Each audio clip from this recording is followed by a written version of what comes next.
so I don't want you to look at that as anything other than that. Otherwise, I think we're ready to continue. The defense want to put something on the record or anything before we get started at this time, or no? No, Judge. Okay. Mr. Decker or Ms. Wallace? Thank you, Judge. The state calls Detective Bassinger. Okay.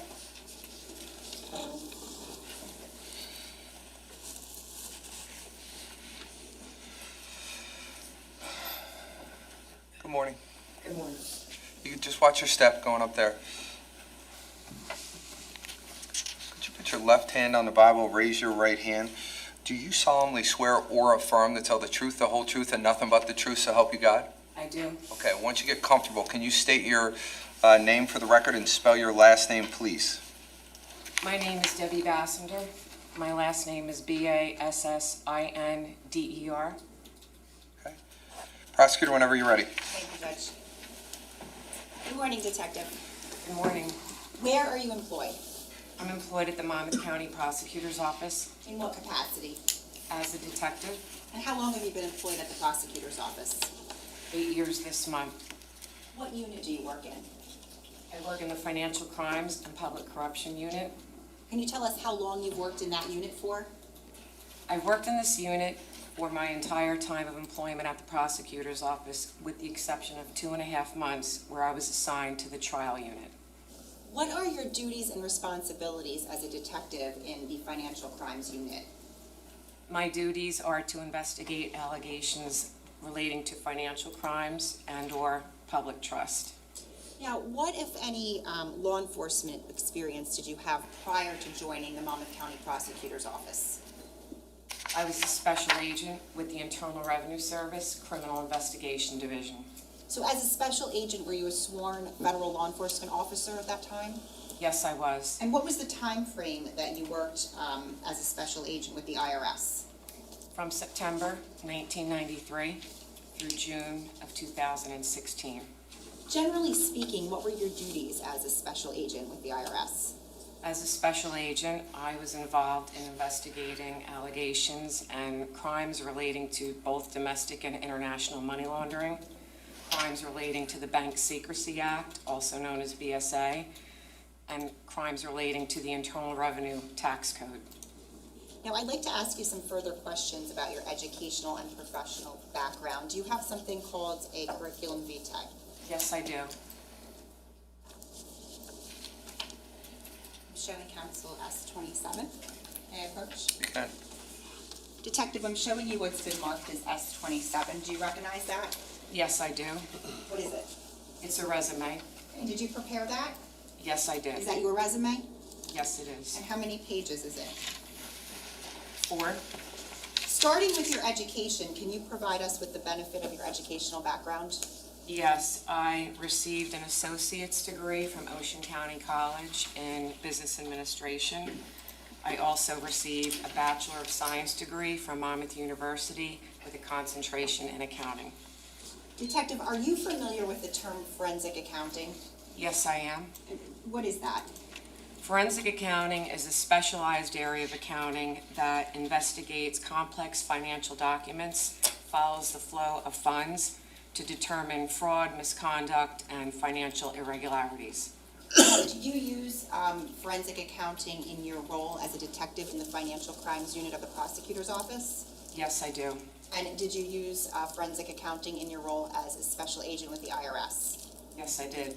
Can you just, I want to define a term. Can you explain what it means to audit and how that relates to forensic accounting? Yes, auditing is a regulatory compliance examination of an individual's or an organization's financial books and records. So how is forensic accounting different from regular accounting? Well, regular accounting would be your normal day-to-day financial record keeping, your standard financial reporting, and ensuring regulatory compliance. What, if any, training did you have specifically in forensic accounting? I was a revenue agent with the Internal Revenue Service, which means you're an auditor. That encompassed approximately, in total, about 6 months of training on complex auditing individuals and business records. From there, my education in accounting focused on accounting 1 and 2, intermediate accounting 1 and 2, advanced accounting, auditing, taxation, business law. When I attended the Federal Law Enforcement Training Center for my position as a special agent with the IRS, that was approximately 6 months long. The second half of that training involved comprehensive 3.5 months of financial forensic accounting, if you will, training on reviewing books, records, identifying fraud, criminal behaviors, patterns, identifying methods of proof in order to see whether or not there is a crime.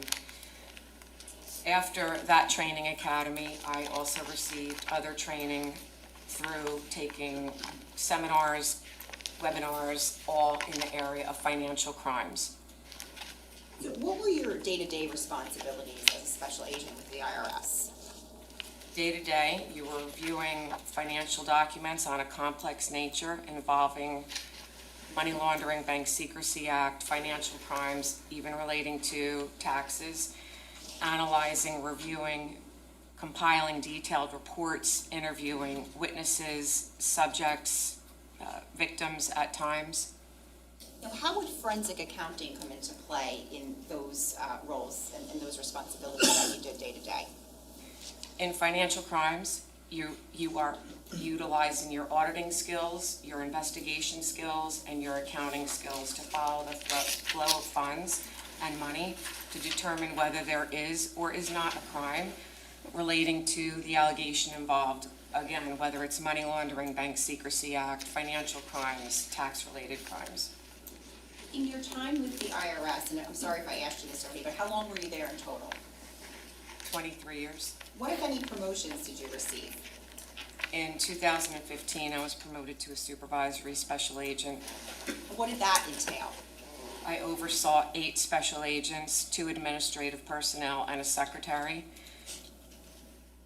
And the 8 special agents that I oversaw were conducting investigations as I just described what I did as a special agent. So I was overseeing their work, dealing with the U.S. Attorney's Office as it relates to those investigations. Now, as a special agent with the IRS, prior to receiving that promotion, approximately how many forensic accounting analyses had you conducted?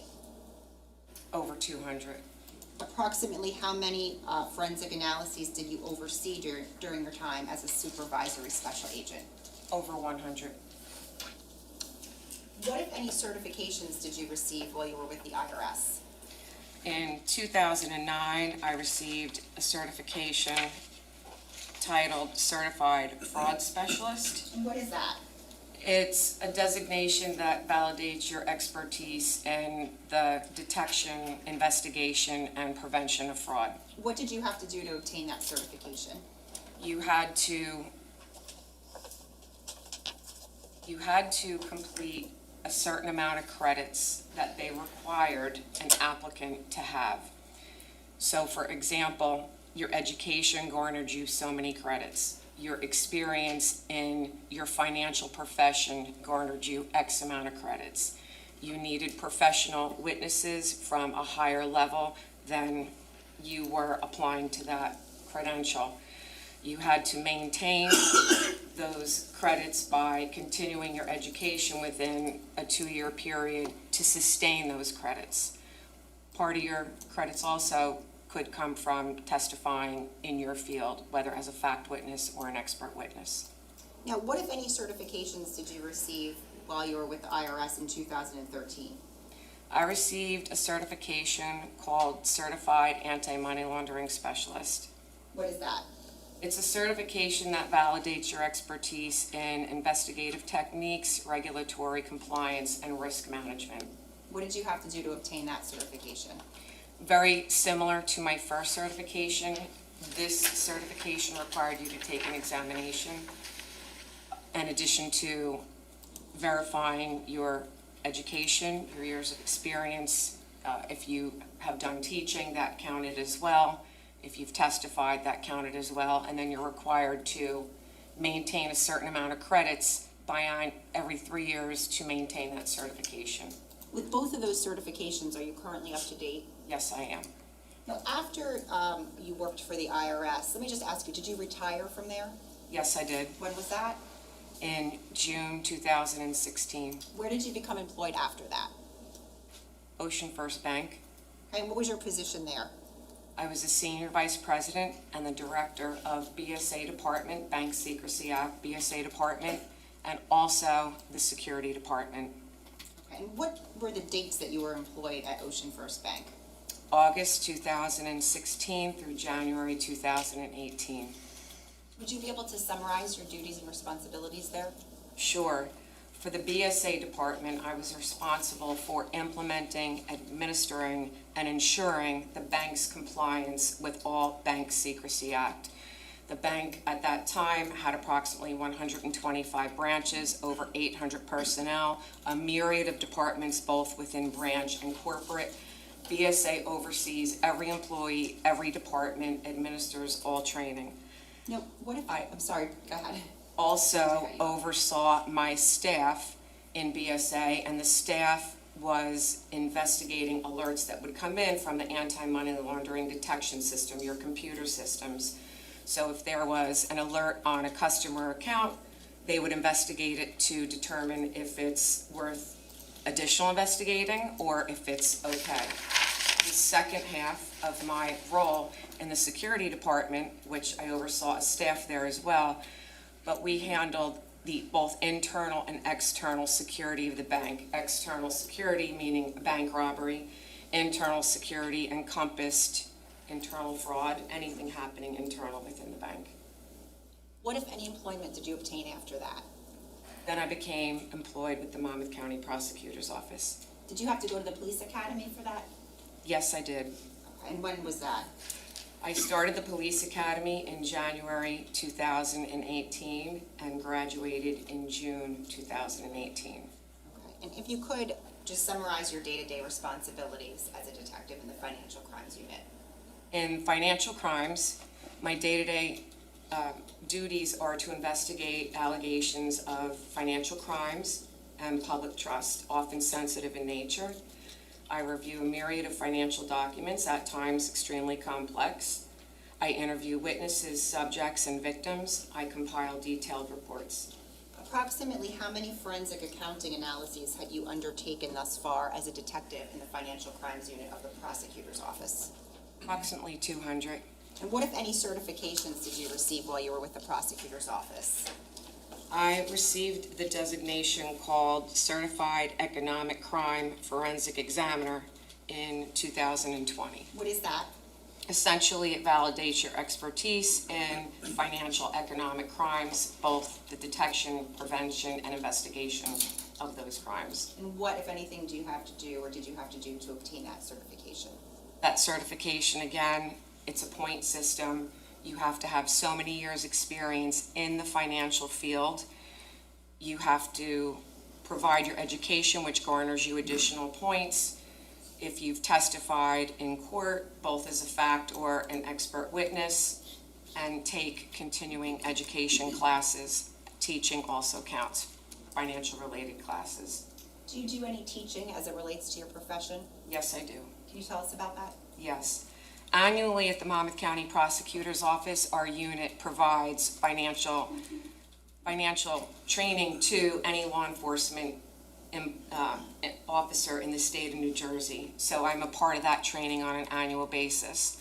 I also developed a project on elder fraud where I go out and teach and provide seminars to individuals wanting to learn about financial crimes really against a 55 and older population, and any other training that I'm asked to do. Judge, at this time, the state would seek to qualify this witness as an expert in the field of forensic accounting. Any voir dire? Thank you, Judge. Good morning. Good morning. So you've investigated a number of different types of financial crimes. That'd be accurate to say, right? Yes. And, you know, these investigations would typically involve the review of some type or multiple types of different financial records. Yes. This could include bank records, right? It could include tax records. Yes, These records often have to be reviewed in combination with one another in your line of work, right?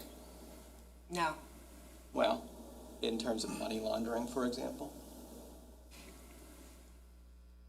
state law and federal law are different when you're examining financial documents and tax records.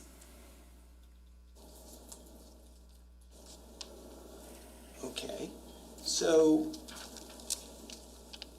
let's just take a step back here. The records, they're helpful to you as an investigator because they show you a path that money takes from point to point. Is that fair to say? The bank records do. Yes. Yes, The bank records do.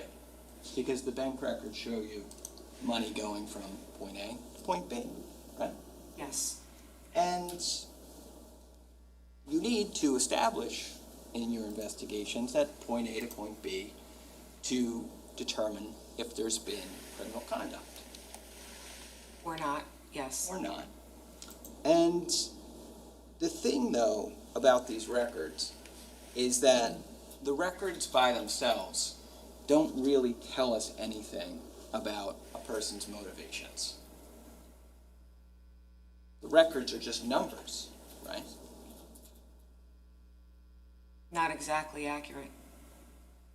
Well, a bank statement shows the account that the statement refers to, right? The account that it comes from. It shows debits and credits on the account, right? Yes, It shows an opening balance, right? correct, Shows a closing balance, right? yes, Might show that I transferred money from that account to a different account. And if I did, it would list some indication of where the money went, right? yes, None of that says anything about what my motivation was in transferring a money from point to point, right?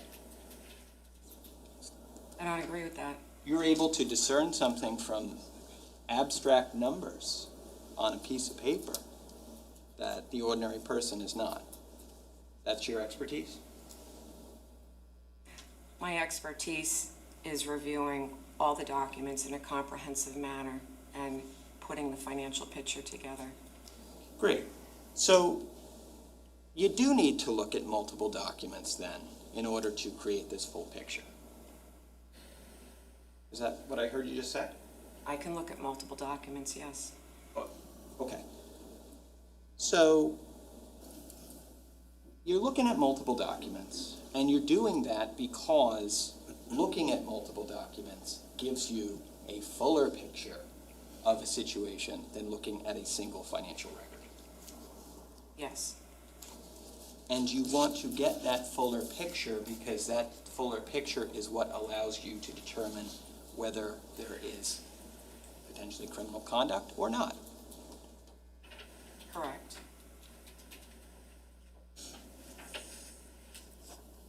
You are also looking for things in these records that could demonstrate motive.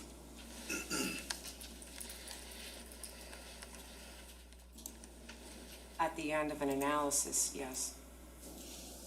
One of the things that you're trying to determine is if any of these records are supportive of or not supportive of motive.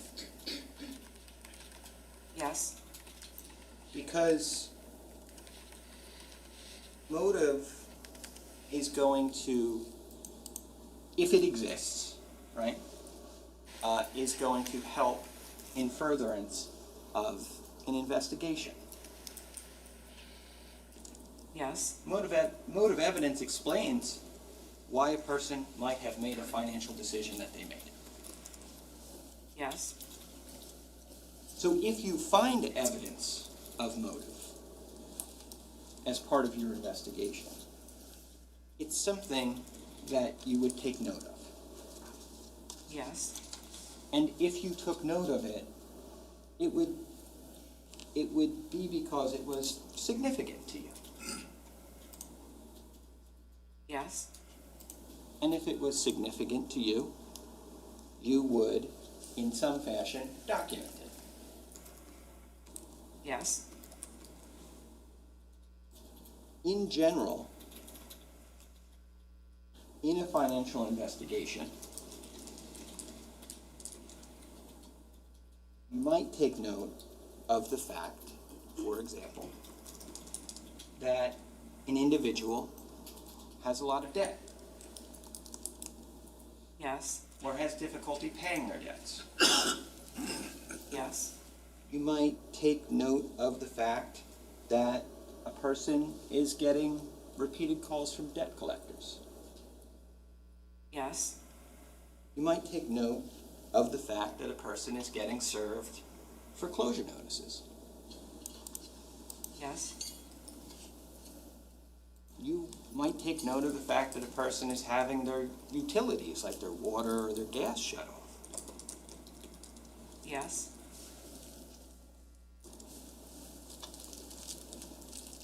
You might take note of the fact that a person isn't able to come up with the money to afford basic things like food and gas. I may not know if they can't afford food. If you did know it, you might take note of it. Possibly.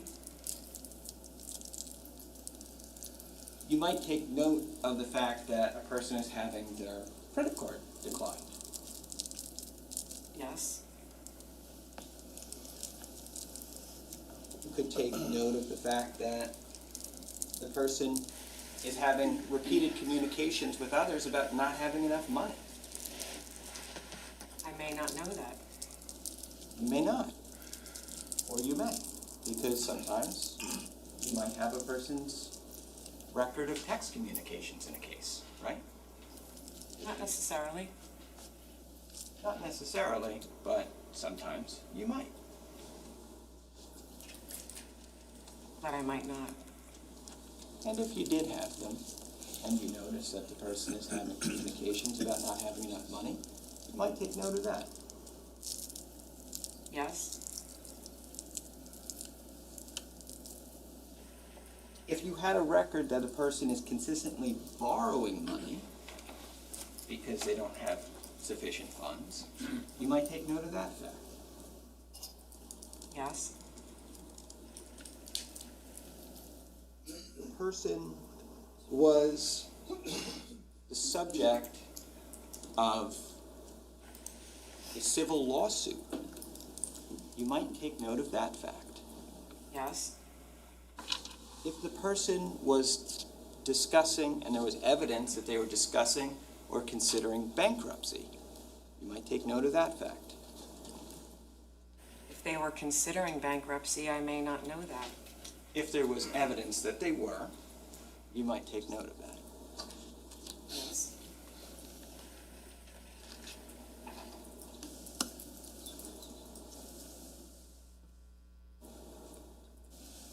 When you were with the IRS and as part of your work with the prosecutor's office, you didn't, sometimes these investigations, I'd imagine, might involve a single person who was a suspect, and sometimes an investigation might involve multiple people that are suspects. Is that fair to say? Federally, yes. And sometimes investigations might involve situations where multiple people had access to the same bank accounts. That's possible.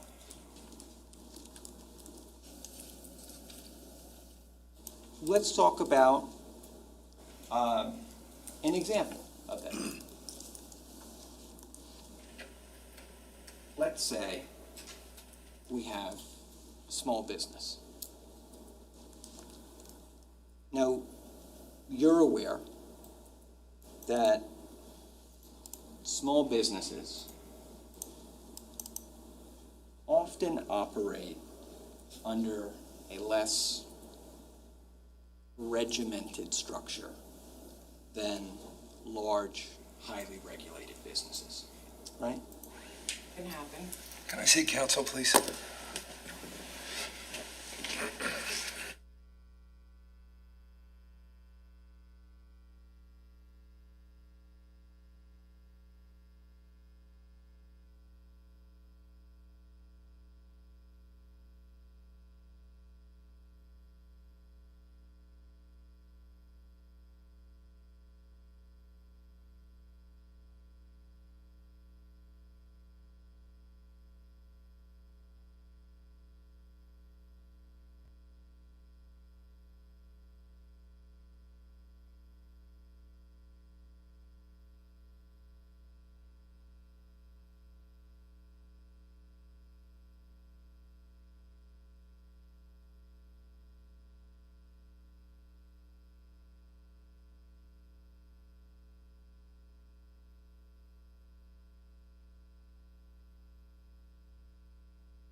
You've testified in court before? One time, yes. Was that as an expert or as Fact witness. a fact witness? And was that in your professional capacity or personal capacity? Professional. You've never been qualified as an expert in a court proceeding. No.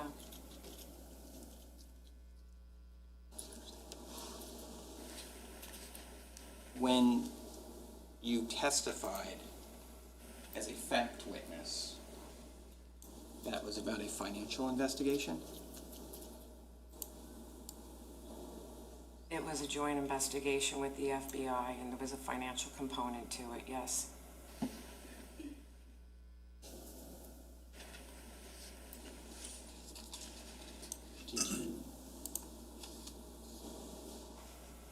What was your role in that investigation? The defendant accepted bribes in the amount of $30,000. Excuse me, the defendant accepted bribes, and I was a fact witness to that. And there were also tax charges in combination. Okay. So basically your role, what I'm taking from that is your role in that case was as a detective. I was a federal agent.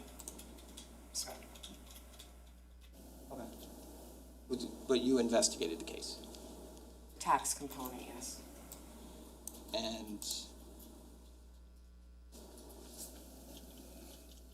when cases like that, help me here, when cases like that go to, that was a federal court case, do I have that right? Yes, It wasn't in state court, it was in federal court. yes. Okay. When cases like that go to trial, does the government have people that they can certify as experts to testify at trial if they need them? When the case is complex in nature, yes. Okay. And where does the government go to get those experts? Within, if they need to. If they need an expert, they could go within. Okay. So those experts, for example, could come from within an agency like the IRS. Yes, And I take that to mean that that agency, the IRS, has those type of experts. yes, you're part of an expert witness cadre, which I was selected to be a part of and attended training. Okay. And then you may prepare for cases that ultimately plea out, so you don't ultimately testify because the case pled out.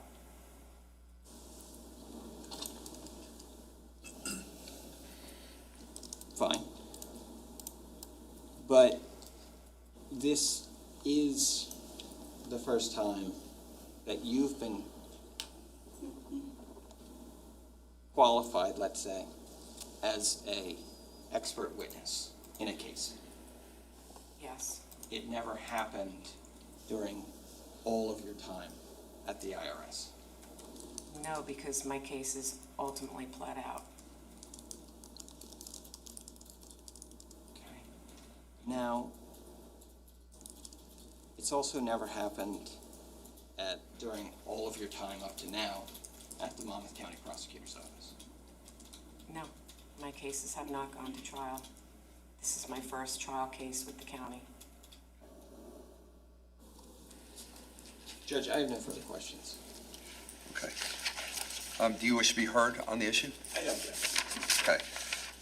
Under the circumstances, I find that this defendant is qualified based upon her years of experience, both as a special agent in the IRS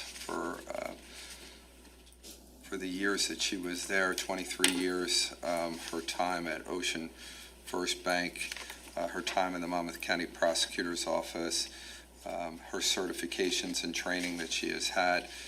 She would be qualified as an expert in the field of forensic accounting. Ladies and gentlemen, just because that I find that legally a person can be considered as an expert in a particular case, I have to give you a charge to tell you what that means to you. All right? As a general rule, witnesses can only testify to facts known to them. This rule ordinarily does not permit the opinion of a witness who is not testifying as an expert. However, an exception to this rule exists in the case of an expert witness who may give their opinion as to any matter in which they are versed, which is material to this case. In legal terminology, an expert witness is a witness who has some special knowledge, skill, experience, or training that is not possessed by the ordinary juror, and who thus may be able to provide assistance to you in understanding the evidence presented and to determine the facts that you find them to be. In this case, as I mentioned, you can consider this detective as an expert in the field of forensic accounting. You are not bound by such expert's opinion, but you should consider each opinion and give it the weight to which you deem it should be entitled, whether that's great weight or less weight, or you may reject it. You can do whatever that you want. In determining each opinion, you may consider the reasons given for that opinion, if any, and you may also consider the qualifications and credibility of that particular witness. It is always within the special function of the jury to determine whether the facts on which the answer or testimony of an expert is based on actual evidence that you find it to be. The value or weight of the opinion of the expert is dependent upon and is no stronger than the facts on which it is based. In other words, the probative value of the opinion will depend upon whether, from all of the evidence in the case, you find those facts to be true. You may, in fact, determine from the evidence in this case that the underlying facts are true or not true. So if you find the underlying facts not true, well, that would impact your ability to consider the weight of the testimony, because the underlying facts, you're finding them not to be true. On the other hand, if you found them to be true, well, that would be assisting you on whether that you want to believe the opinions that are based upon those underlying facts that you wish to be true, or that you find to be true. Does everybody understand that? Yes. Okay. You and you alone are the sole fact finders in this case. You must be persuaded solely by the evidence presented at trial when determining whether the state has satisfied its burden, and it's you and you alone that will make these determinations as to the evidence in this case. With that being said, Ms. Wallace, I'll allow you to continue your direct examination. Thank you, Your Honor. Thank you. See you back.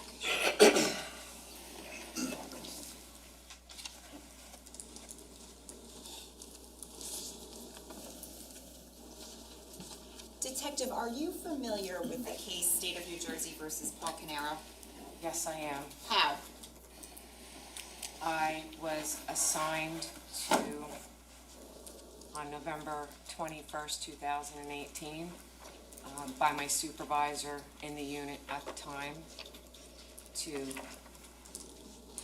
this investigation. And just to be clear, are you referring to the Financial Crimes Unit?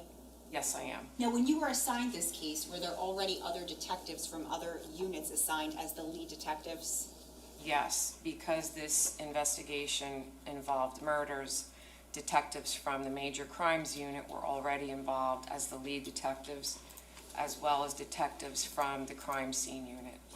Now, what were the parameters of your investigation? In other words, what was your role as a detective from the Financial Crimes Unit with regard to this case? My role was to determine if there was or was not a financial motive.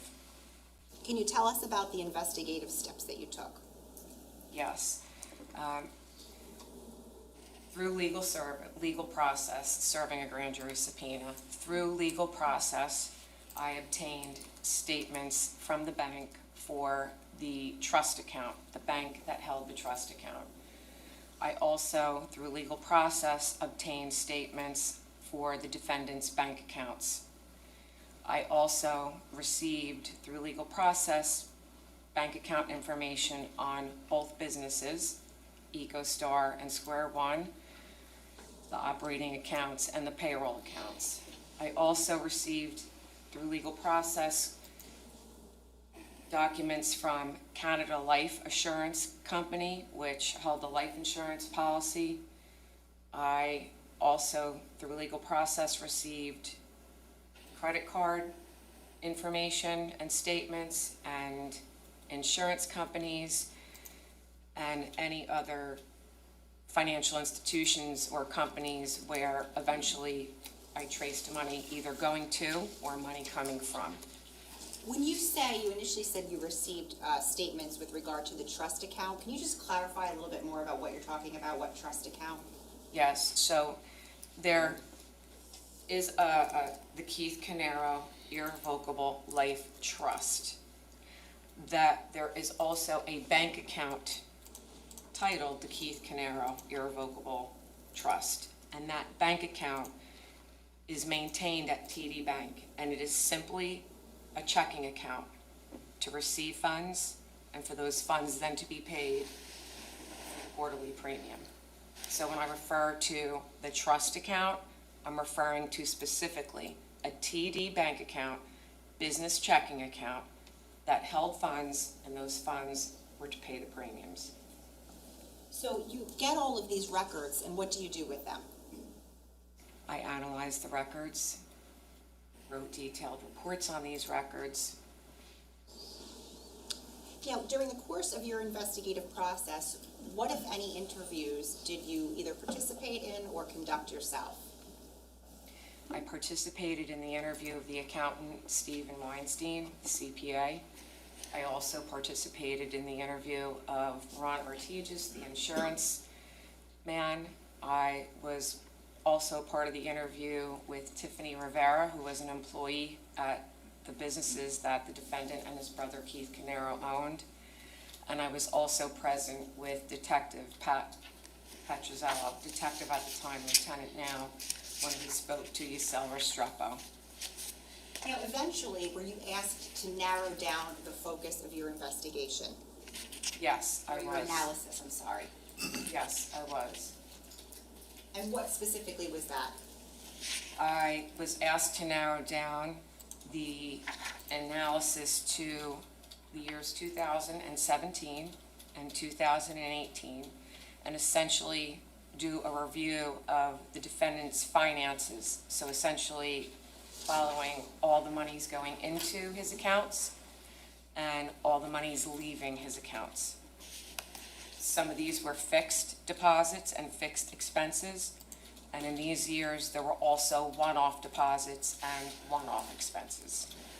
When we're talking about bank accounts, how many personal bank accounts do the defendant have? 4. All right, and with regard to that TD trust account, how many accounts was that? There was 1. Okay, and then in terms of the businesses, how many bank accounts were there? A total of 4, because there were 2 businesses, each had an operating account, each had a payroll account. And just very briefly, the difference between an operating and a payroll account? The payroll account is going to pay the salaries of your employees for the businesses, and the operating account is paying your fixed expenses and other expenses. Okay, so right there, what we discussed, that's a total of 9 bank accounts? Yes.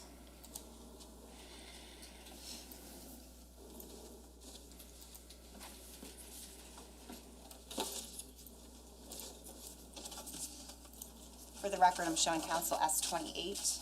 Okay, May I approach them? you can. Detective, I'm showing you what's been marked as S28. Do you recognize this? Yes, I do. And what is this? This is a list of all the 9 accounts that I just described. Okay. And does this have the bank names of the checking accounts on here? Yes, this lists the name of the bank. It lists the type of account. It lists the account holders, and it lists the account number. Judge, permission to publish? Any objection? Okay, you can publish.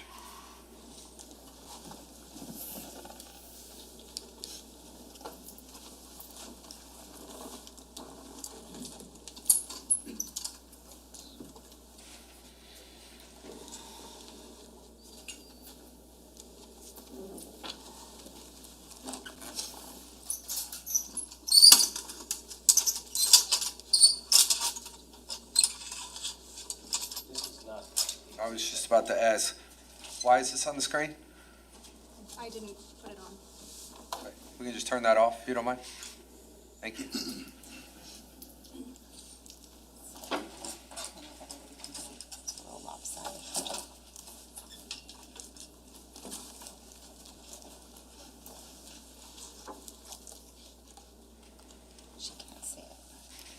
want the witness to come down? If we could, Judge, please. You can. Come on down. Just please make sure you speak up. Sure. All right, thank you.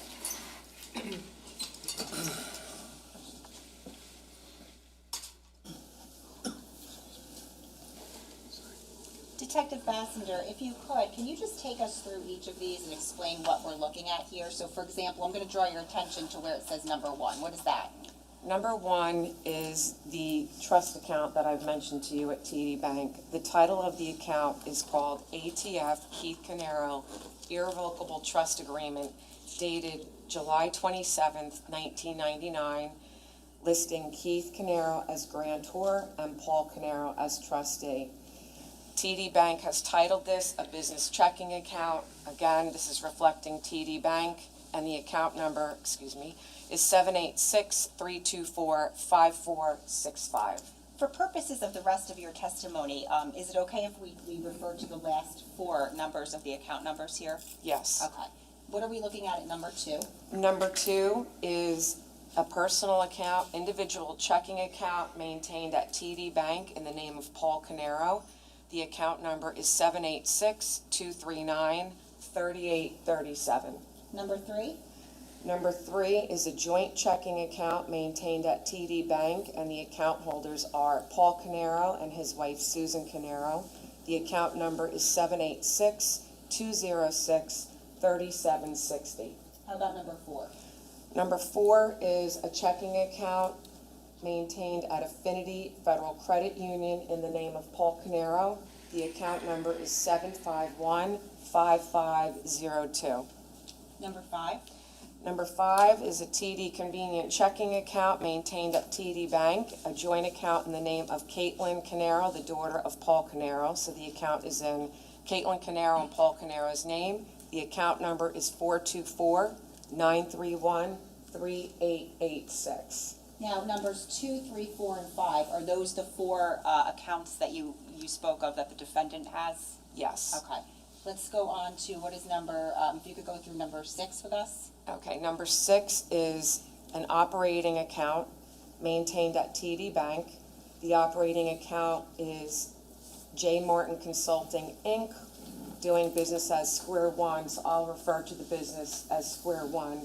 But that is their operating account. The account number is 685-504-1396. Number 7. Number 7 is the payroll account at TD Bank for Square One, and the account holder is listed as J. Martin Consulting, Inc., doing business as Square One. The account number is 685-504-1388. How about number 8? Number 8 is the operating account maintained at TD Bank in the other business, which is called EcoStar Pest Management, Inc.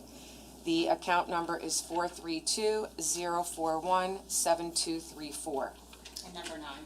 Is the payroll account for EcoStar maintained at TD Bank. The account holder name is EcoStar Pest Management, Inc., and the account number is 432-041-7101. Thank you, Detective. You can have a seat.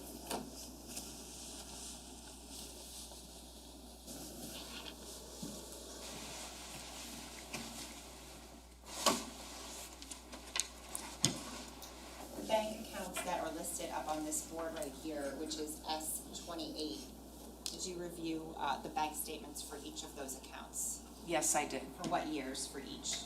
2014 through 2018, November 20th, 2018. Okay.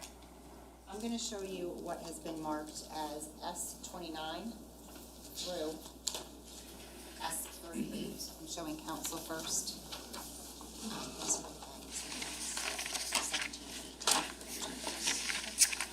May I approach, Your Honor? Yeah, can you just tell me the numbers one more time? Yes.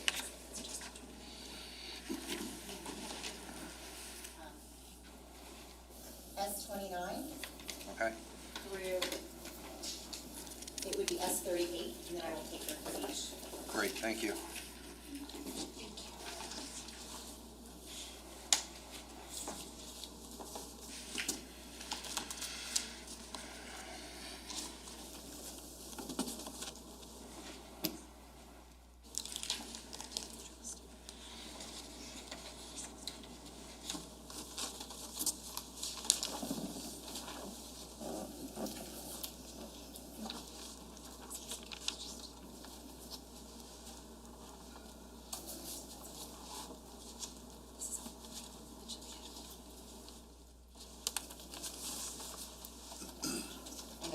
Detective, but I'm going to ask you, I'm showing you what's been marked as S29 through S38. We're going to start with S29. Do you recognize that? Yes, I do. What is that? This is the bank statements from TD Bank in the name of Paul Caneiro. The account number, can I just say the last four digits Yes. for these? The account number ends in 3837, and the statement period is from December 24th, 2016, and it ends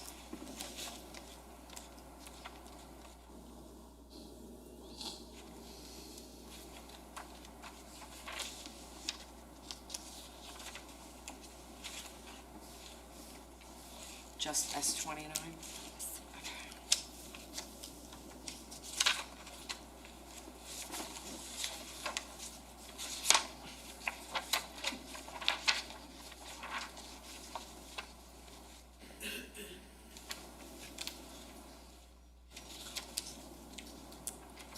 Detective, if I could, are these the bank statements for 2017 for 3837? Yes, and it ends January 23rd, 2018. Okay, and are there also the deposit slips attached to those bank statements? Yes, there are. Okay, and does this correspond to number 2 on the board over there? If number 2 is 3837, then yes, it does. I can't see from here. That's okay. All right, I'm going to take that from you. Can you put them right here? S30? S30 are bank statements from TD Bank in the name of Paul Caneiro, ending in account number 3837. These statements are dated December 24th, 2017, and they run through December 27th, 2018. Okay, thank you. And are the bank deposit slips attached? Yes, they are. I'll take that from you.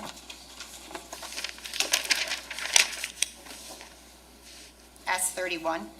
S31 are bank statements from Affinity Federal Credit Union in the name of Paul Caneiro.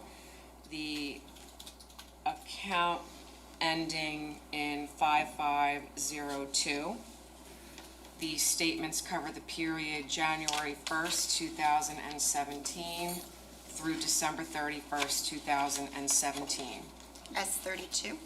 Are bank statements from Affinity Federal Credit Union in the name of Paul Caneiro, ending in 5502. This has a variety of account numbers on it.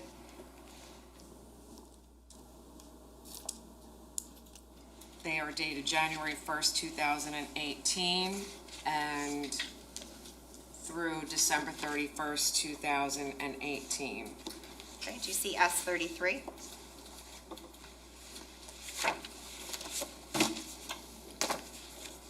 S33 are bank statements from TD Bank in the name of Paul Caneiro and Susan Caneiro, ending in account number 3760. These statements period begins December 24th, 2016, and the statement period ends January 23rd, 2018. S34? S34 are bank statements from TD Bank. Excuse me.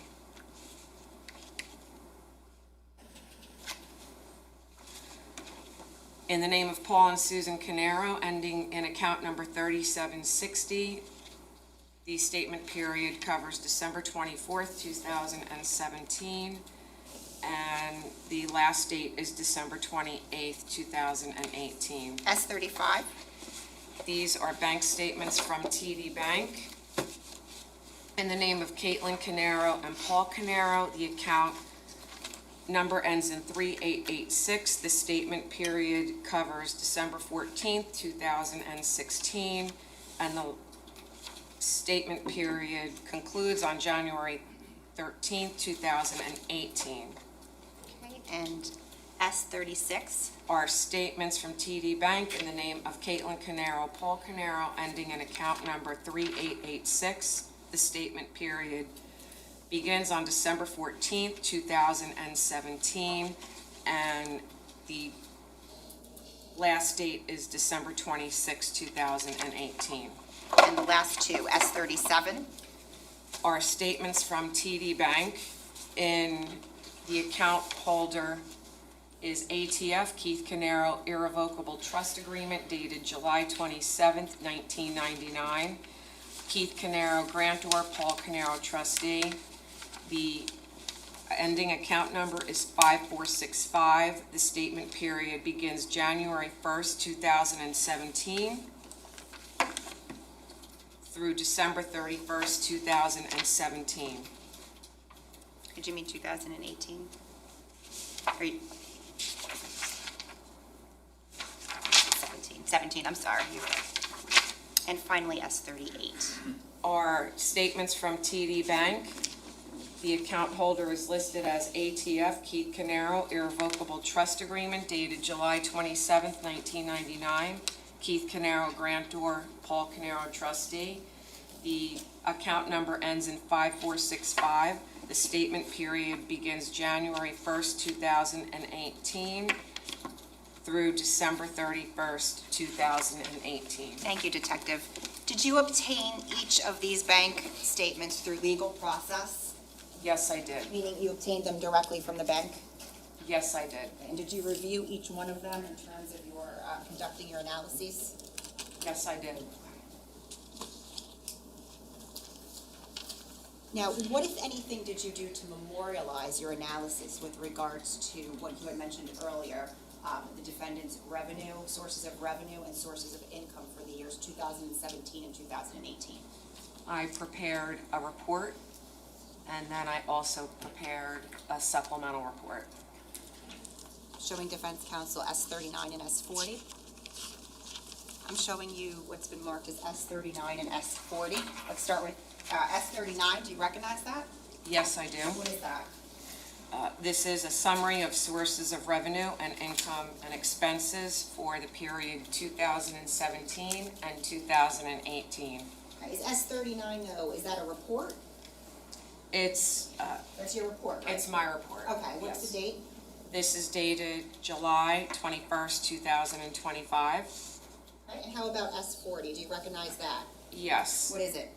This is a supplemental report dated December 8th, 2025, and this includes corrections. Okay, and those, just to be clear, those are both your reports that you created, right? Yes. Okay. Now, what, if any, summary charts of your analyses did you create? I created a summary chart of revenue for 2018, and I created a summary chart of expenses for 2017 and 18. And where are those summary charts reflected? They are reflected in the most updated summary charts are reflected in the December 8th, 2025 report. So S40? Yes. Specifically, I'm going to draw your attention to pages 3 on that report. Yes. What are we looking at there? Page 3 lists the sources of revenue and income for the years 2017 and 18. How about pages 4 and 5? What does that reflect? 4 and 5 reflect expenses for the years 2017 and 18.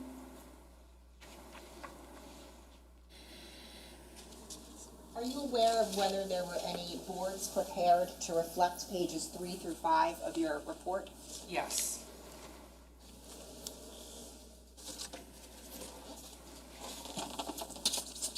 Showing counsel has been marked as S40A and S40B.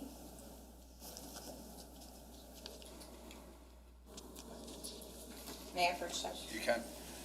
I'm going to start, Detective, with S40A. Do you recognize this? Yes, I do. And what is that?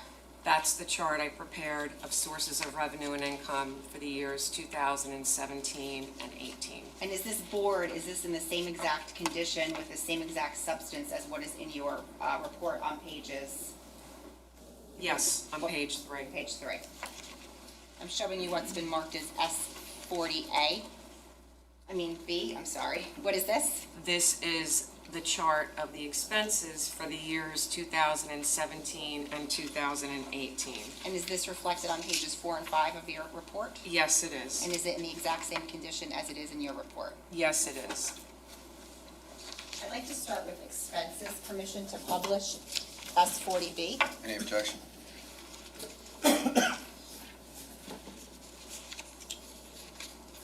No, Judge.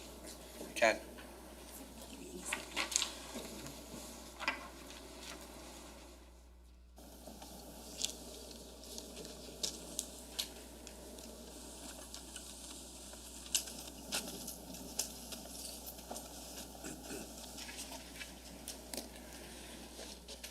You're fine.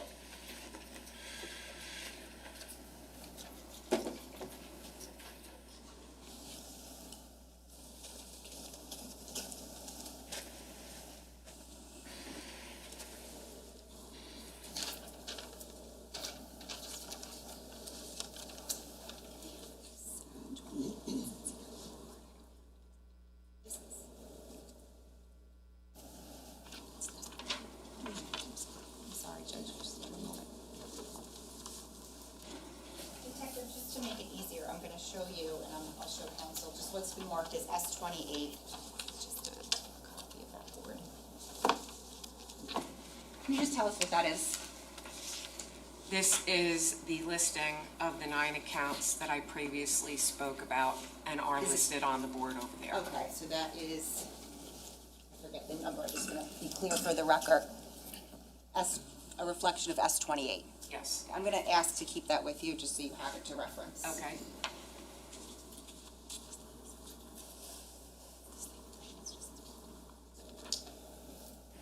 All right. S40B, which is reflected on pages 4 and 5 of your expert report. Do you see that? Yes, I do. Okay. Can you just generally explain what we're looking at? Yes, this is the list of expenses for the years 2017 and 18. It covers categories to include tax debt, mortgage payments, auto loan and lease payments, credit card payments, insurance payments, utility payments, educational costs, and miscellaneous payments, as well as payments made to Caneiro Life Insurance Company. I think, if you don't mind, I think it would be better if you put it right in the middle, so then everyone can see it. It's kind of in the middle for everyone. Thank you, sir. Sorry, go ahead, Detective. With a total listing per year for 17 and also 18. Okay, so there's essentially the categories that go down through 2017 and then 2018? Yes, Okay, and then each category has a total, is that right? yes, And then is there a total expenditure reflected for 2017 yes, and 2018? yes. Okay. Let's start with the first category. What does that say, the first category at the top? Tax debt, Okay, and what is listed under tax debt? these are payments made to the Internal Revenue Service. Payments were made in amounts of approximately $1,265 a month. In the year 2017, there was a larger payment within that year. So for 2017, the total payments made to the IRS is $40,523. And in 2018, total payments made to the IRS were $15,107. And just to be clear, these payments came from which of the 4 accounts of the defendants? If you could just say the last 4 numbers. It came from number 2, the account ending in 3837, the defendant's personal account. Okay, do you know what kind of payments they were? Electronic? check, Electronic. something else? Electronic? What is the next category? The next category is mortgage. These payments were made to City Mortgage. The payments were in the amount of approximately $3,050 per month. In 2017, those payments totaled $36,600. In 2018, The payments totaled $33,550. Which of the defendant's 4 bank accounts did those come from? These payments were made from account 2, ending in 3837. What type of payments were they? Electronic payments. What is the next category? The next category is auto loan and lease. The defendant had 3 Porsche leases, and in 2017, those lease payments totaled $39,846.51. And in 2018, those payments totaled $25,906.90. These were electronic payments made from account 2, ending in 3837. And what is right under that? Alley Financial Auto. This was a payment. The defendant purchased a 2016 Jeep Wrangler in the amount of approximately $49,696 from Reedman Toll Auto World in Pennsylvania. The auto loan was obtained from Alley Bank, and the term of the loan was 60 months, 5 years. The monthly payment was $828.28, and this totaled in 2017 $10,054.97, and in 2018 payments totaled $9,906.20. And which of the defendant's 4 bank accounts did those payments come from? These payments came from account number 2, ending in 3837. The next category says credit cards. Do you see that? Yes. Okay. When you're talking about credit cards, are those personal credit cards, business, or something else? These credit cards here specifically, there's 2 credit cards from the American Express credit card company that are in the defendant's name. One credit card is in the defendant's name solely, and the other credit card, I observed the wife and children also having a card attached to that account. The defendant utilized 2 bank accounts, number 2, ending in 3837, and also number 4 from Affinity Federal Credit Union, ending in 5502. So those 2 accounts made payments to those 2 credit cards in both years. So just for the first one, American Express, the first one in order, for 2017, what was the total payments? $143,049.08. How about 2018?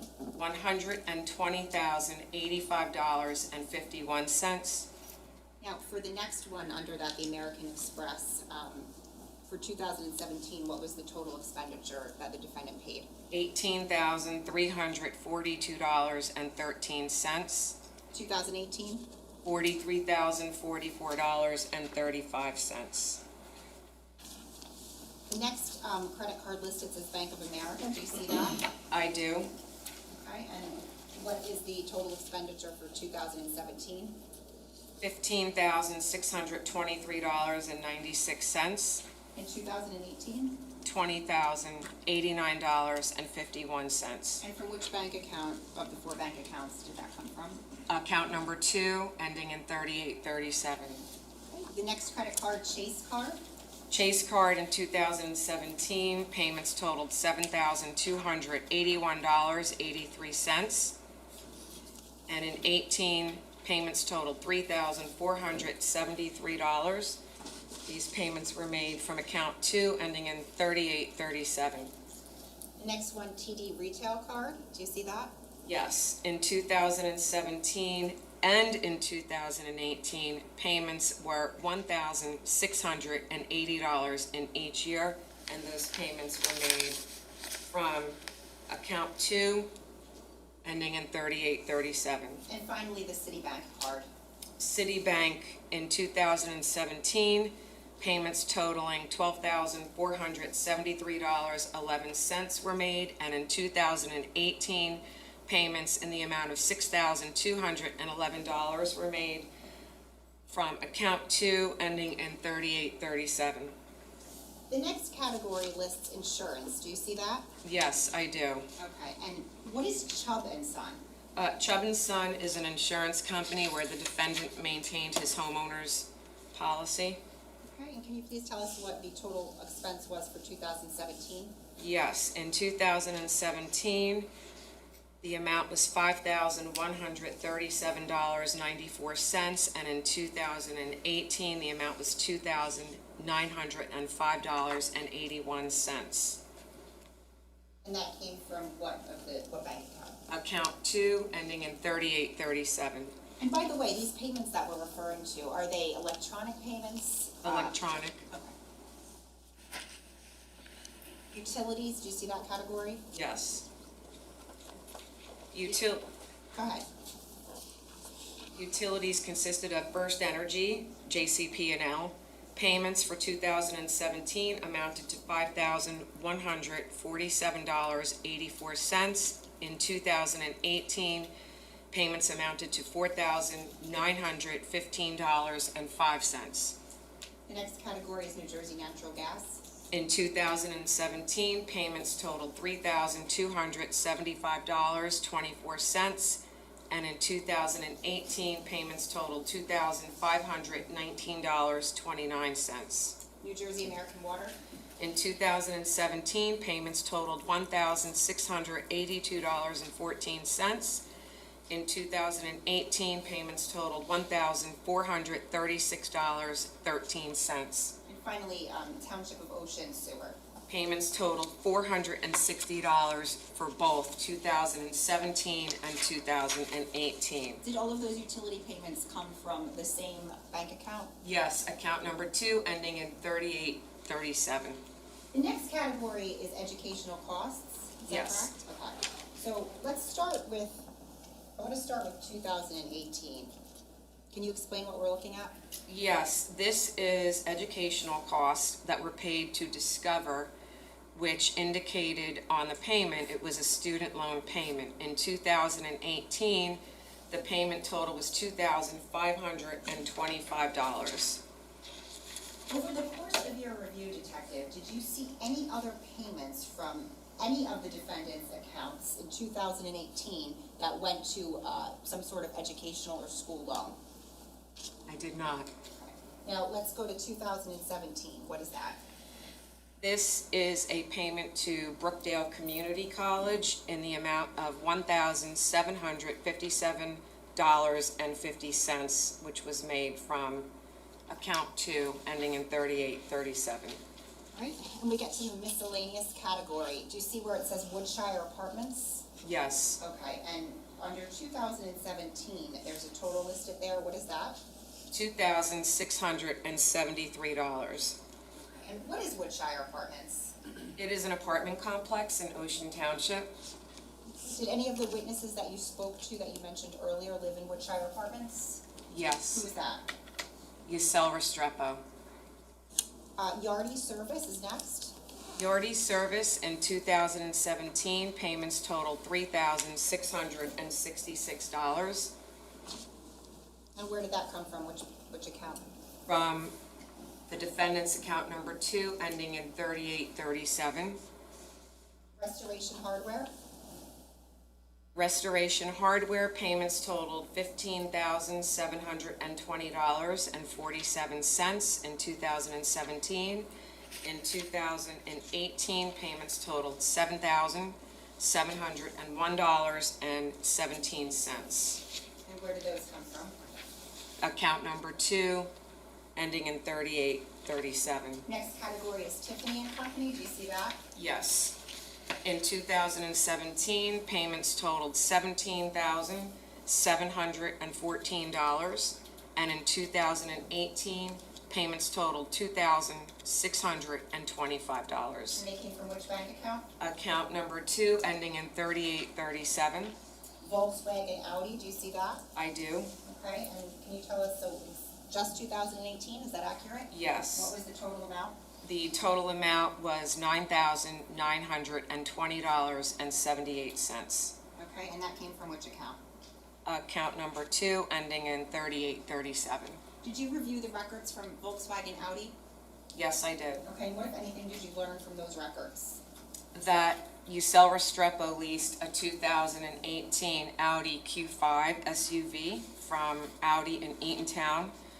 The invoice was listed at $53,766.13. The payments were made from the defendant's account to VW Credit in the amount stated. Now, the last category on there is Canada Life Insurance Company, Keith Caneiro Trust. Do you see that? Yes. Okay, and under 2017, what is the amount listed? $19,880. Okay, and that came from which of the defendant's accounts? That came from account number 2, ending in 3837. Was there anything paid to Canada Life in 2018 from any of the defendant's personal accounts? No. Okay, so what is the total expenses in 2017? $402,588.72. And how about 2018? $314,061.70. Before we move on to the sources of revenue that you analyzed, I just want to ask you some questions about Canada Life. So if you could tell us, and I think you may have said it before, but just clarify, what is Canada Life? Canada Life Assurance Company is the company where the Keith Caneiro life insurance policy was held. And I think before you indicated that you obtained records from Canada Life. Yes, I did. Okay, and those records, did they include Keith Caneiro's whole life insurance policy? Yes, it did. Did those records include Keith Caneiro's application for that policy? Yes, it did. And did those records include the trust document itself? Yes, it did. Okay, did you review those three documents? Yes, I did. Thank you. I'm showing counsel what is marked as S26, S42, and then S43. May I approach? You can. I'm going to show you what's been marked as S26, S42, and S43. We'll start with S26. What is that? S26 is the Keith Caneiro irrevocable trust agreement. Okay, and how about S42? S42 is the Canada Life Assurance Company policy. And S43? Is the Canada Life Assurance Company application. I'd like you to take a look, if we could, at S26 first, the Keith Caneiro irrevocable life insurance. I'm sorry, S42, the Keith Caneiro whole life insurance policy. Do you see that? Yes. How many pages is that document? 17. Are the terms of the life insurance policy contract outlined in that document? Yes. If we could go, what is on page 1 of that document? Page 1 is the cover sheet for the whole life insurance policy. Okay, and page 2? Page 2 is the table of contents. And page 3 is what? Policy details. Judge, the state would seek permission to publish S42. Any objection?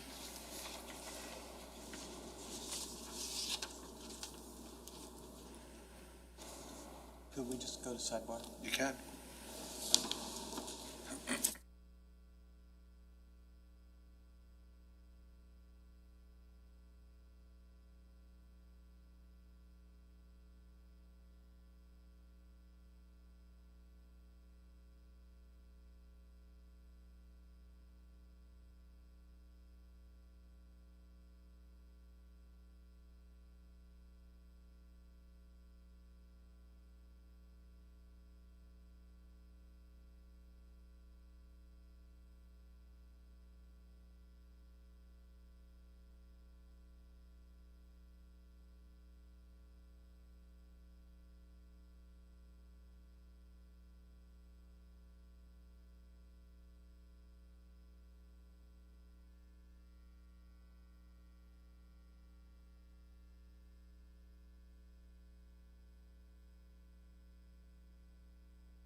right, ladies and gentlemen, before we get into this, we're going to take our mid-morning break now, just to give everyone a chance to take a break. We'll start back up at 10 minutes after 10, first time reading a clock.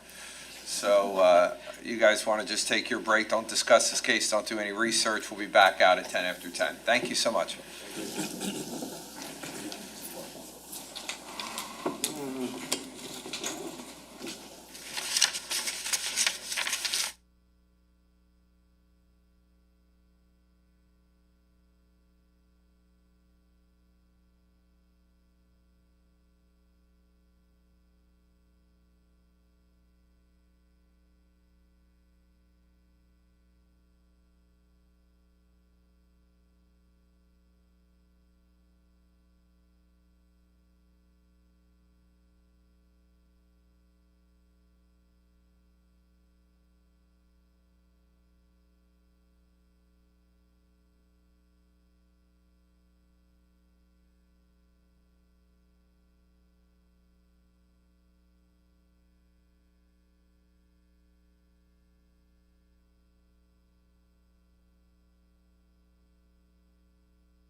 Prosecutor, go ahead. Thank you, Judge.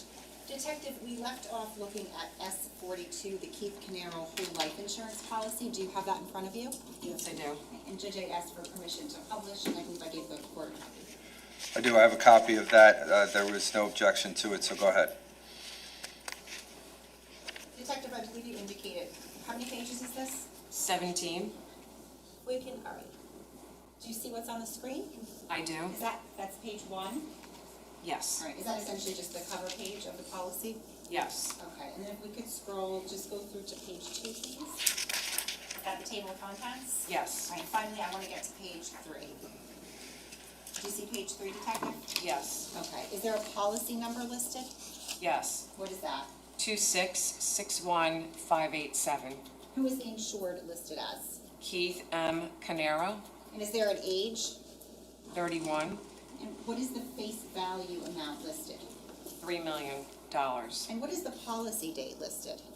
July 28th, 1999. If we could go to page 13, please. Detective, do you see in the middle of the page where it says beneficiary? Yes. This is the only time I'm going to ask you to do this, but if you could, can you please read that for us, because the print is small up here. Sure.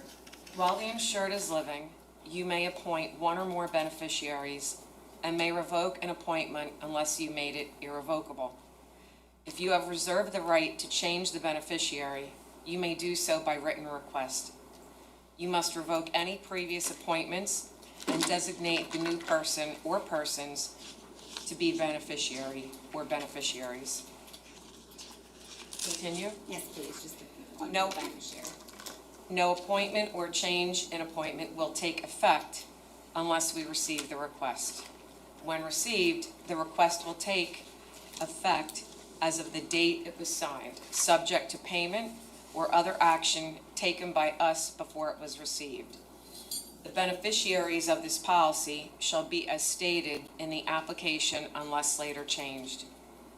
We will pay the amount due at the death of the insured under the beneficiary appointment in effect at the date of death.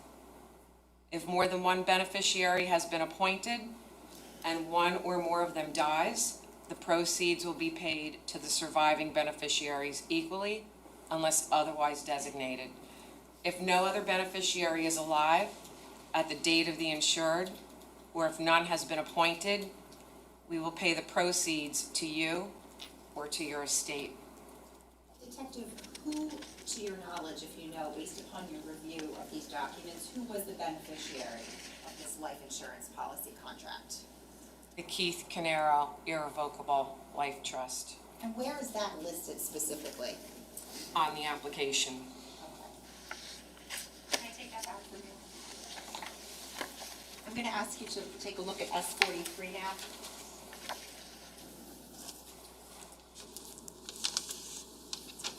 Do you see that as a Detective S43? Yes, on my copy. Okay, and what is that? This is the application. The application? Okay, and how many pages is it? This is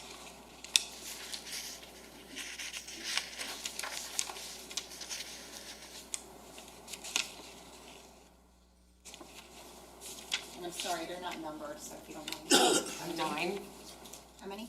I believe 9. Okay. Judge, permission to publish. You can. We've already discussed that with defense counsel. Okay. If we could just go down to page 6, please.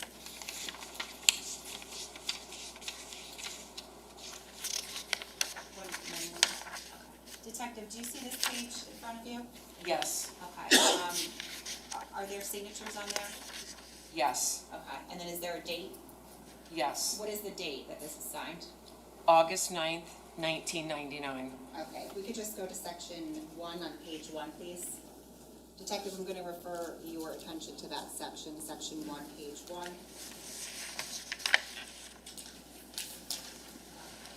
And is there some information in section 1, page 1? Yes. Okay, and specifically, is there a name up there?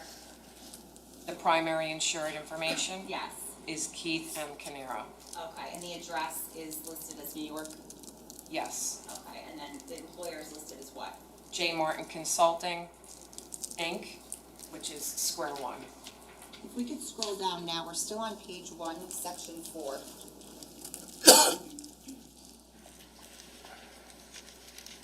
Do you see where it says owner information? Yes, Okay, and what does it say up there as to owner information? the owner is Keith Caneiro, irrevocable trust agreement dated July 27th, 1999. And what is the address listed as?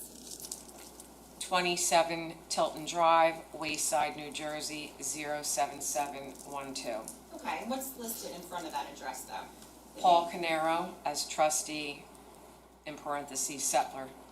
If we can now look at, it's still page 1, but section 5 right there where it says beneficiaries, do you see that? And Yes. what is listed as the beneficiary? Under primary, it's listed Paul Caneiro, trustee of the Keith Caneiro irrevocable trust agreement dated July 27th, 1999, and the address as 27 Tilton Drive, Wayside, New Jersey, 07712. All right, still on page 1, if I'm going to direct your attention to section 6 where it says premium payment, do you see that? Yes, Do you see section A, mode? yes. Okay, and what does that list? An annual premium payment. Did that later change at some point? Yes, What did it change to in terms of the frequency of the premium payments? to quarterly. Okay, and do you see section B where it says send premium notice to owners? Yes. Okay, and what is listed there? The box residence is checked off, and the address for that residence is 27 Tilton Drive, Wayside, New Jersey, 07712. Just to be clear, whose address is that? The defendant, Paul Caneiro. Okay, if we can go to page 2, please, section 8. You see where it says, in the middle of the page, sort of at the top, whole life, Yes, and in section B, yes, base value amount, what is listed there? $3 million. Okay, and then looking down at section 8, where it says automatic premium loan, question mark, and a yes or no, what is checked off? Yes, And then we looked at the signatures on page 6. Thank you.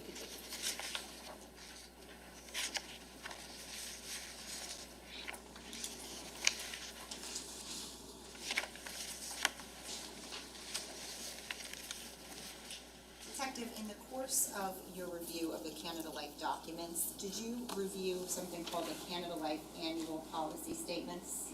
yes. How many specifically did you review?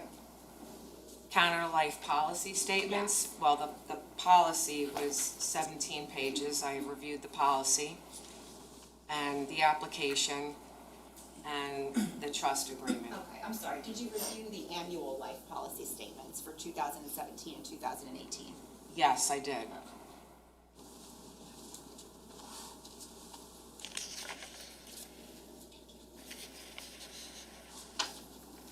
For the record, I'm showing council what's been marked as S44 and S45. Judge, may I approach? You can. I have copies. Thank you. Generally speaking, Detective, do you recognize S44 and S45? Yes, What I are do. What are those? These are the annual policy statement for 2017 dated July 28th, 17, and also dated July 28th, 2018 from Canada Life, Okay, so S44 corresponds with what? What year? 2017. Okay, is there a date on there? Yes, the date of the statement is July 28th, 2017. And is the frequency of the premium payments indicated on those two documents? Yes, And what is that? quarterly. Okay, and how about those payments? Is there an amount listed? Yes, And what is that? $7,854.60. Is there an address listed on there? There is an address up top for the statement, And what address is that? 27 Tilton Drive, Wayside, New Jersey, 07712. Okay, moving on to S45, what year does that correspond to with regard to the annual policy statements? 2018, What is the date on there? July 28th, 2018, And how many pages is that one? 2 pages. Okay, and is the same information with regards to the premium payments listed on there? Yes, Okay. And is that the same amount, the $7,854.60 per quarter? yes. Take this back from you.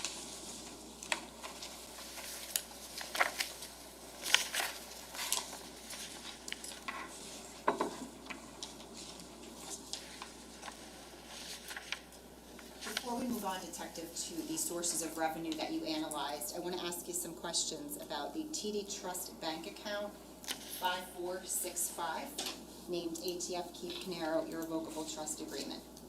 You indicated that you reviewed bank records pertaining to this account? Yes, Okay, and did you obtain, I think you said you obtained those through legal process? yes, I did. Okay. Now, earlier I had showed you S37 and S38, the bank statements from that account for the years 2017 and 18. Do you recall that? Yes, I do. Okay. How far back did the statements go that you reviewed? Back to 2014. Okay. What kind of an account is this? This account is a business convenient checking account offered by TD Bank. And when was it opened? This account was opened May 25th, 2006. When you reviewed the documents that you received from that TD Bank account in regards to this, did you receive a business signature card? Yes, I did. What is that? Signature card lists the account holders of the account. I'm showing counsel S46. Can I approach, Judge? You can. Thank you. Detective, do you recognize S46? Yes, I do. What is that? This is the business signature card for the Keith Caneiro Irrevocable Trust Agreement dated July 27th, 1999. Okay, and is there a date on that signature card? Yes, there is. And what is that? May 25th, 2016. Okay, and is there other information listed at the top? Yes, there What is. is that? The account holder, Keith Caneiro as grantor, Paul Caneiro as trustee. The full account number of the account, which ends in 5465.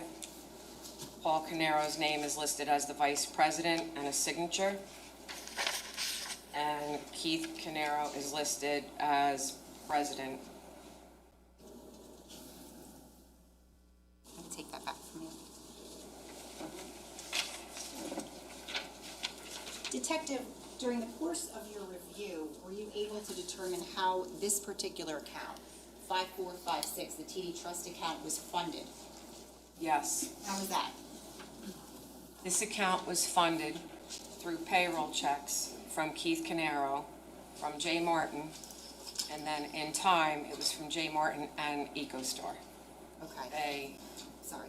were direct deposits into the account from payroll.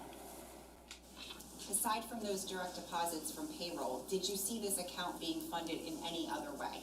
In 2017 and 18, no.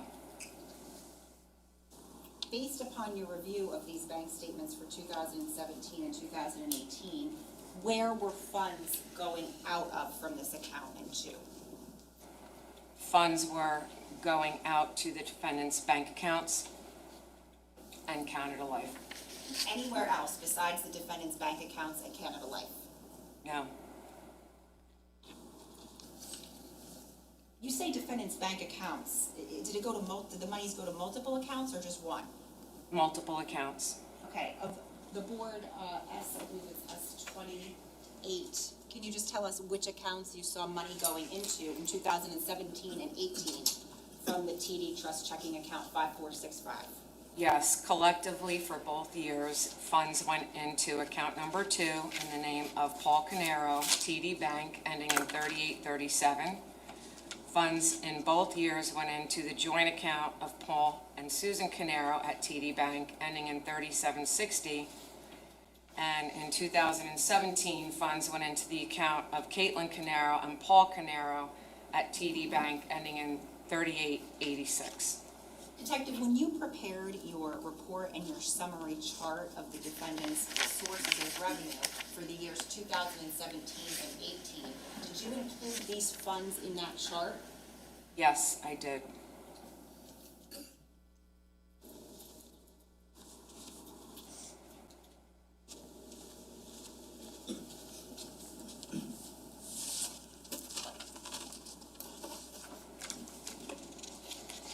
Detective, I previously showed you what's been marked as S40A, the sources of revenue. Judge, the state would seek permission to publish that. Any objection? No, thank you. You can.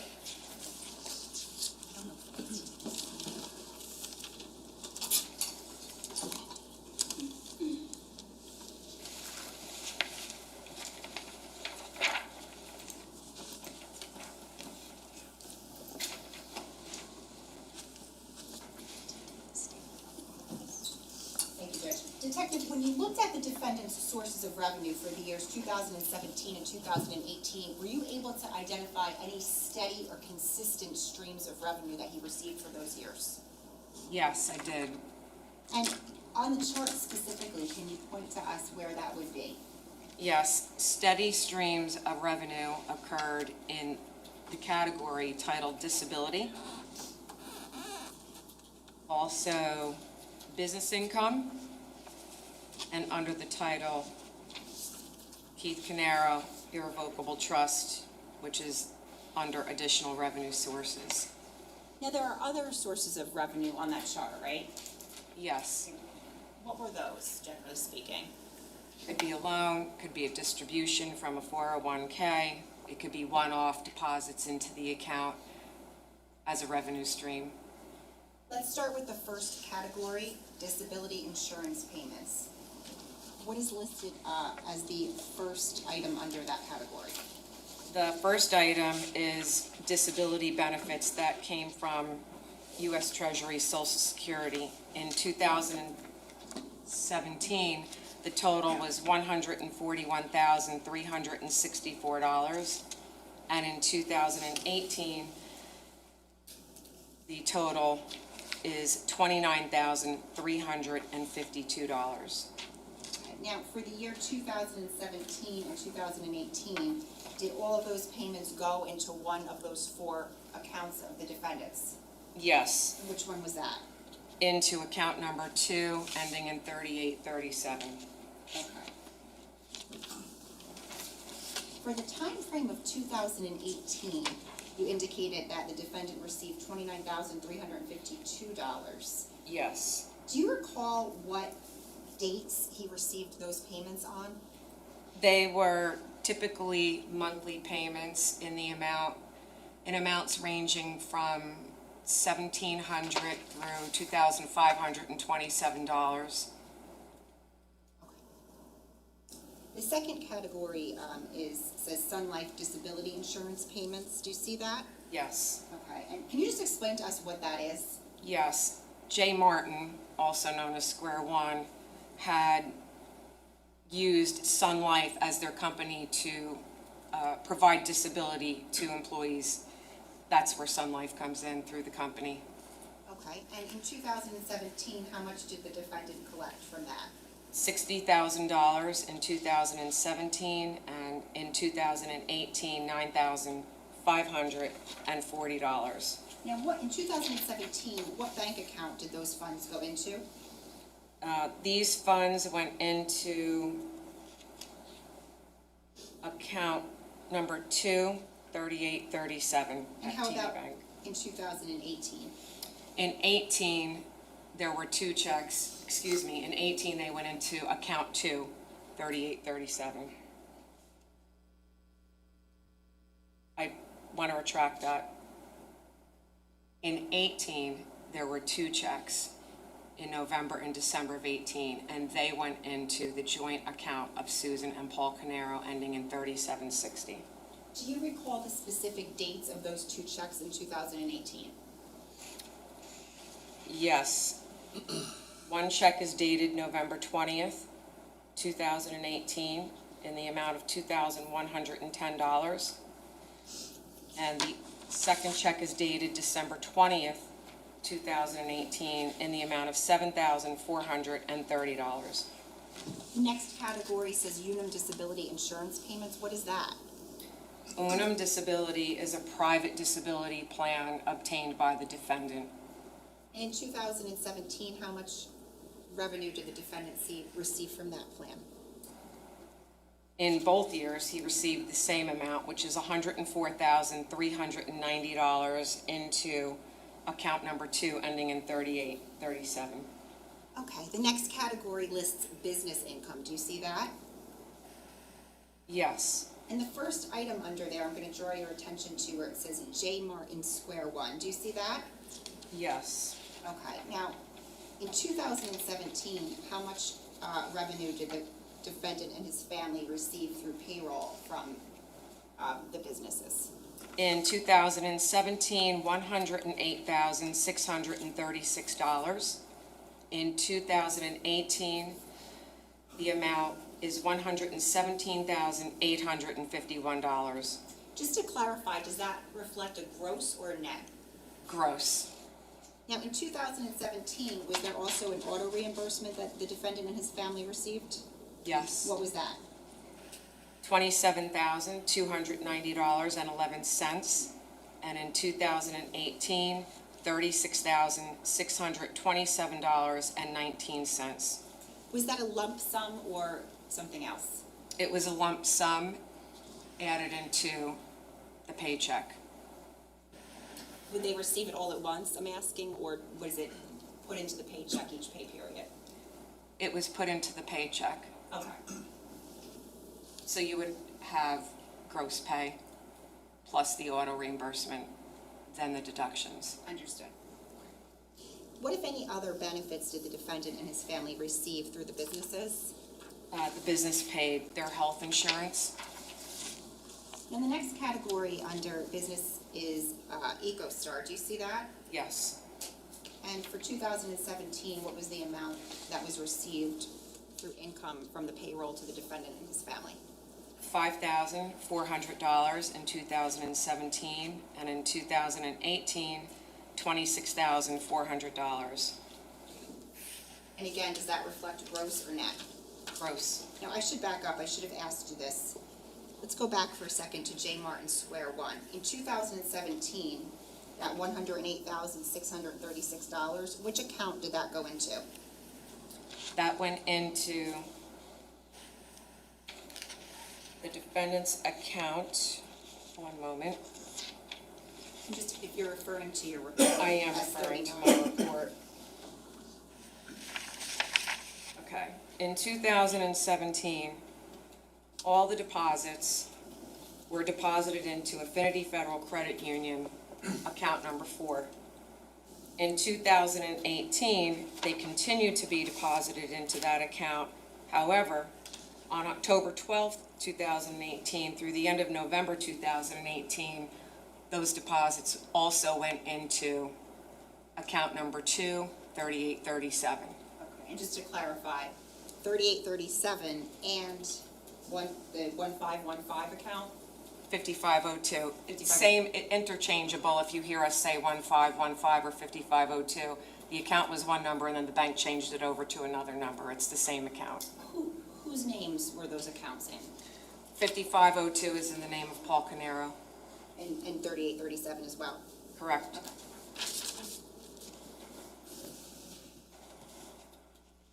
We just spoke about EcoStar, and you had indicated that, I believe in 2017, the payment was $5,400 for that year. What bank account did that go into? Those deposits, I'm referring to my report, in 2017.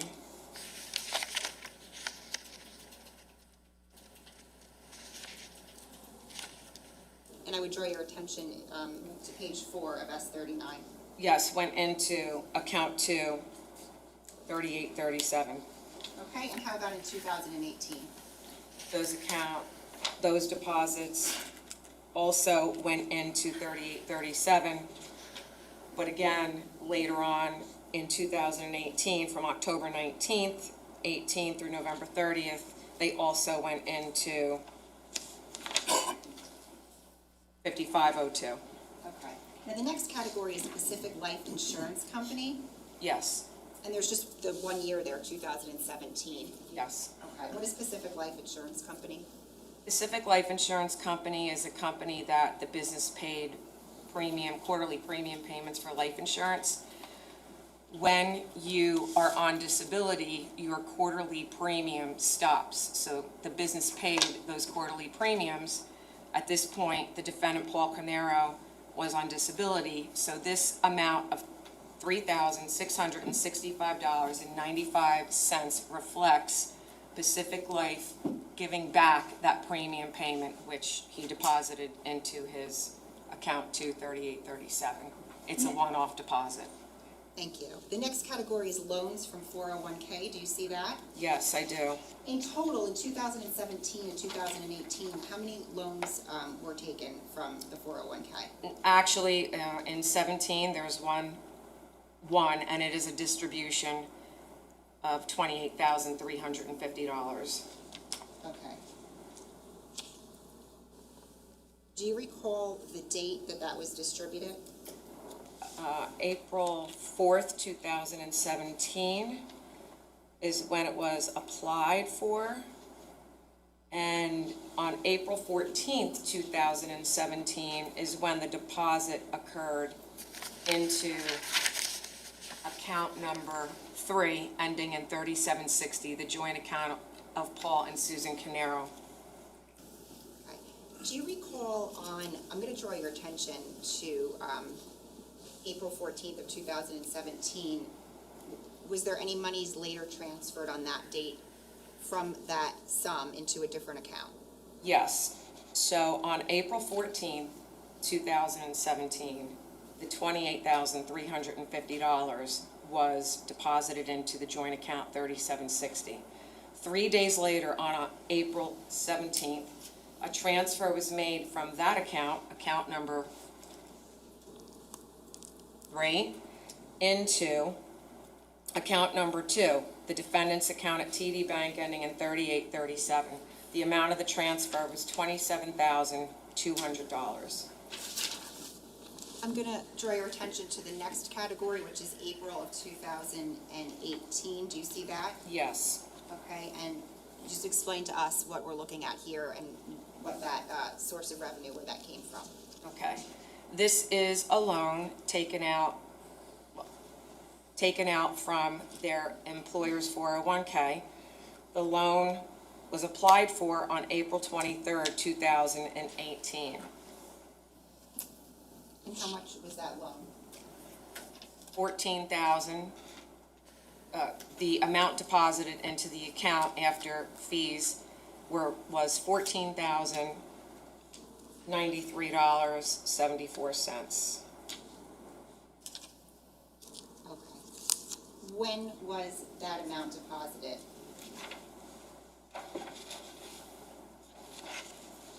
Okay. The amount of the deposit after the fees was on April 30th, 2018, and it came from Ameritrade Trust Company in the amount of $14,008.74, and that was deposited into the joint account with Susan and Paul Caneiro, account 3, ending in 3760.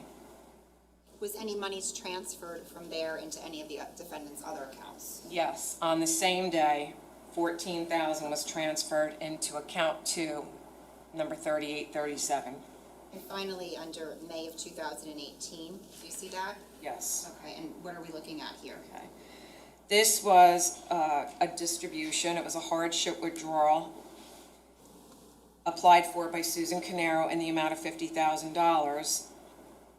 After withholdings, deposit in the amount of $43,672.50 was deposited into the joint account of Paul and Susan Caneiro, account 3760, and that deposit occurred on May 15th, 2018. And was money transferred from that account, from that deposit anywhere else? Yes, of the $43,672.50 that was deposited into the account, on the exact same day, $43,000 was transferred out and into the defendant's account number 2, ending in 38 37. The next category is bank account revenue sources. Do you see that? Yes. And what are we looking at here?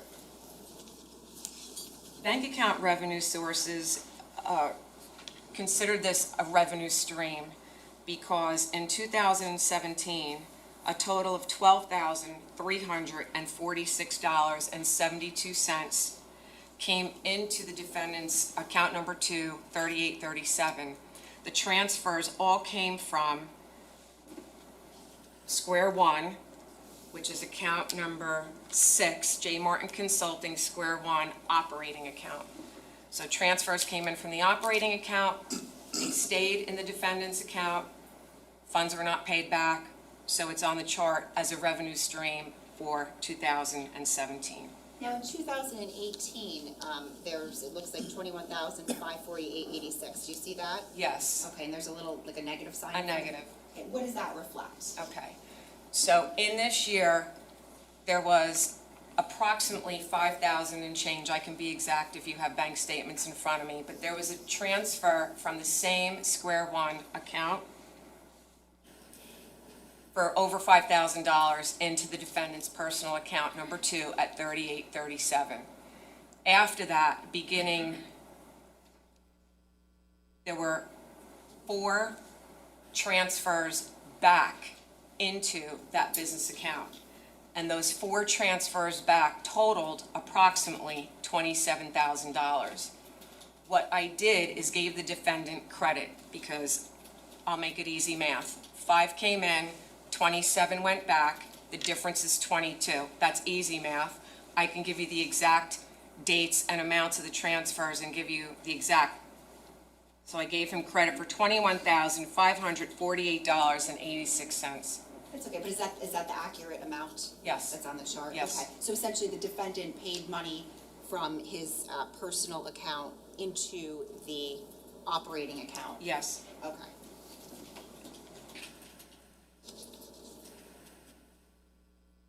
Was that from 3837? Yes. Okay. And then finally, underneath, we have EcoStar operating account. Do you see that? Yes, I do. Okay, in 2018 lists an amount, what is that? $4,700. Okay, and can you explain that to us? Yes. In 2018, there were 4 transfers that went from EcoStar Pest Management, Inc. operating account ending in 7234, which is number 8 on your chart. The dates and the amounts are as follows. On September 12, 2018, $2,500. On September 13, 2018, $500. On September 18, 2018, $1,000. On October 18, 2018, $700, totaling $4,700 into the defendant's account. Okay, and then the next sources of revenue, it says additional revenue sources, do you see that? Yes. Right, the first category says checks from Isel Restrepo, do you see that? Yes. Okay, and for 2017, what is the total? $2,257. And 2018? $920.99. Next category says Penn State University refunds, do you see that? Yes. For 2017, how much was that? $4,414. And what was that, essentially? A refund from Penn State University. Okay, and then the next category is Chubb Insurance Company, do you see that? Yes. Okay, and just refresh us as to what that is.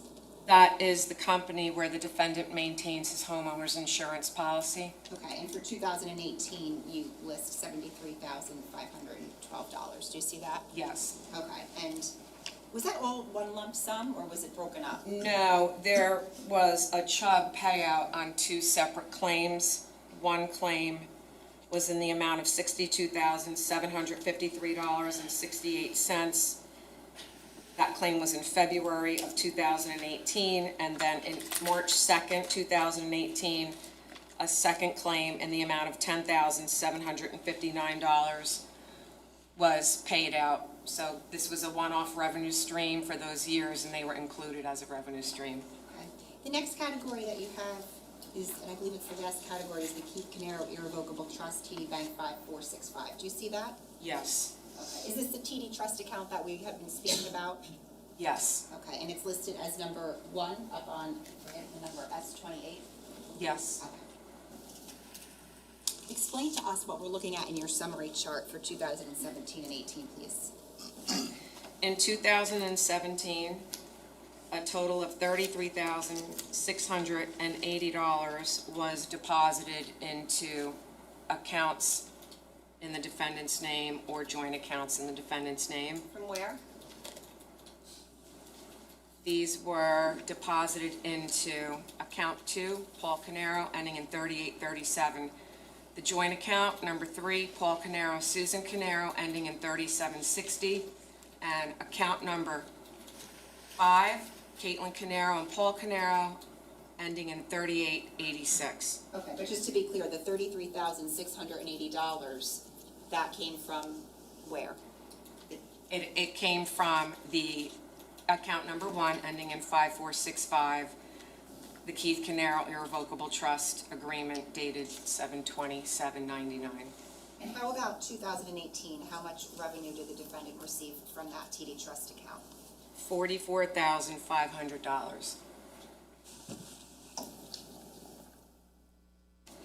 I want to discuss and stay on, you know what, before we do that, let me ask you this. How did you first identify these electronic transfers out of that trust account into the defendant's bank accounts? In reviewing the bank statements for the trust account, again, when I refer to the trust account, it's account number 1, I saw where the money was coming from. I then went back to those source documents, and I saw where the money was going to, and I went to those source documents, bank accounts, or companies. So just to clarify, during the course of your investigation, of all of the bank accounts, what did you review first? Trust account. And from there, that led you to? Other accounts. So from there, when I saw the sources coming in, which was payroll and the businesses, I then through legal process obtained business accounts, bank accounts for both businesses operating in payroll. I also received documentation from the payroll companies. I saw funds going out to Canada Life, so I was able to get through legal process documents from Canada Life. I saw payments also, transfers being made to account number 2, Paul Caneiro, ending in 3837 at TD Bank. I saw transfers going to Paul and Susan's account at TD Bank, account number 3, ending in 3760. And I also saw a transfer going to Caitlin and Paul Caneiro at TD Bank, ending in 3886. Okay, we spoke about this earlier, but I just want to be clear. Now, in 2017, the defendant did pay some money from his personal bank account directly to Canada Life, right? Yes. Okay. And specifically, that is reflected, or was reflected in S40B under expenses for 2017, right? Yes. Okay, and that was $19,880 that you did Yes. pay. Okay. Do you recall which account that came from? The 2 payments for $19,880. I just want to go back to refer to my report. They were made from account 2, ending in 3837. And what types of transactions were those payments? They were electronic payments made to Canada Life. Was there anything, any sort of corroborating documentation that you reviewed from Canada Life indicating that the insurance company did in fact receive those payments from the defendant? Yes, there were checks. So when I say it was electronic transfer, online bill pay, the recipient of the bill pay actually gets a check number on bill pay. Even though it's an electronic submission, they Sure. receive a check. I'm showing counsel what's been marked as S47 and 48. Judge, may I approach for You your can. office? Thank you. Detective, if you can look at S47 first, what are we looking at? S47 is a check paid to Canada Life Assurance Company.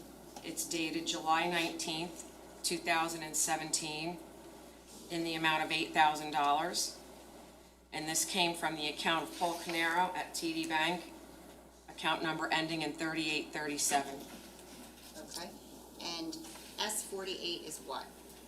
S48 is a check paid to Canada Life Assurance Company in the amount of $11,880, dated August 2nd, 2017.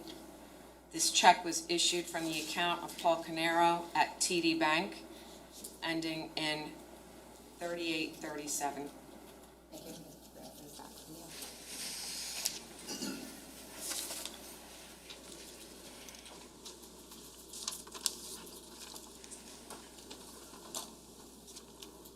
Detective, I want to talk to you about the defendant's bank account 3837, specifically for the year 2017.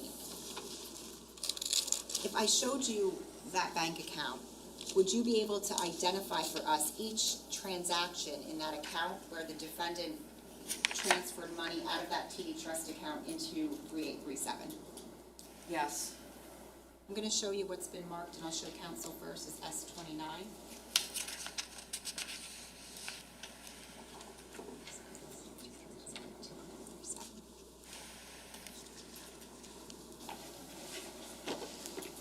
Detective, I showed you S39. Do you recognize that? I do. I'm sorry, 29. Like, S29, I believe that is. Yes. What is that? This is a TD Bank account in the name of Paul Caneiro. Account number ending in 3837. And the statement period begins on December 24th, 2016. Judge Estate would seek permission to publish the bank account and bank statements. Counsel? No objection, Judge. Okay, you can.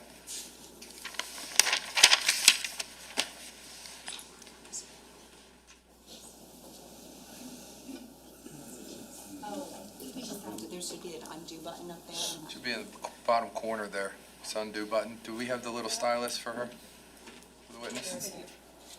On your screen, Yes. there's in the corner, there's a little undo button, right hand corner. Where? Here? Yeah, it should pop up, and you just hold Is that it it? down. You have 3 seconds. It's in the black area on the right, you can almost not see it. 'Cause it's-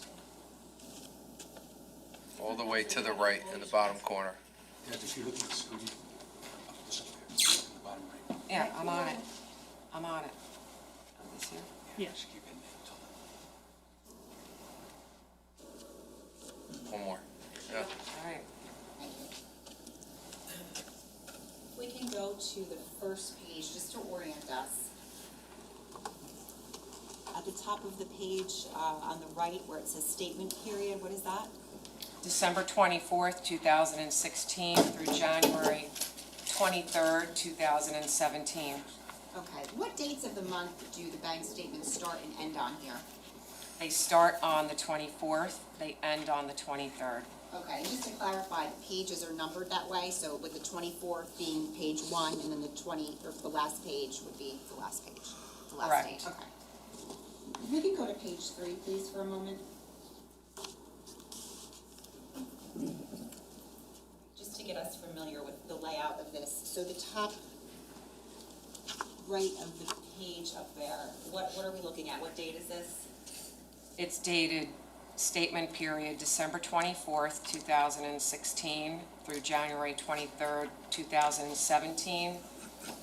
The first transaction on the statement is dated January 3rd, which would be 2017, And the account number on this is what? ending in 3837.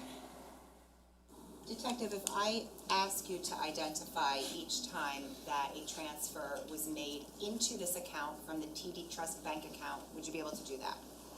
Yes. Okay, I'm going to direct your attention, if we could please go to February 16th.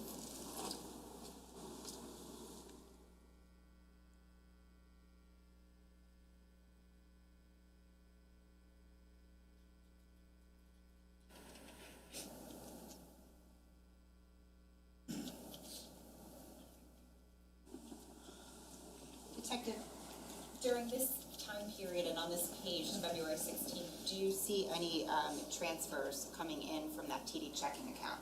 I do. Can you point that out for us? On February 16th, an electronic transfer credit occurred in the amount of $2,400. Can we scroll up just a little bit so we can see the debits? please go up to just the top of the page if you could. All right, so just to be clear, so, it says debit, right? Yes, And then credit, yes, okay, and then balance, and those are the Correct. columns? Okay, Correct. if you could just, I'm sorry, go back to February 16th, thank you. Can you circle for us where you see that? $2,400. Yes. And then just circle for us or underline the last four digits of the bank account from which that came. Okay. I'm going to direct your attention now to March 17th.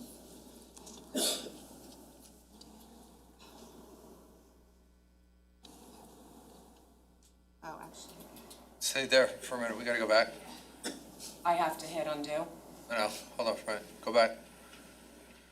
Set it back up where it was. Now down to the 2,400. Oh, too far. sorry, just touch just a little I bit. know. Thank It's you. touchy. Okay, can we print that? That is S 29.1.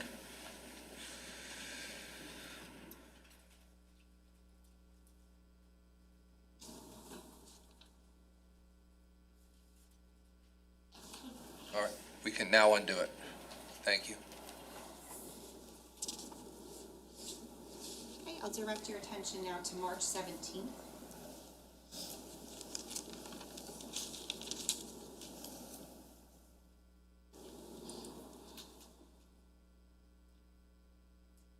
Detective, do you see any transfers on March 17th from the TD Trust account? Yes, Can you please identify that by circling it? there was a deposit in the amount of $1,500, which was an electronic transfer credit from the trust on March 17th. Okay, can you just underline the last four digits from where it came? Thank you. We can print that, that's at S 29.2.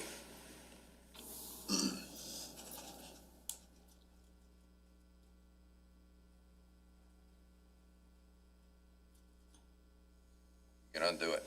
Thank you.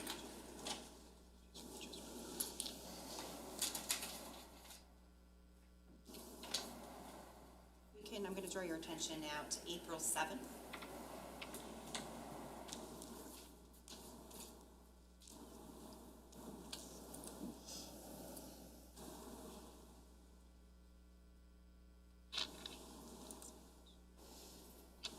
Do you see any transfers on April 7th from the trust account on that date?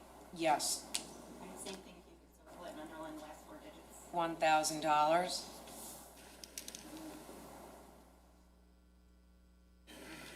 Print that, please, 29.3.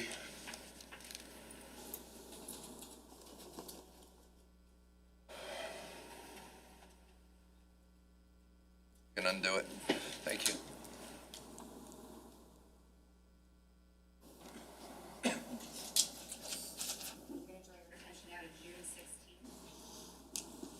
When we get there, if you could let us know if you see any transfers from the TD Trust checking account on that date.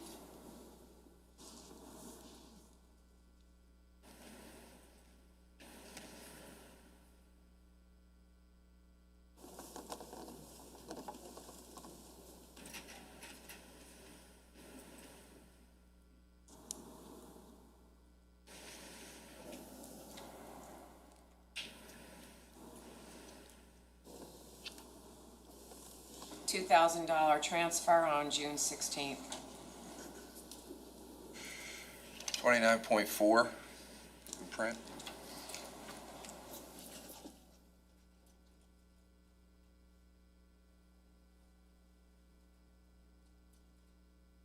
I'm going to direct your attention to June 20th. $4,000 transfer, electronic. Print that as 29.5, please.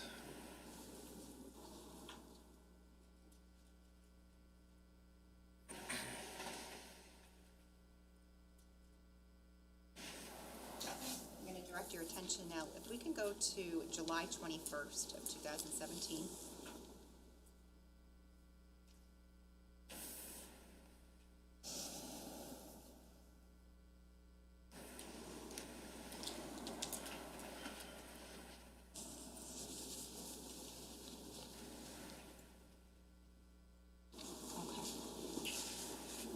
Detective, I'm gonna draw your attention to July 21st of 2017.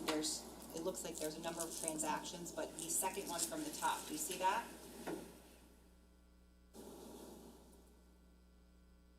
To Canada Life? Yes. Yes. To Canada Life, okay. And that was for $8,000? Yes, Okay, does that correspond with the checks that I showed you that went to Canada Life? yes, And that is from the defendant's account, that's him paying Canada Life? yes. Okay.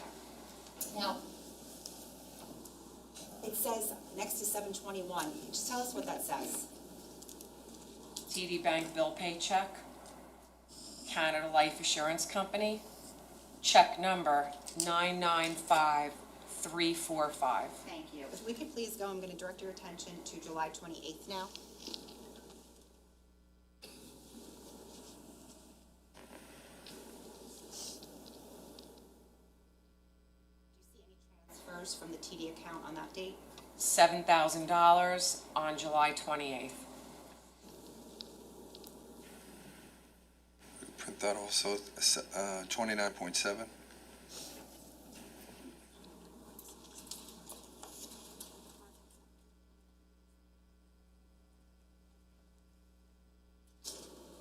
You can undo that one.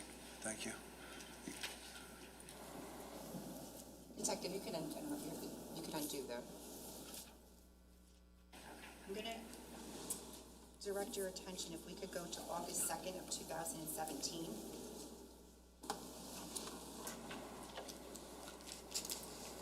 Detective, do you see where there's a payment of $11,880 Yes, to Canada Life? yes, Okay, and again, does this correspond to one of the two checks, payments that the defendant did in fact make to Canada Life from this bank account in 2017? yes, Okay. You don't have to circle it, we didn't circle the last one, I just want to remain consistent, I just want to point it out though for the jury. And is there a check number under Canada Life Assurance Company? yes. Okay. If we can, I'm going to direct your attention now to December 1st.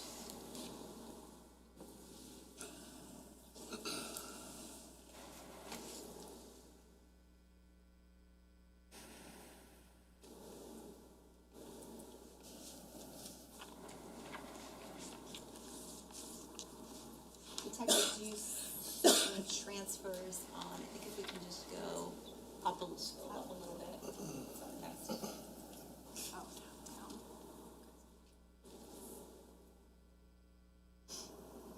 Okay. Do you see any transfers here on December 1st? from the- 10,500. Thank you. You're underlining for the record, the last four digits, 5465? Yes, Print that as 29.8.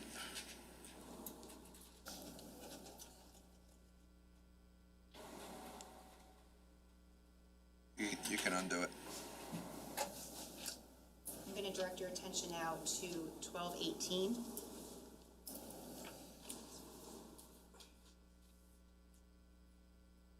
Any transfers here from the TD checking account that you see? yes, 2,500 from account 5465. 29.9. Please print. You can undo it. Finally, I'm going to direct your attention to 1227.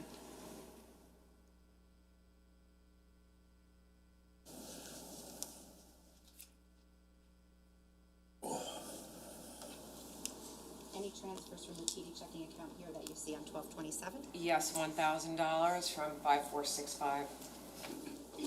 Print that as 29.10.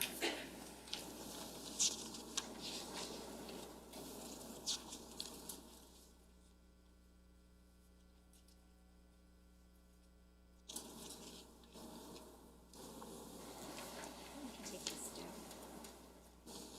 Showing counsel what has been marked, actually, let me ask the credit question.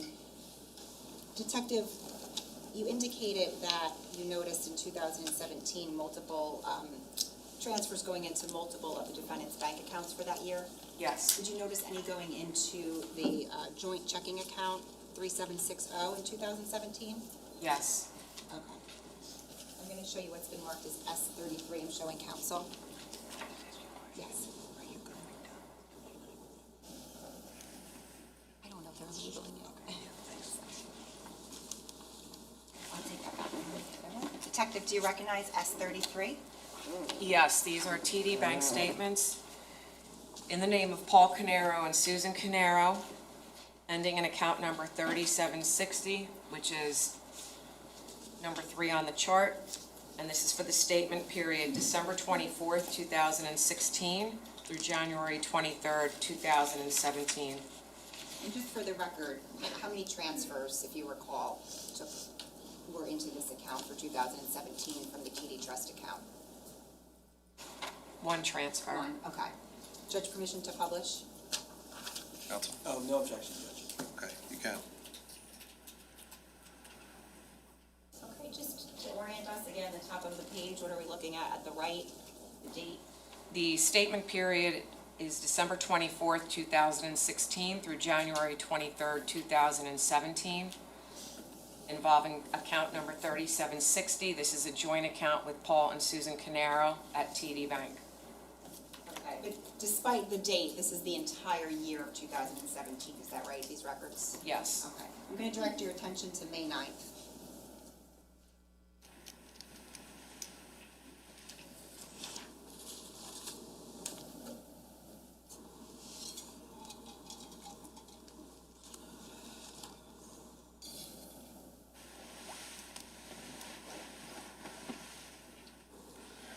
Detective, do you see any transfers coming in from the TD Trust account on that date?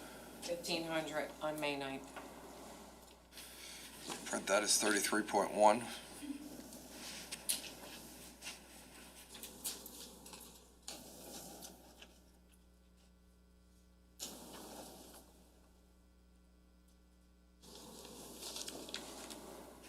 Detective, we can take this down, please, thank you. Detective, which of the other bank accounts that the defendant had, did you notice any transfers coming from the TD Trust checking account in 2017? There was a transfer made to the TD bank account with Caitlin and Paul Caneiro, ending in 3886. How many? One. Just one, okay. Showing counsel S35. I'm showing you what's been marked as S35, I'll take the other ones back, thank you. Detective, do you recognize that? I do. What is that? These are TD bank statements in the name of Caitlin Caneiro, Paul Caneiro, ending in account number 3886, and the statement period is December 14th, 2016 through January 13th, 2017. Permission to publish? No objection. Okay, can. Detective, what is the last 4 digits on this account? 3886. And just to be clear, are these the statements from 3886 for the entirety of 2017? Yes. Okay, I'm going to refer your attention to February 21st.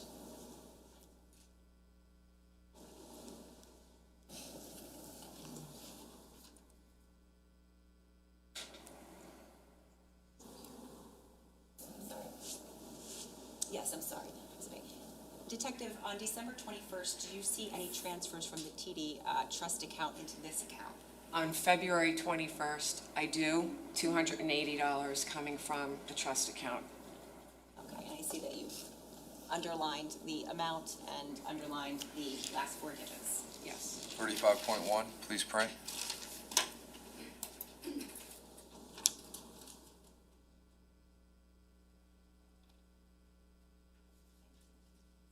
Take those back.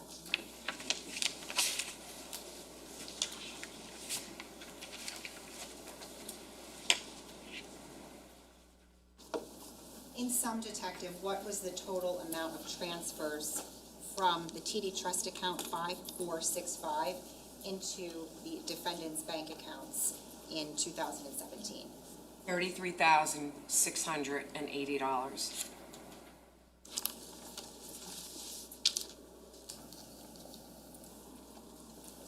I want to move on to 2018 now. On the chart S40A,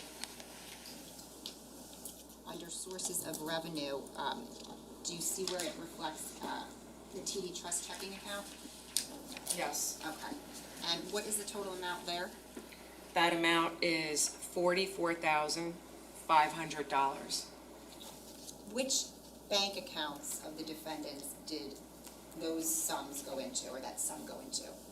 Account 2, the defendant's account ending in 3837, and account 3, the joint account with the defendant and his wife ending in 3760. Okay. So in 2018, how much money did the defendant pay to Canada Life, if any, from his personal bank accounts? 0. Okay. If I were to show you the bank accounts for 2018, specifically 3837 first, would you be able to identify those transfers for us? Yes.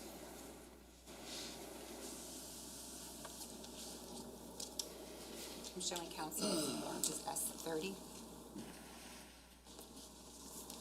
Detective, do you recognize this? I do. What is that? These are bank statements from TD Bank in the name of Paul Caneiro.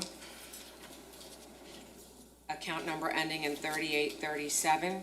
Statement period covers December 24th, 2017 through January 23rd, 2018. Like we did with 2017, would you be able to identify each of the transfers that the defendant made into this account from the TD Trust checking account? Yes. Permission to publish. Go ahead. Again, just to, for purposes of identification, is there a bank number on here? Last Yes, four digits? The account number ends in 3837. Okay, this is the entirety of the bank statements for 2018 from this account. Yes. I'd like to direct your attention to January 2nd.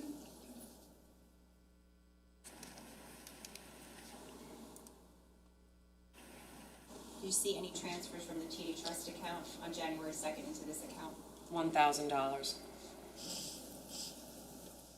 Please print as 30.1.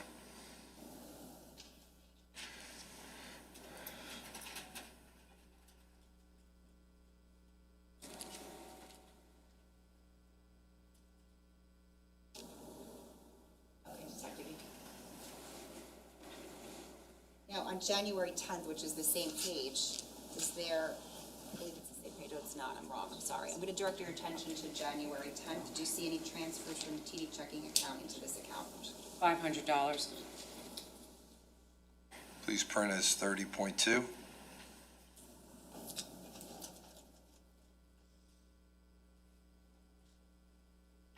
Directing your attention to January 22nd now. Do you see any transfers from the TD Trust checking account on that date into this account? $2,500. 30.3. Drawing your attention now, I'm sorry, you can take that off. Drawing your attention to February 5th. Same thing, if you see any transfers from the TD Trust checking account. $2,200. Let's not move for a second. And just make sure it printed on the 30.3. It did. Okay, so this would be 30.4.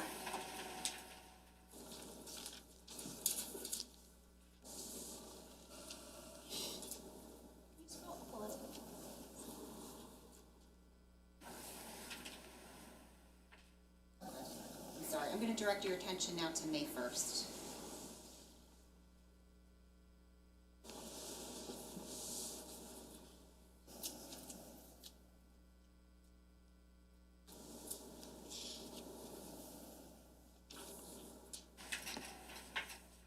Same thing, Detective, any transfers here? $5,000. Detective, just prior to this particular transfer on May 1st, do you see the previous transaction on May 1st, right above it? Yes. Okay, what is that? That is an online mortgage payment to City Mortgage in the amount of $3,050. After that payment was made, what was the defendant's balance here? Negative $759.86. Please print as 30.5.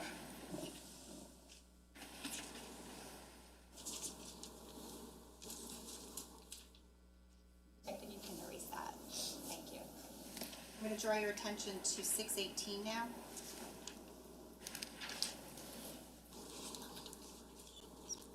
Actually, I'm sorry. sorry, let's back up. If we could go to, I'm gonna draw your attention to May 15th.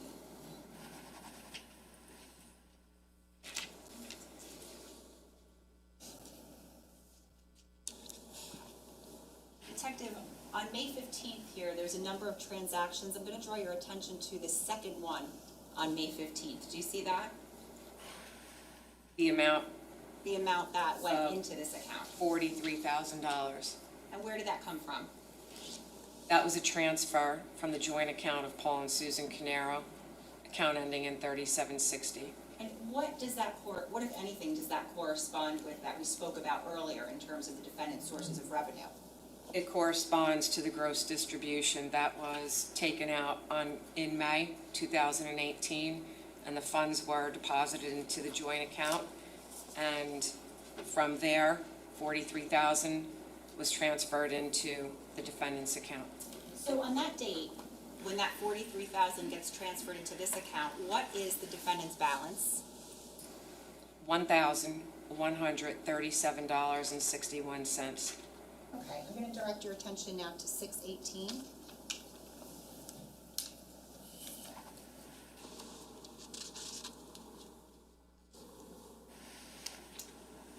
Detective, do you see any transfers from the TD Trust checking account on this date?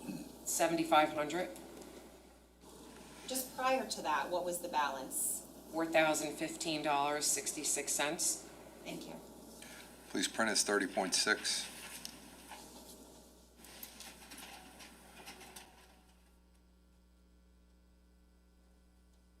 For the record purposes, each time that I'm saying to print them, the witness has circled the amount and to the, from where the transfer was coming from for the last 4 digits. Go ahead. I'm gonna draw your attention to July 16th now.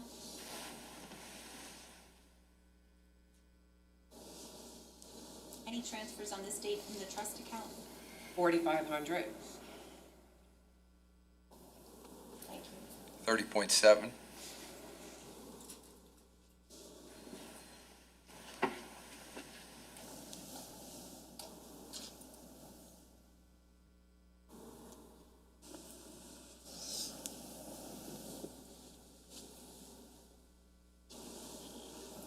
You could, Detective, if you could erase that, too.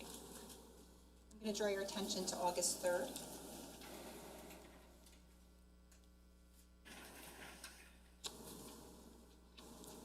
$4,000. That's coming from the TD Trust account. Yes. 30.8 will be printed.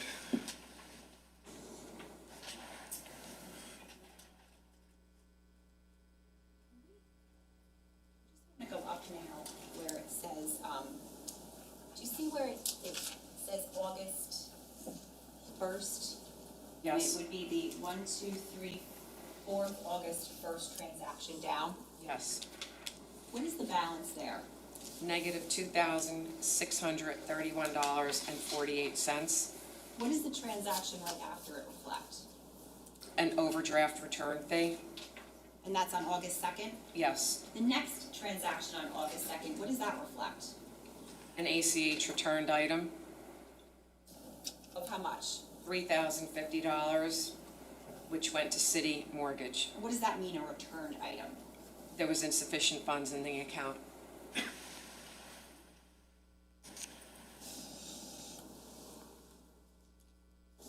On August 3rd, do you see any transfers from the TD Trust account into this account? Yes, $4,000.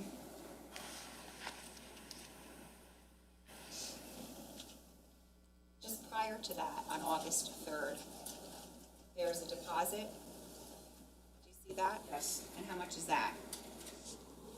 $441.76. And that comes from where? EcoStar Pest. Thank you. Printed as 30.8.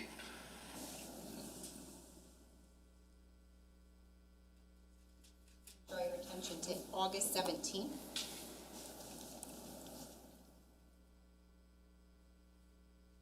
Any transfers here, Detective, from the trust account? $2,500 from account 5465. What was the balance just prior to that on August 17th? $452.84. Thank you. Print is 30.9.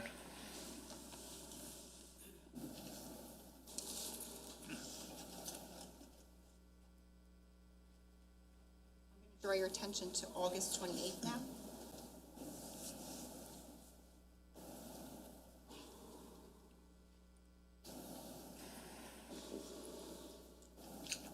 $1,000 from account 5465. Just prior to that transaction on August 28th, did you see that there's another transaction right above it on August 28th? Yes, What is that? the transaction is an electronic payment to Bank of America, For how much? $1,333, And then what is the balance after that? negative $517.29. Thank you. Print is 30.10.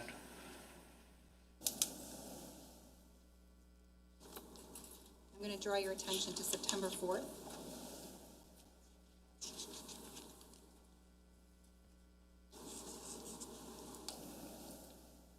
$300, From? 5465.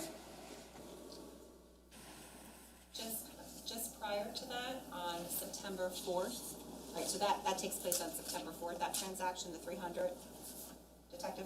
Yes, Just prior to that, on September 4th, what is the defendant's balance? $9.32. Is there another transaction on September 4th that takes place? Yes, And specifically, what is that? $200 is transferred to the joint account with Paul and Susan Caneiro, ending in account number 3760. I'm sorry, I should have been clear. Is there any other, on 9/4, is there any other transactions? I might have missed that, I think it's actually above it. Are there Yes. any other transactions prior to this on 9/4 that, where money comes in from the TD trust account into this account? Yes, $1,000. Thank you. Print that as 30.11. Wait, hold on for a minute. Did you undo the one below it, the Yes, 300? If we're circling both, this is all 30.11. You're going to need to reprint it. Circle it back, sure. please. And on the underline. So we'll print that one, and that will be 30.11. So for the record purposes, there's two areas that are circled on there. It's a $1,000 transfer and a $300 transfer for September 4th in two separate timeframes. Now you can undo it. Thank you. I want to direct your attention now to September 7th. September 7th.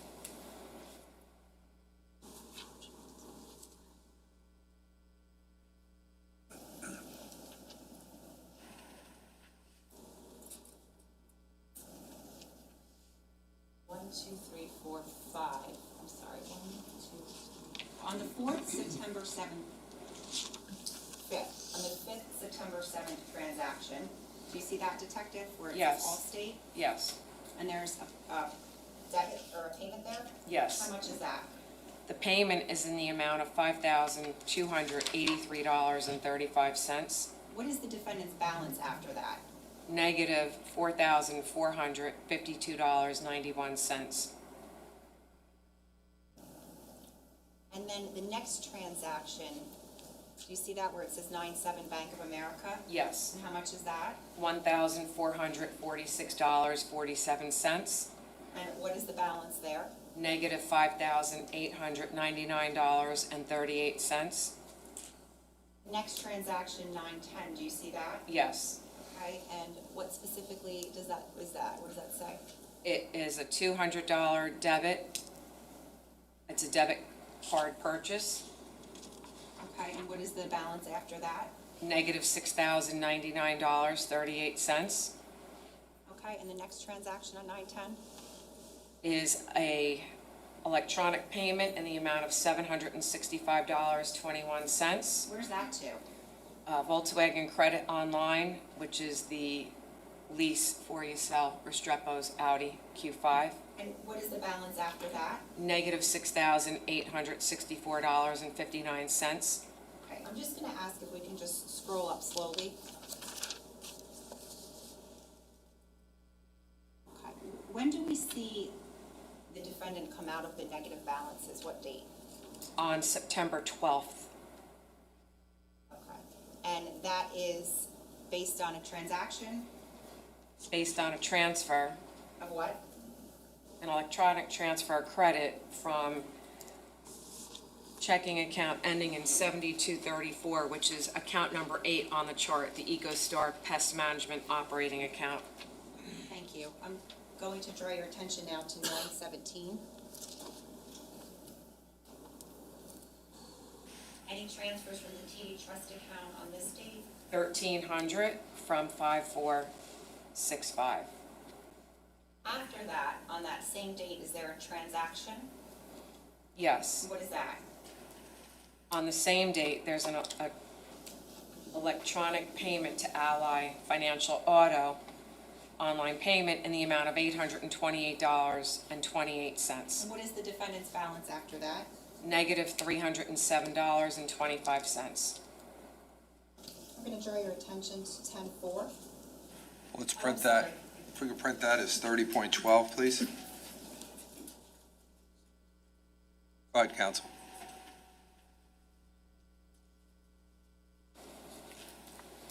I'm going to draw your attention to, I just want to ask you about on 918 on this page, the last transaction that we see here. Do you see that? Yes. That is, what are the last 4 digits of that account?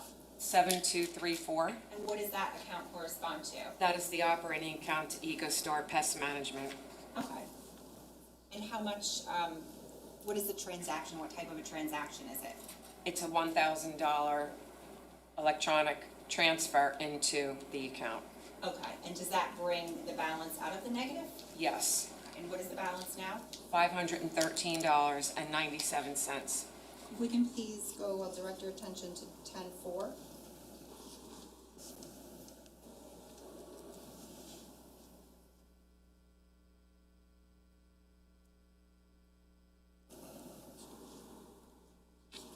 Any transactions or transfers on this date from the TD Trust account? $1,500 from 5465. And just prior to this transfer, still on 10-4, what was the defendant's balance? Negative $868.07. I'm going to draw your attention now to, oh, I'm sorry. Print that as 30.13. I'll draw your attention now to 10-9.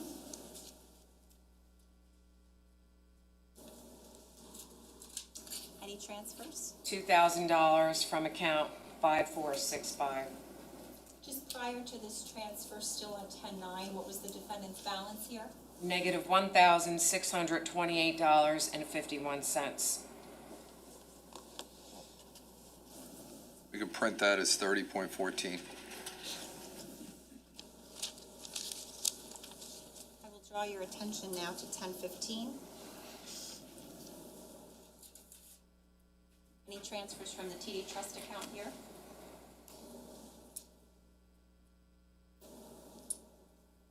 $1,200 from 5465. Thank you. Print as 30.15.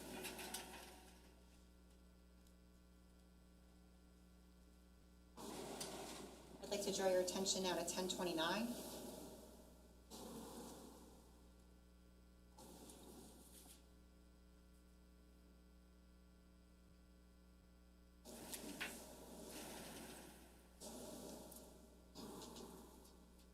Any transfers here from the TD Trust account? $2,000 from 5465. I'd like to draw your attention to, oops, we have to print that. That'll be 30.16. Drawing your attention to November 8th now.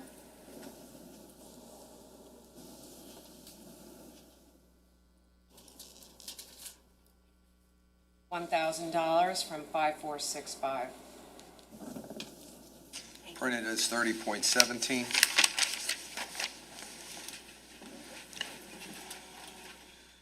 I'll draw your attention now to 11-15.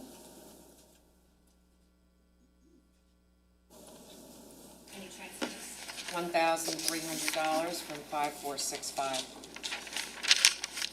30.18.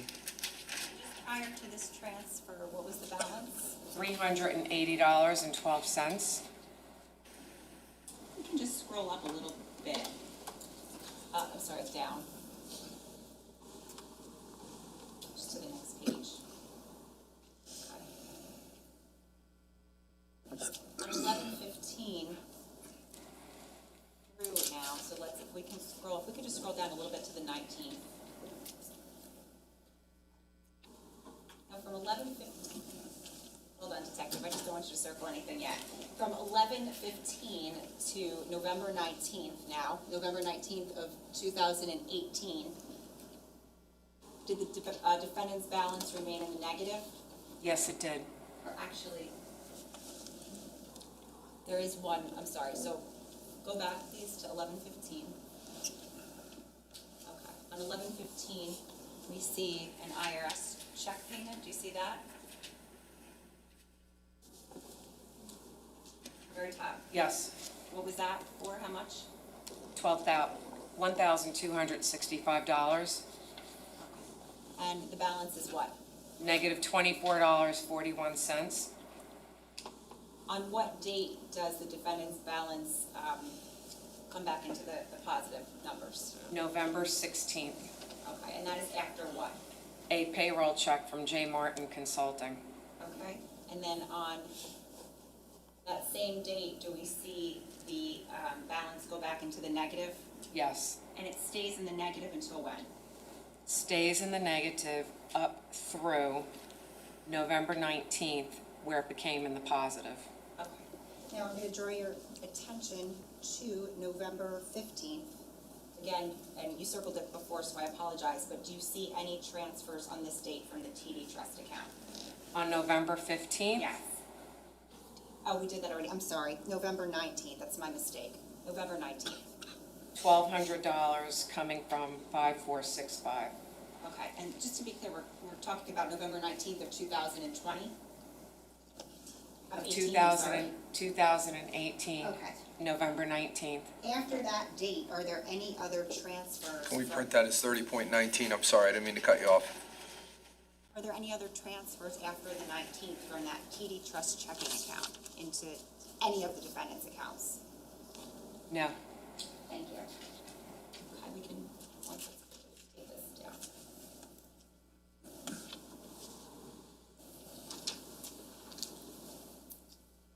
Detective, in 2018, were there any transfers made into the defendant's joint checking account 3760 from the TD Trust checking account? Yes. How many? One. Okay, I'm going to show you what's been marked as S34. And I'll take this back from you. Do you recognize S34? Yes. What is that? It's TD bank statements in the names of Paul and Susan Caneiro, account number ending in 3760. And this statement period starts December 24th, 2017 through January 23rd, 2018. Take permission to publish? No objection, Judge. You can. Thank you.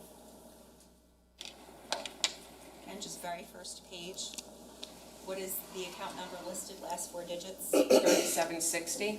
And is this the entirety of the bank statements for 2018 from 3760? Yes, it is. I'll draw your attention to September 7th, please. And when we get there, tell me if you see any transfers from the TD checking account into this account on that date.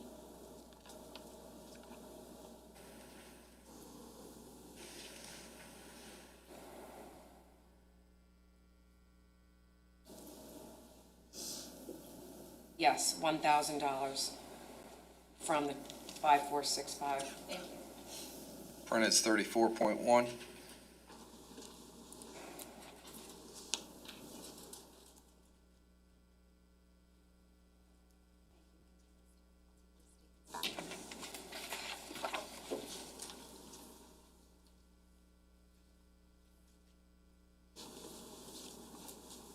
So the overall total amount of money that was transferred in total into the defendant's personal bank accounts from that TD Trust checking account 5465 in 2018 was what? $44,500. And just to be clear, were any monies from the defendant's personal accounts, personal bank accounts, transferred directly to Canada Life in the year 2018? No, All of the transactions that you just identified as being transfers from the TD Trust account into the defendant's personal bank accounts, did you corroborate those in any way? yes, I did. How did you do that? The transfers from the trust account into the defendant's accounts through legal process, I obtained the bank records through legal process, and I was able to verify that the money that was transferred out of the trust was transferred into the corresponding accounts. Now, Detective, when you looked at the TD Trust bank statements, 5465, for the years 2017 and 2018, did they reflect any funds being paid out of that account to Canada Life? No, I'm sorry, for the years 2017 and 2018, we'll talk about the TD Trust account 5465. yes, Were any monies paid out of that account to Canada Life for premiums? can I see my supplemental report for Canada Life, please? Yes, of course.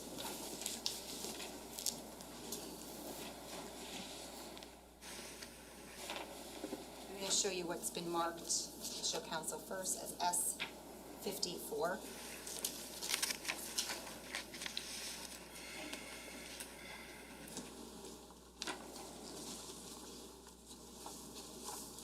If I showed you this, would that refresh your memory? Yes, If you could just read it to yourself and tell us when your memory is refreshed.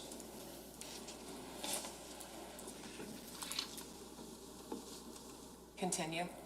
Okay, so for the years 2017 and 2018, were any payments made from the TD Trust checking account to Canada Life, the insurance company? Yes, Okay, and what was the total amount that was paid to Canada Life from the TD Trust checking account in 2017? $25,709.20. Okay, so let's stay on 2017. What were the dates and amounts of those payments? On January 3rd, a payment was made in the amount of $15,709.20. Okay, and was that one check or multiple transactions, I should say, or one transaction? It was a transaction that covered multiple transactions at Canada Life because half of it paid the quarterly premium and half of it went to be applied as a loan payment. Okay, in that same year, 2017, what if any other payments were made out of the trust account to Canada Life? On October 10th, 2017, a payment was made in the amount of $10,000 to Canada Life. And when you looked at that TD Trust bank statements for 2017, did those bank statements corroborate those payments? Yes, Was there any corroborating documentation from Canada Life as well? yes, And what was that? checks, Specifically, how many? 2 checks, Did 3 sound right? 3 for the $15,709.20. I'm showing counsel what's been marked as S49, 50, and 51.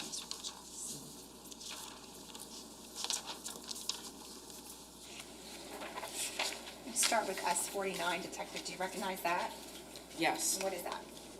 This is a check issued from the TD Bank, account titled ATF Keith Caneiro Irrevocable Agreement dated 7/27/1999. This is check number 220, payable to Canada Life in the amount of $7,854.60.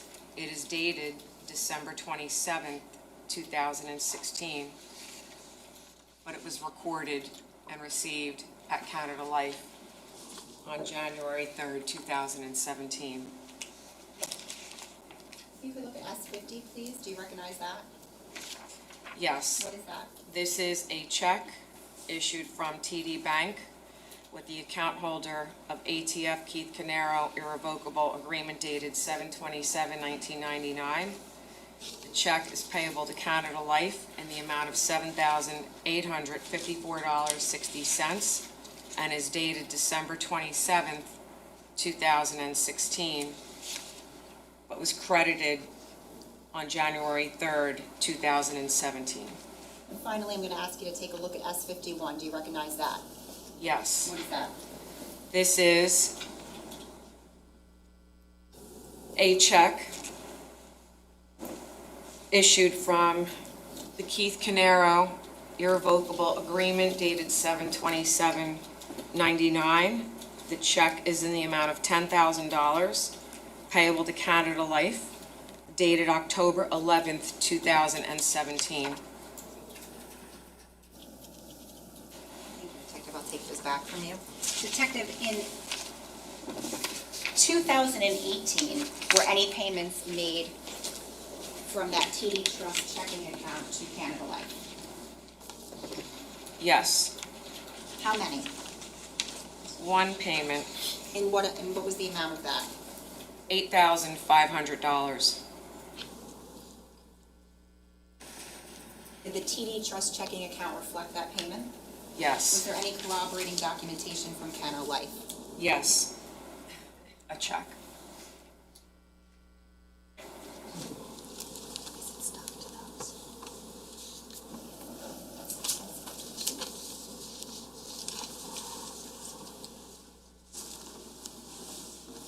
I'm sorry, Judge, if you could just have one moment. Thank you. Showing counsel S52. Detective, I'm showing you S52. Do you recognize that? Yes, What is that? this is a check issued to Canada Life Assurance Company in the amount of $8,500. It's dated April 5th, 2018, and this is drawn on TD Bank, account 5465, titled ATF Keith Caneiro Irrevocable Trust, agreement dated 7/27/99. Take that back. Thank you.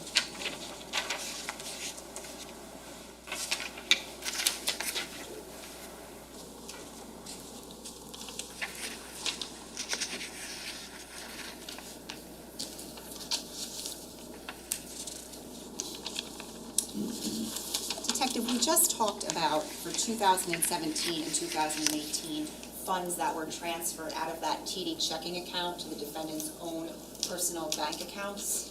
Were you able to trace those funds as to where they went? Yes, And what was that? What were they used for? to pay the defendant's personal living expenses. Now, during the course of your investigation, was there any documentation from Canada Life that you reviewed regarding missing premium payments? Yes. Okay, and do you recall specifically what that was? Yes, I reviewed the quarterly billing statements and also the notices for the missed premium payment. The missed premium payment notices went out 60 days after the payment was due. So for example, if the quarterly premium payment was due January 28th, the notice would be dated March 27th. Also indicated in those notices was, what was indicated in the notices is that the automatic loan provision of the policy paid the missed premium payment. Showing counsel what's been marked as S53. Detective, I'm showing you what's been marked as S53, if you could take a look at that.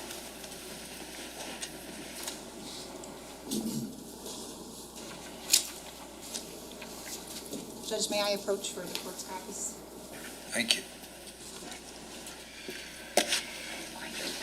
Thank you. Appreciate it. Detective, do you recognize what's in that binder? Yes, I do. And specifically, what are those? This is the Canada Life Assurance Company quarterly billing statements and the notices of missed quarterly payment. Permission to publish? Oh, I'm sorry, no objection, Judge. Okay, go ahead.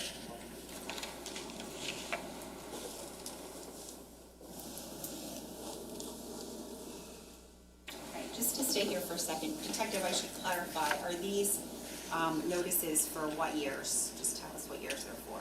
This is 2017. And the binder contains, so just to clarify, the binder is for the years 2017 and 2018? Correct. Okay. If we could go to the first page now. Do you see where it says due date? Yes. What is that? January 28th, 2017, And is there a premium amount that's Yes. due? What is that? $7,854.60. Okay. And do you see to the left where it says Keith Caneiro Irrevocable Trust? Yes, And then Paul Caneiro Trustee? yes, Is there an address under there? yes, there What is. is that? 27 Tilton Drive, Wayside, New Jersey, 07712. Okay, if we can scroll up now. We can go up to the next, that's January, so this is 2 pages.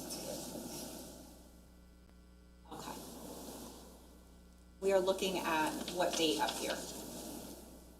April 28th, 2017.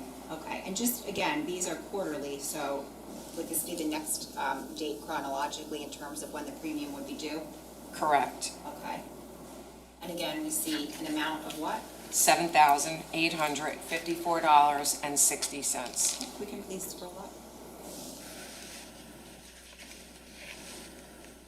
Stop there for a second. Okay. If you can scroll up a little bit. All right.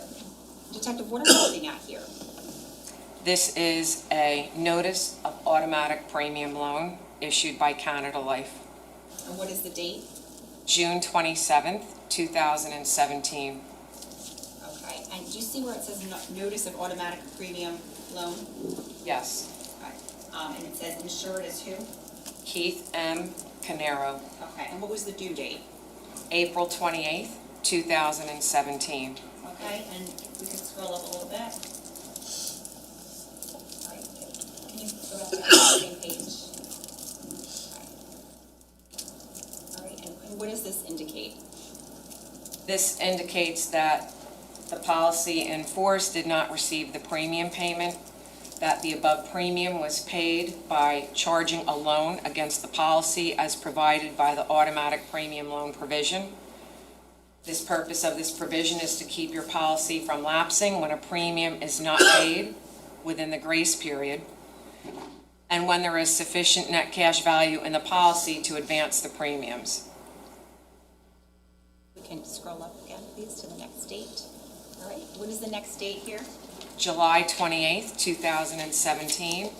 Okay, if we can scroll up. The next date, yes. And the next date is what? October 28th, 2017. Okay. And was that essentially the four quarterly premium dates that we just went through? Yes, Okay, and of those four, there was one letter for a missed payment from April, is that right? that is right. Okay, if we can scroll up, please, now to 2018.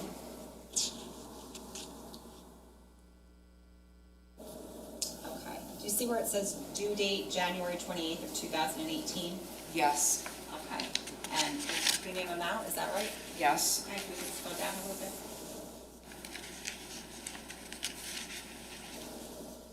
Okay, and now what are we looking at here, Detective? This is a notice of automatic premium loan issued by Canada Life. What's the date? It is dated March 29th, 2018. Okay, and is there a due date? The due date is January 28th, 2018. Okay, so essentially, is this letter indicating that there was a missed premium payment from January? Yes, Okay, if we could scroll up to the next date, please. April 28th of 2018, do you see that? yes. Okay, if we could scroll up. Any letters of missed premium payments for April? No, Okay, the next date, July 28th of 2018? Do you see yes. that? Okay, if we could scroll up. Okay, Detective, what are we looking at here? This is a notice of automatic premium loan issued by Canada Life, What is the date? September 26th, 2018. And what is this indicating? that the policy is in force, although Canada Life did not receive the premium payment. The above premium was paid for you by charging a loan against the policy as provided by the automatic premium loan provision. And is there a due date? The due date is July 28, 2018. I think that's the last of it, but if you could just scroll up just to show us, please. Okay, and the next one we come to is October 28th of 2018. Do you see that? Yes, Okay. Now, when you reviewed these documents, when there was a missed premium letter that went out, what was the time frame between the due date and the missed premium? 60 days, Okay, so 60 days after this date would have been what? December 27th, Of, 2018. okay, and did you receive anything in December 27th of 2018 regarding missed premiums? I did not. Okay, thank you.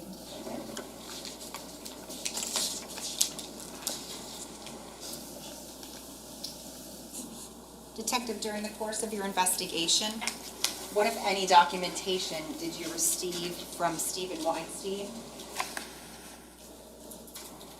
Through legal process, Steve Weinstein, the CPA, provided a myriad of financial documents to include bank statements and other financial documents. It was voluminous. Did those bank statements include TD Trust Account bank statements 5465? Yes, it did. Do you recall the time frame of those bank statements that you received from Mr. Weinstein? Yes, What was that? January 18 through September 18. Did you review those statements? I did.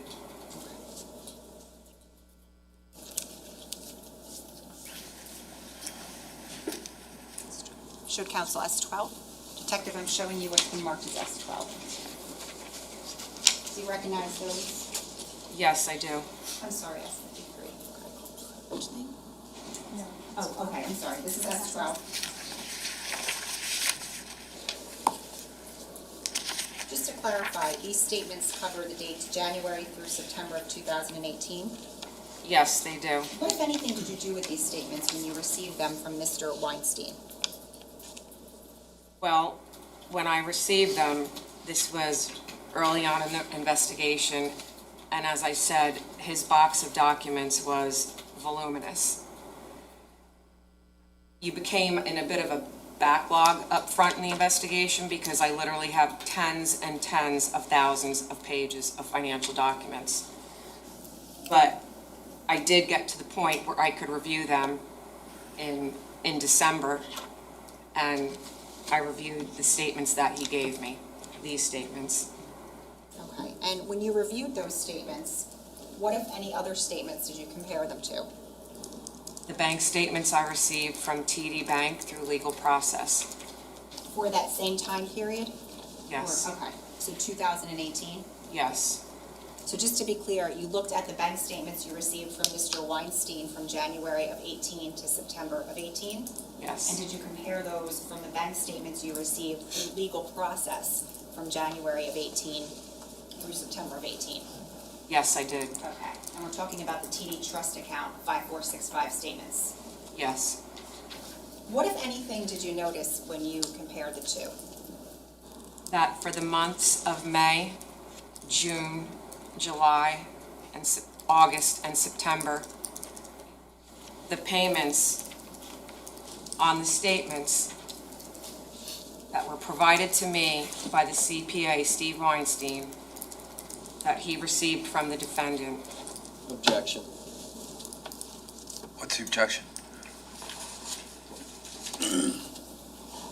Just that the witness is testifying outside the scope of her knowledge. She received them from a person. She can say who she received them from. What happened prior to her involvement, I don't think she should be testifying about.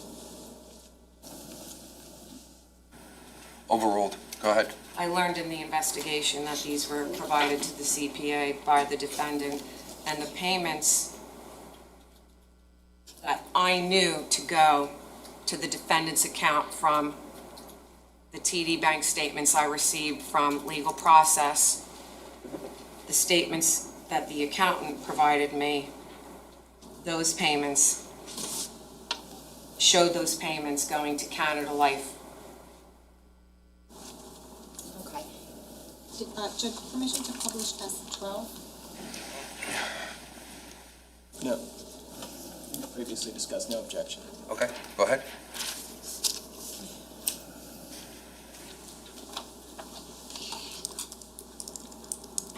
Detective, what you're looking at on the screen, is that the same thing as S-12 that you have in front of you in its entirety? Yes. Okay, if we can go through this for a moment, we can scroll up. Now, you indicated that you noticed alterations starting in when? May. May, okay. We can go to May.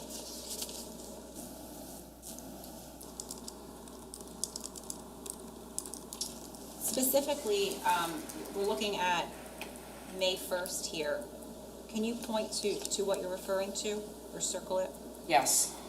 $5,000 is shown on this statement to have been a bill paid to Canada Life Assurance Company. Okay. We can go. We can print that as 12.1, please. Wait, let me just confirm. I don't think we had a 12.1 from yesterday, right? We didn't have a 12.1 from yesterday, correct? All right, 12.1, go ahead. And then if we can go up a little bit.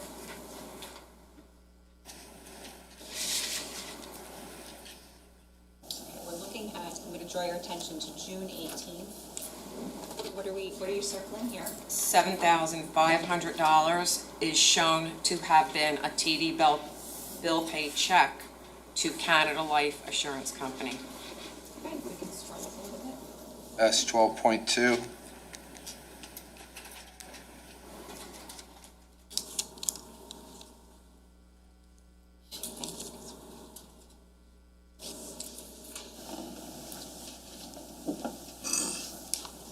Draw your attention to 7/16. $4,500 is shown to have been a TD Bank bill pay to Canada Life Assurance Company. Thank you. 12.3,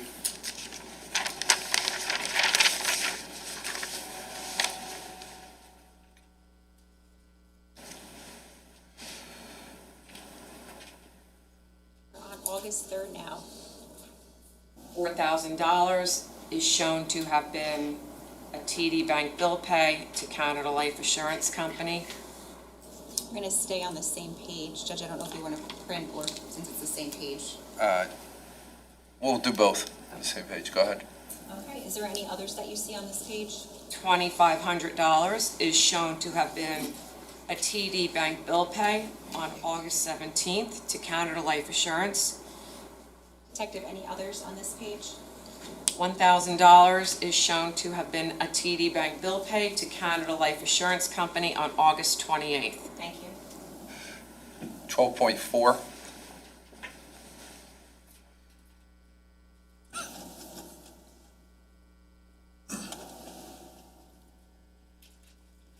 Scroll to September, please.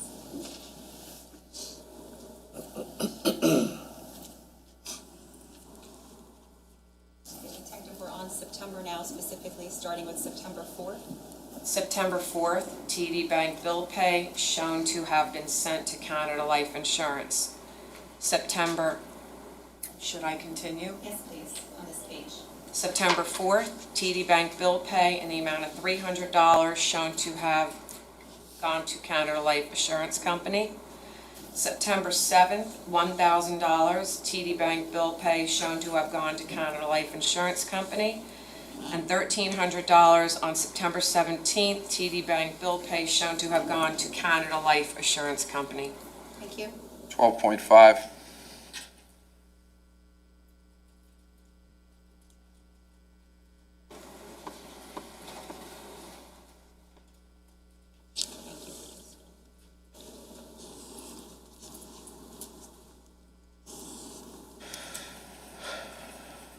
Oh, that's, yes, I'm sorry.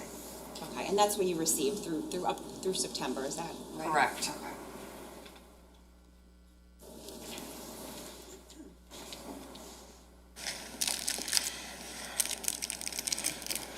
Detective, all of those transactions that you just underlined and circled reflecting transactions that went to Canada Life, where did they actually go? To the defendant's bank accounts, And how do you know that? because I have the bank documents through legal process for TD Bank, and I was able to see exactly which accounts the money went to. Now, Detective, in April of 2018, there actually was that one payment that did go to Canada Life, is that right? Correct. Was there anything different about that payment, specifically the way it was titled on the bank statements as to the ones that were altered? It listed a check number. It actually had check and then the number. During the course of your investigation and preparation, was anything prepared to depict the altered statements side by side with the statements you received through legal process? Yes, And what was that? an exhibit.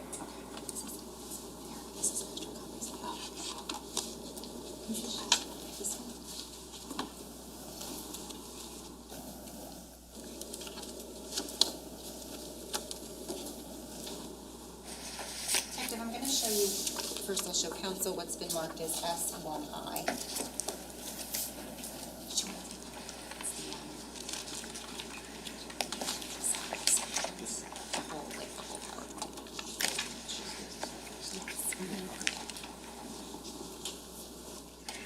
Detective, I'm showing you what's been marked as S1I. Do you recognize this? And I'll ask you to just flip through it. Yes, Okay, and what is this? Is this what you just referred to? yes. Okay, let's just go, the first page depicts what? First page depicts bank statements from TD Bank for the trust, bank account ending in 5465. The first sheet on the left, the statement date is April 1st, 2018 through April 30th, 2018.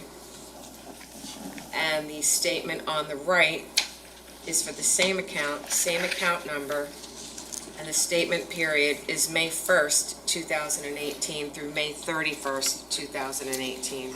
Okay, now just staying on this first page, each of these bank statements, so from April of 18 and May of 18, were these the statements that you received from Mr. Weinstein? Yes, Okay, and you indicated that they began, I think you said they started being altered in May, it appeared? yes. Okay, in April, there is actually what? In April, there is one payment to Canada Life in the amount of $8,500. The payment was made on April 9th. It's a TD Bank bill pay check to Canada Life Assurance Company, and it lists check number 995002. Did that payment actually go to Canada Life? This payment for $8,500, yes. Okay, and how about the payment listed for the slide next to it in May? That would be the May 1st payment for $5,000. No, It did not? no. Okay, and then just tell us, if you can, what the rest of the pages depict. You don't have to go each page by page, but just generally speaking. Generally speaking, on the left are the statements, is the statement that I received from the CPA. I know that because he put check marks on it. There were check marks when I received the statements. So on the left is the statement from the CPA, and on the right is my statement from TD Bank that I obtained through legal process. Judge, permission to publish, and I have a copy for the court. No objection. You can. I have it. Thank you.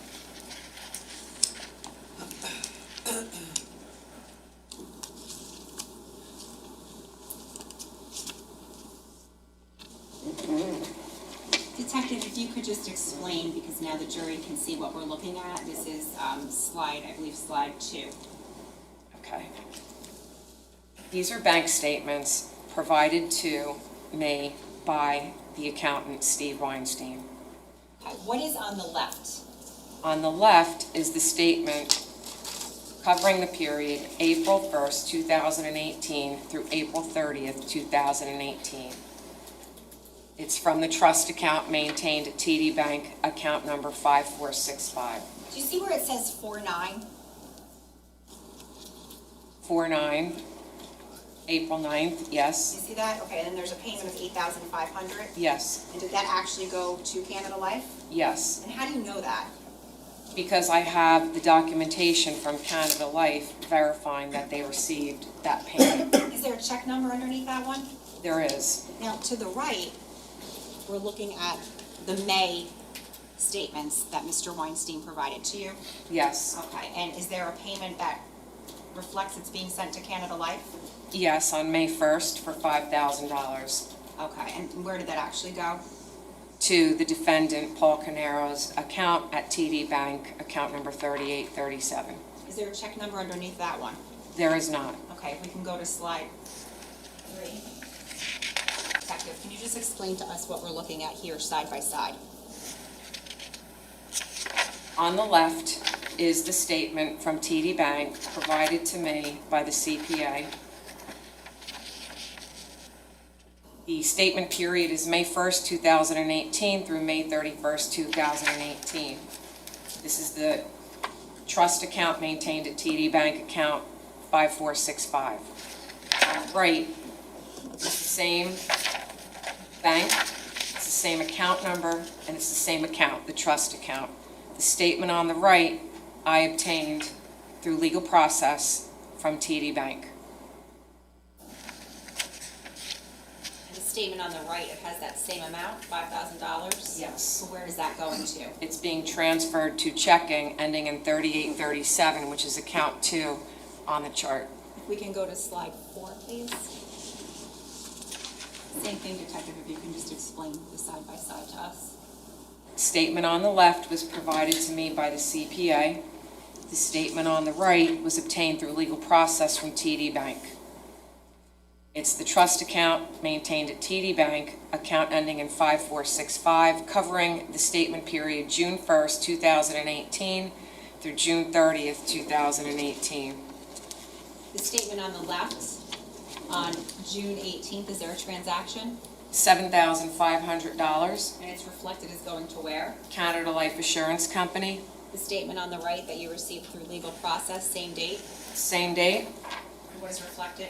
It's transferred to checking account ending in 3837, which is account 2, in the name of the defendant, Paul Caneiro. If you go to slide 5, please. Take us through this again the same way. Statement on the left was provided to me by the CPA, Steve Weinstein. Statement on the right was obtained through legal process from TD Bank.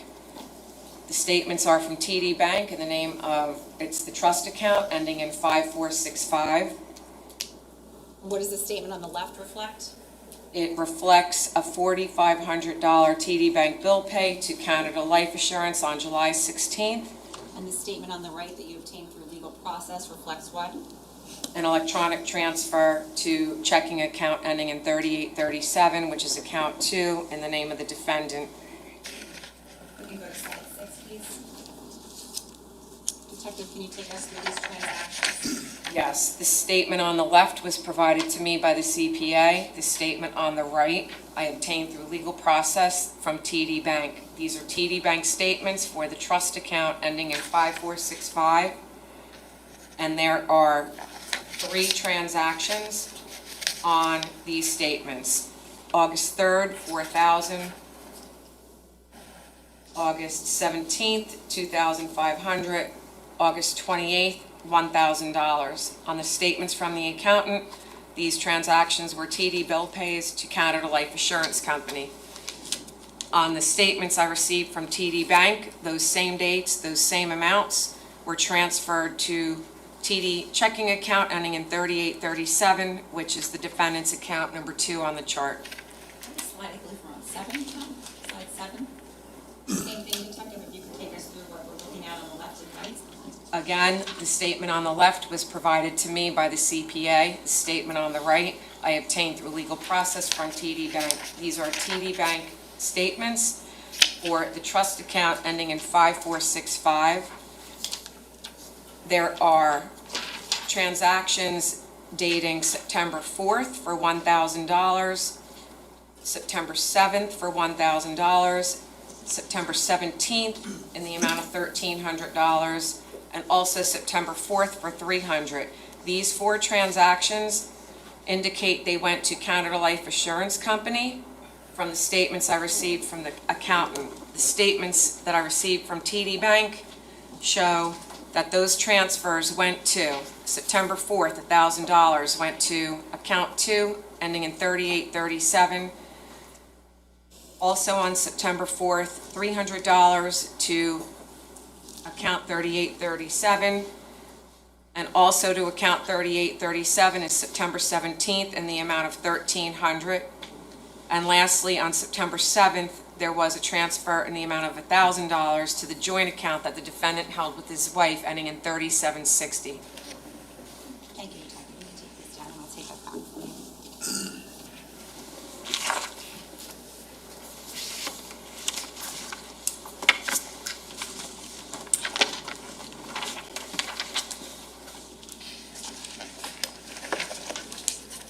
Detective, for purposes of, you spoke about the defendant's sources of revenue for the years 2017 and 2018. Just to kind of give us a complete picture, do you know whether Susan Caneiro, the defendant's wife, worked or was employed? No, No, you don't know, or no, she wasn't? no, I don't know. Okay. During the course of your investigation, Detective, did you learn whether or not Keith Caneiro had security cameras inside of his home at 15 Willowbrook Road? Yes, I did. Okay. And specifically, were you made aware of those by the investigative team? Yes, I was. Do you know where specifically those cameras were located inside of the home? Yes, there were 2 cameras. One was in the kitchen and one was in the office, and they were Wise cameras. Do you know whether those Wise cameras contained any stored recordings? Yes, they contained stored audio and video recordings. Were there any recordings that you specifically reviewed in the course of your investigation? Yes, there were. Okay, and do you recall specifically what you reviewed from what dates? Yes, there were 2 recordings. They were dated November 19th, 2018. One recording was approximately 3:50 p.m., and that was a recording that was in the kitchen. And the second recording was approximately 6:05 p.m., and that recording was involving the office area.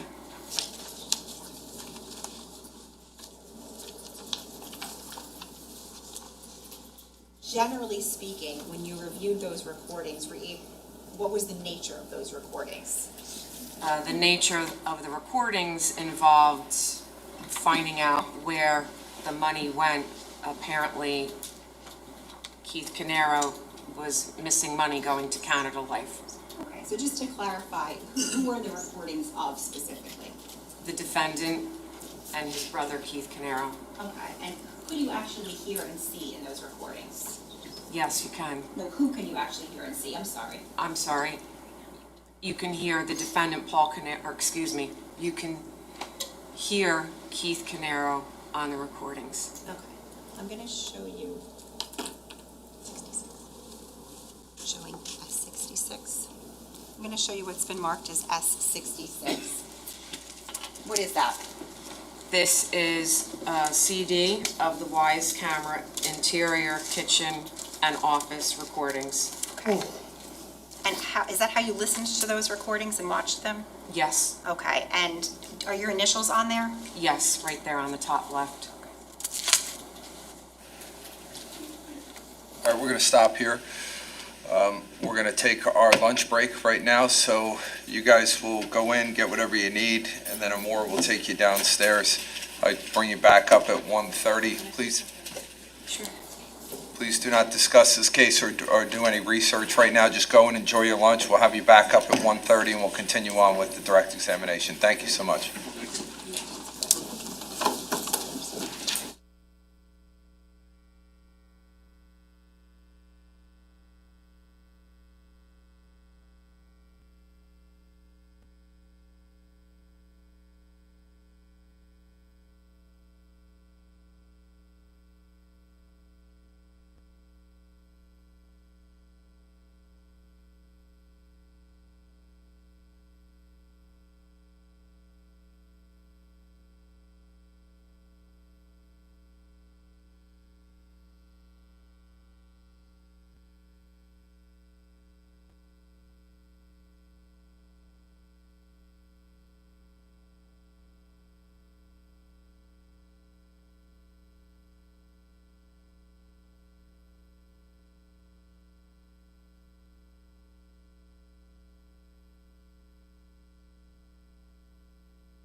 any of that stuff?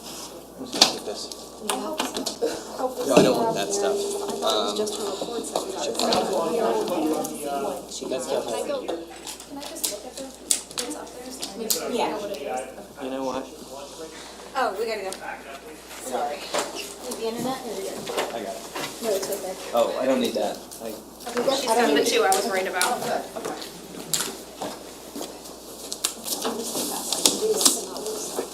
know.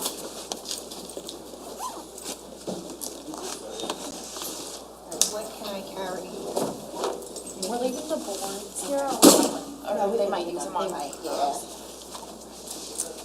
Do you wanna leave the cart here or do you wanna take it down? You can leave it, I think. Okay. I'll bring my computer and the bag. Sorry.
Keeping it good. Good afternoon. Everybody can be seated. Everybody have a good lunch? Feeling strong? Yeah. Stretch out a little bit? That's what I like to hear. All right. All right. We're back on the record at State of New Jersey versus Paul Caneiro. It's indictment 19-02-0283. Can I have the appearances of counsel for the record? Your Honor, Assistant Prosecutor Paul Wallace, Chris Decker, Assistant Prosecutor for the state. Good afternoon, Your Honor. Monica Mascalone on behalf of Mr. Paul Caneiro, Mr. President. Good afternoon, Judge Andy Murray, Mr. Caneiro. Okay. Good afternoon, everyone. Good afternoon, Mr. Caneiro. All right. We're going to continue with the direct examination. Prosecutor, when you're ready. Thank you, Judge. Detective, prior to the break, I had shown you S-66. Do you Yes. recall that? And did you indicate that your initials were on here? Yes. Okay, Judge, the state would seek permission to publish. And just for the record. Counsel, any issue? No, Judge. Okay, go ahead. Judge, for the record, it's broken up into two parts. It's S-66A and then B. So if we could play A first and then B. All right, S-66A. I feel like we have an echo, or it's in my head, one or the other. You have an echo. Sounds good, though. Let's not play that yet until we get rid of the echo.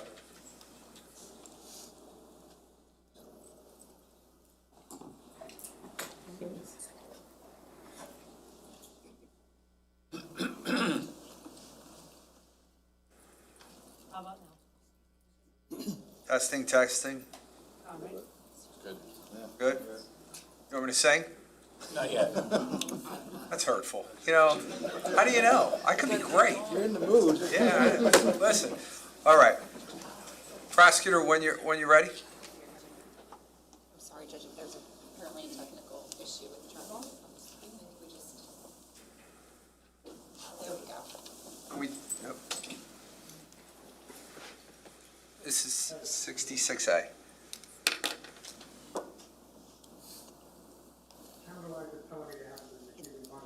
The volume's going to need to be, I'm sorry.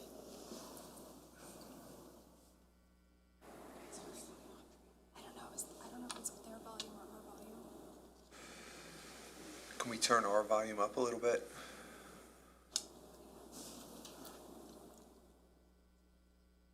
I'm at 100.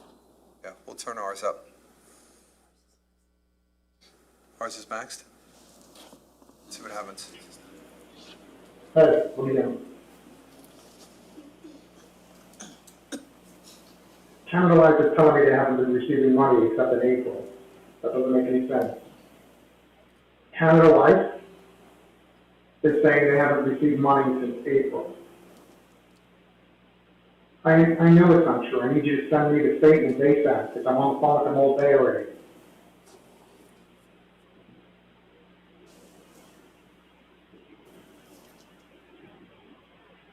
I need to access the money.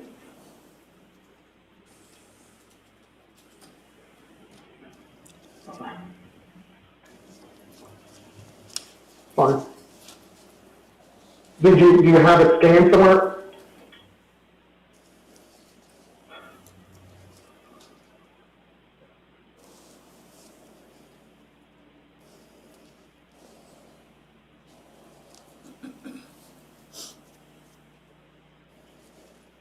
Do you have it scanned in Evernote? Can I log into it and grab it? Do you have the online access? I'll just go online and see it. You don't have the online access?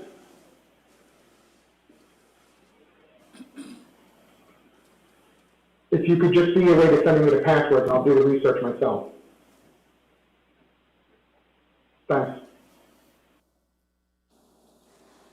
Judge, this next one would be S-66B. Okay.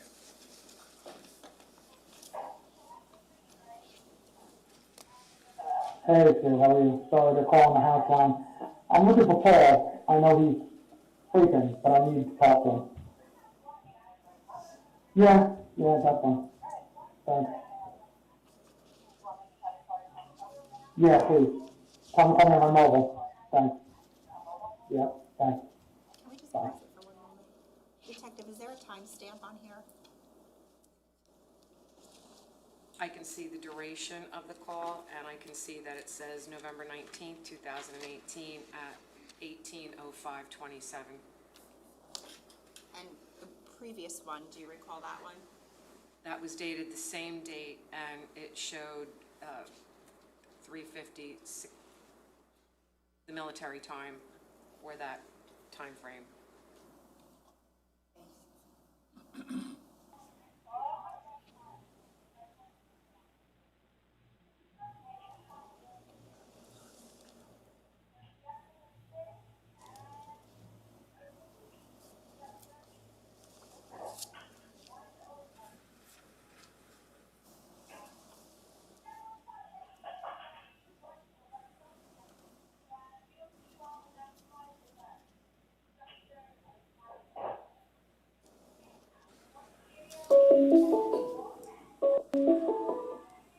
Hi. I just spent the last hour and a half on the phone with the insurance company. They're saying they haven't received any money and that they took a loan against my account and they're taking another one in October, which is just in October. I need to know, show me where you're sending the checks in online. You're writing them out online. I need to know where they're going. I need you to wake up, Paul, and do it. Short of you being dead, I need to see the stuff.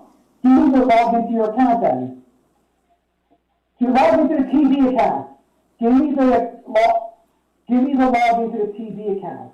Your TV account, you don't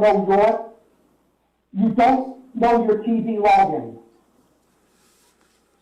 Go find it and give it to me. I need to see it now, Paul. I need to see it. I need to see it now. I need it. I understand, Paul, I understand that. I just spent half the day. Paul, I'm telling you, I need it. I need it. I need it. Give me the fucking login, Paul. Give me the login, Paul.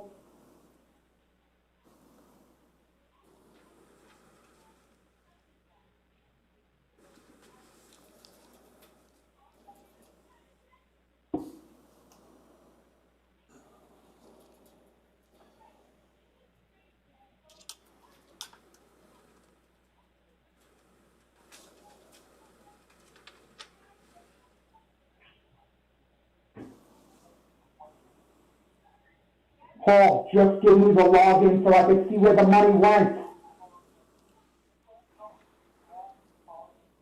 Then get on your computer and tell me where the money went. Paul, somebody else could read it to you there. I need to know where that money went.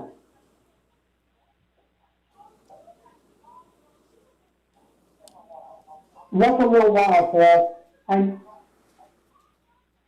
I understand you're saying you need to wake the fuck up, Paul. Paul, I'm telling you, I just spent half the day looking for this. I need to know where it went. Paul.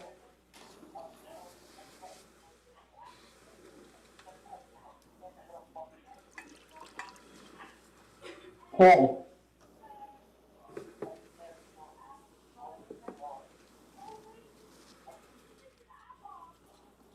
Are you sure it went to the right place this time? You have cash checks? You have cash checks?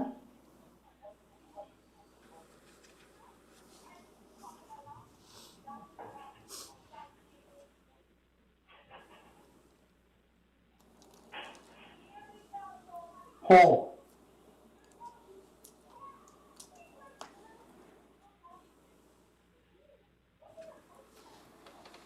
I hear what you're saying. Paul, I'm worried. I need to know where it went. All right, an hour or two. An hour or two. An hour or two, Paul. That means by 8 o'clock.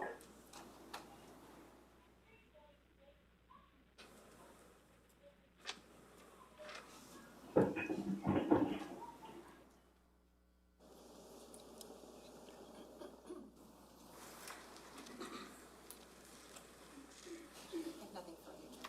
Okay. Cross-examination.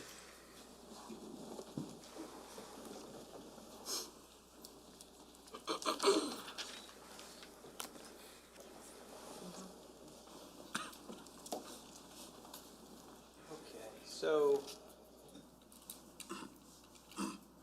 Detective, we just heard those calls.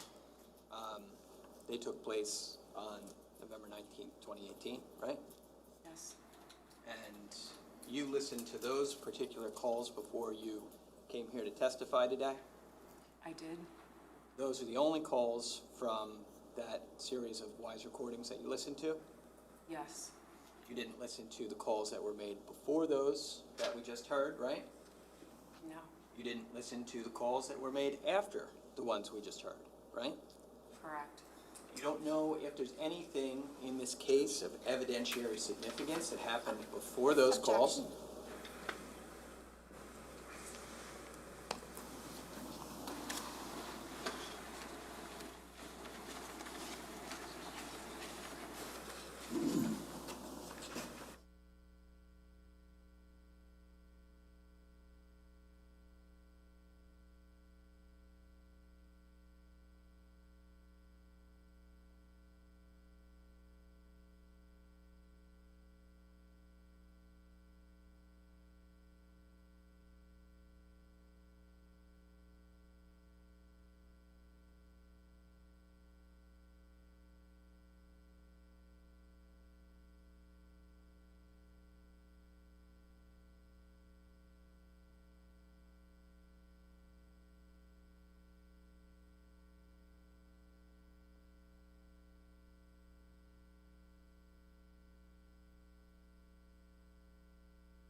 Ladies and gentlemen, remember I talked about there may be times where I may have you take out that number 2 pencil with the eraser on it and erase it?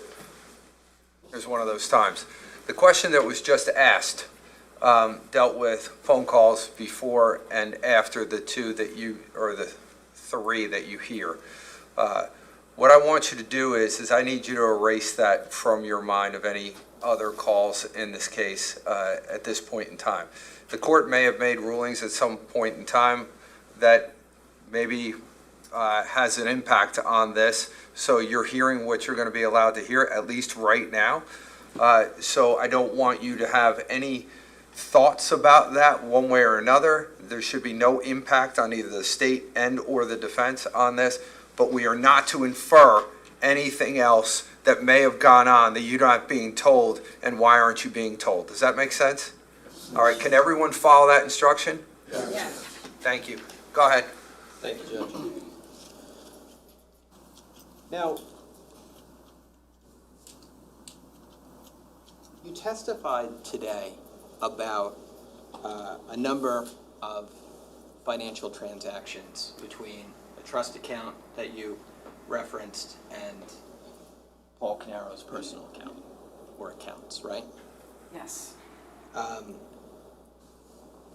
You're aware that in April of 2018, there was an issue that Keith became aware of about money from the trust not getting to the life insurance, right? Yes. And when Keith found out about that in April of 2018, he was upset about the fact that that was happening, right? Okay. You took us, You say okay. Are you agreeing with what he's saying, or are you not agreeing with what he's saying? I'm not sure what that was. I was listening to what he was saying. Okay. We need to be careful, just if you don't mind, with the questions, because I don't want the jurors to be left with an impression as to an answer which wasn't really an answer to what you just said. So go ahead. Thank you, Judge. I'm going to clarify it. Please do.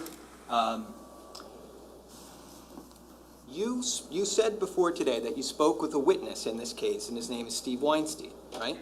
Yes. And you took a formal statement from Steve Weinstein, right? I was a part of that interview. Yeah, you were there when it happened, Yes. right? And you were able to hear what he said, right? Yes. And you were able to review that, if you chose to, at a later date, after it was reduced to writing, right? Yes. Okay. Now, during the course of that statement, Steve Weinstein is asked about that incident in April of 2018 with the life insurance money, right? Yes. And he explains what took place in that time period, right? Yes. And he explains that Keith found out that the money wasn't getting to the life insurance policy, right? Yes. And he explains that when he found that out, Keith was overly upset with everyone. I didn't memorialize that statement. That was not my lead on that statement. But if you want me to testify as to exactly what occurred in that meeting, if you have a statement or a summary of that, I can look at it.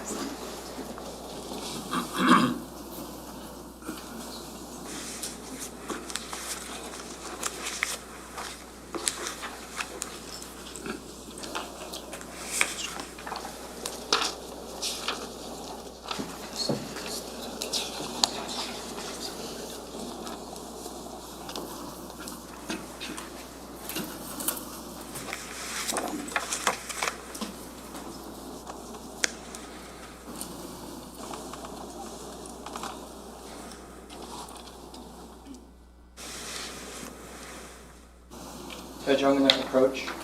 This is S9. Okay. Detective, just so you can see the front of this. Sure. This is marked S9, okay? Yes. You recognize this to be the statement of Steve Weinstein? Yes. Okay. Yes. And I'll just show you on the last page of this document, we're going to see a date and a time, which is January 24th, 2019, right? Correct. 5:23 p.m. Correct. Signed by Steve Weinstein. Yes. Signed by yourself. On the third signature, yes. Sure, but you signed it, right? Yes, I Signed did. by Detective Petrozello. Yes. Signed by Detective Zarello. Correct. Okay.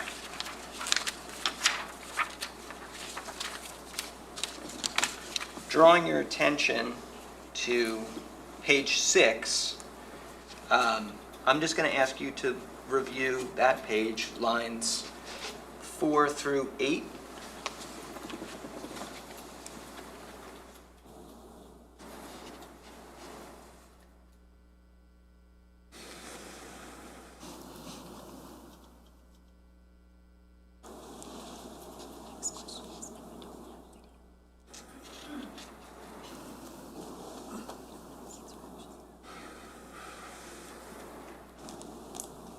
Yes, Okay.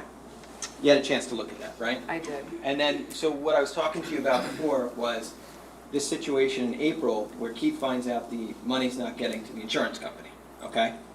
And in that statement, am I correct that Steve Weinstein's going to tell you when Keith found out about that incident, he was overly upset with everyone? Yes, Those were his words, right? yes, He didn't say upset with Paul. He said overly upset with everyone. yes. Okay. I'll take that back. Sure. Thank you. You're welcome. Now, you, Thank you. we also know that, let me see if I can confine this way. You testified earlier that you watched the three Wise camera videos that we saw today, right? The two videos. If there were conversations about the issue that happened in April of 2018, right? We wouldn't know that were recorded. We wouldn't know because we haven't seen those, right? Right. Okay. So we didn't have a chance, other than the statement of Mr. Weinstein, to see Keith's demeanor back in April of 2018 when he found out about the issue of money not getting to the insurance policy. Correct. Now, we also know that you're here talking about finances in this case, not because it's somehow, independent to the charges, but it both supports charges in this case, right? Yes. And it also goes to the essence of the state's theory of motive, right? Correct. And so this financial evidence goes to the heart of the state's theory about why Paul would kill Keith, right? Correct.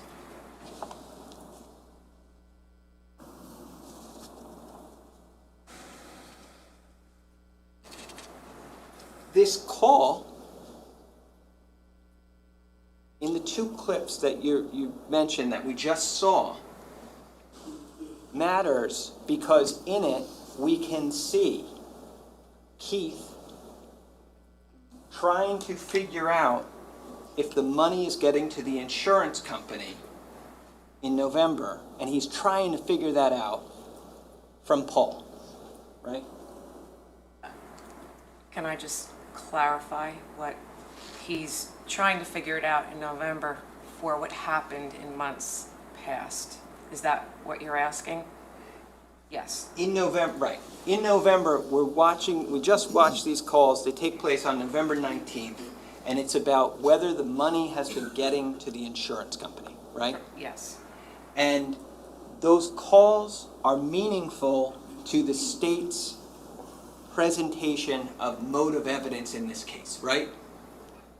Yes. And they're relevant because not just for the content, not just for the detail about the finances, they're relevant because of Keith's apparent emotional state while those calls are taking place, right?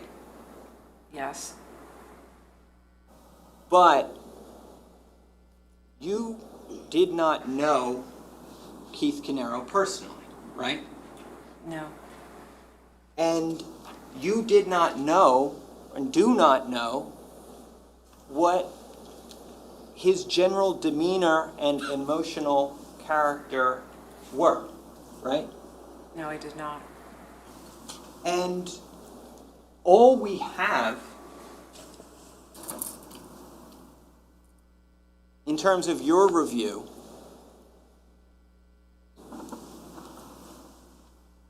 is what we can see in terms of what's on that video, right?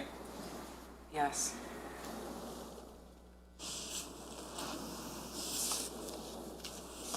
But we know that Steve Weinstein said about the April event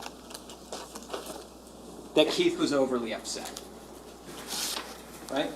Yes. We also know that in between April and November, Keith and Paul continued to speak to one another, right? I wouldn't know that. They continued to be in business together. Correct. There was a plan, a proposal to perhaps sell one of their businesses. Yes. You're aware of that, Yes. right? And that took place in the latter part of 2018. Yes. It took place after this event in April with the trust issue.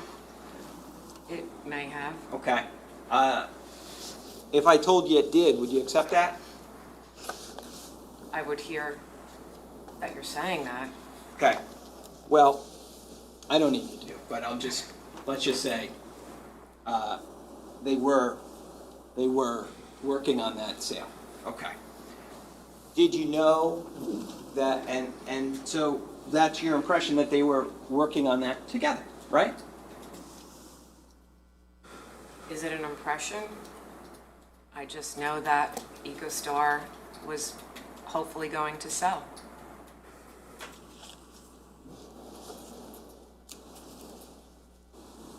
Then we get to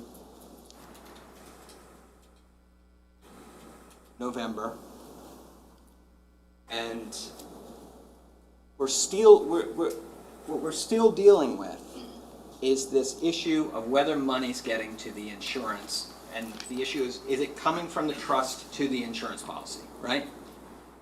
Yes. You documented for us today what that amounted to in terms of transfers from the trust to places other than the insurance policy, right? Yes.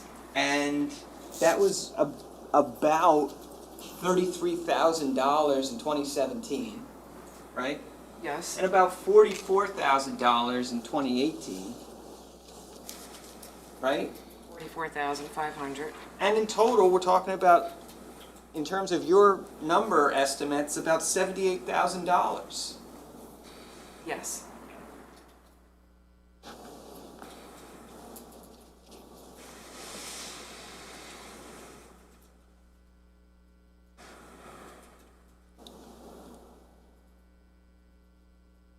Paul's on the other end of that call on November 19th of 2018. That's your understanding, right?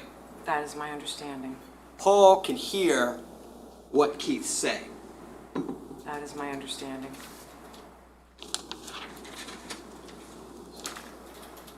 We don't know what Paul is saying back to Keith. Correct. We don't know if Paul's apologizing or if he's telling his brother to calm down. Right? Correct. Paul knew his brother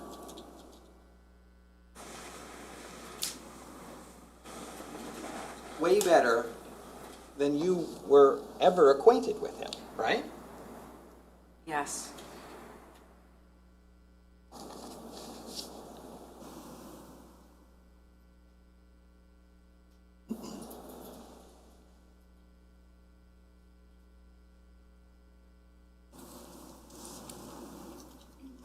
And I guess the issue is this. I think we touched on it earlier today. It's important for a detective in a case to look not just to the things that strengthen arguments for motive, but to look to the things also that may weaken support for motive. Agreed. Prove or disprove?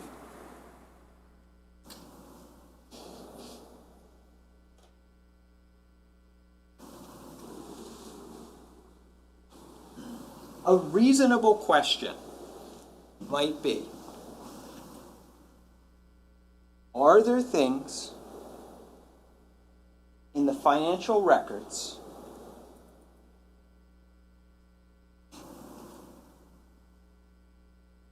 which demonstrate Keith's general emotional demeanor? Can you explain further what you mean? Sure.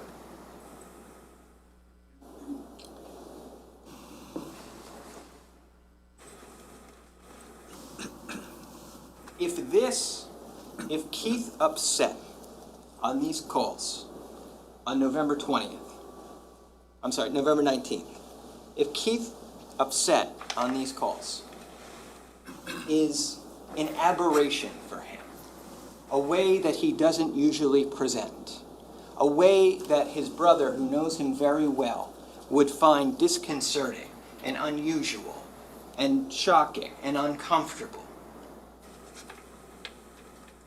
That is a very different thing than if Cole knows this is just how Keith acts.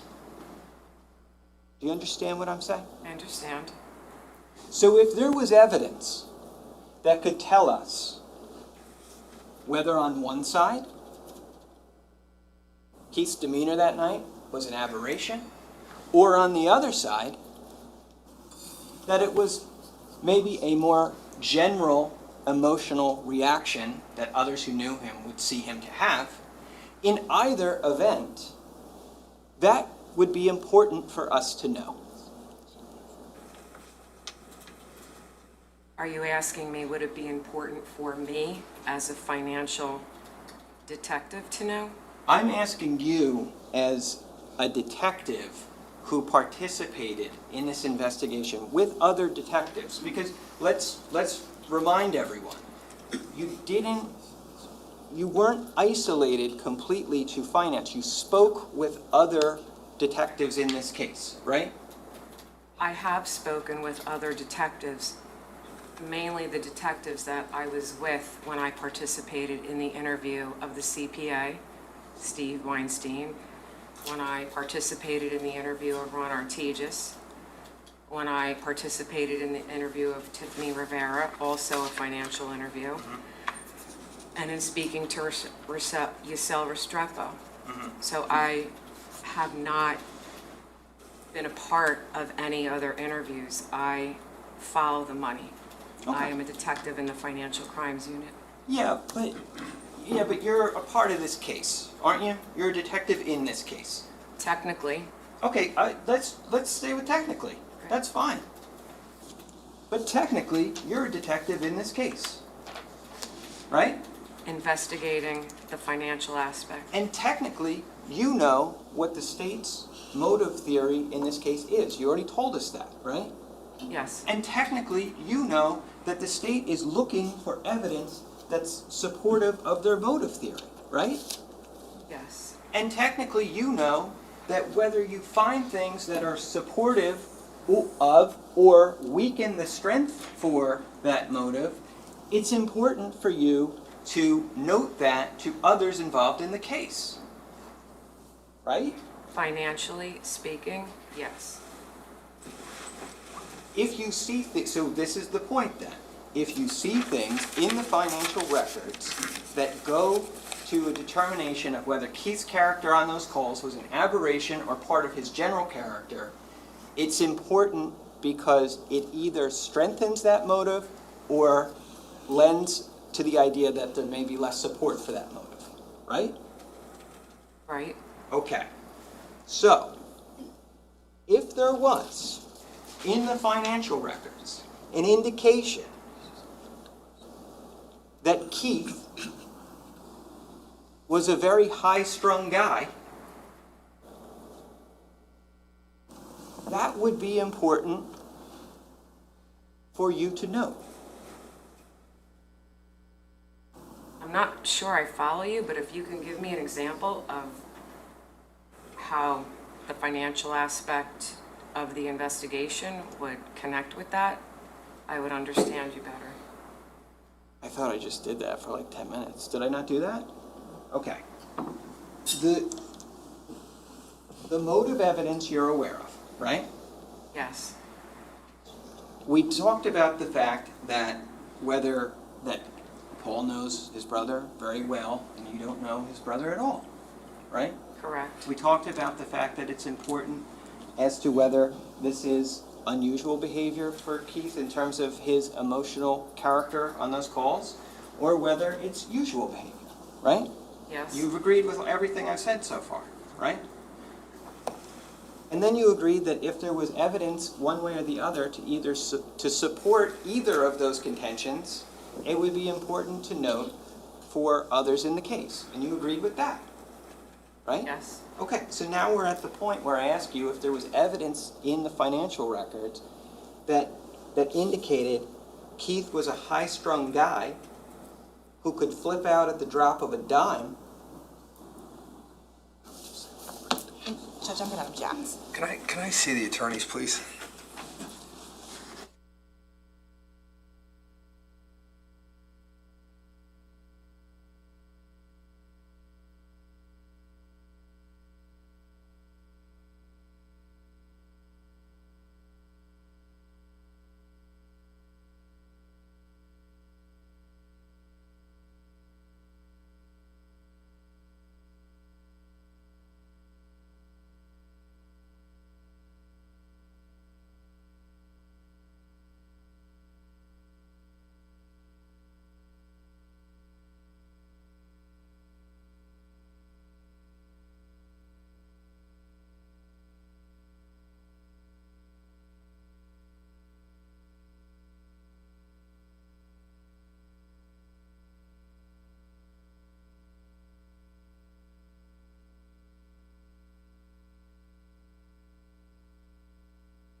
still not sure.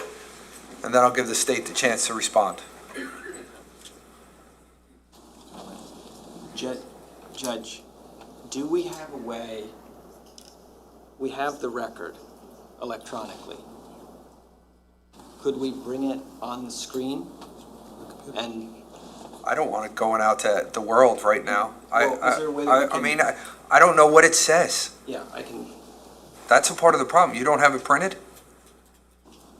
we have it, we didn't anticipate today that this witness would be entering these WISE videos because we had been told by the state that a different witness would be entering these videos.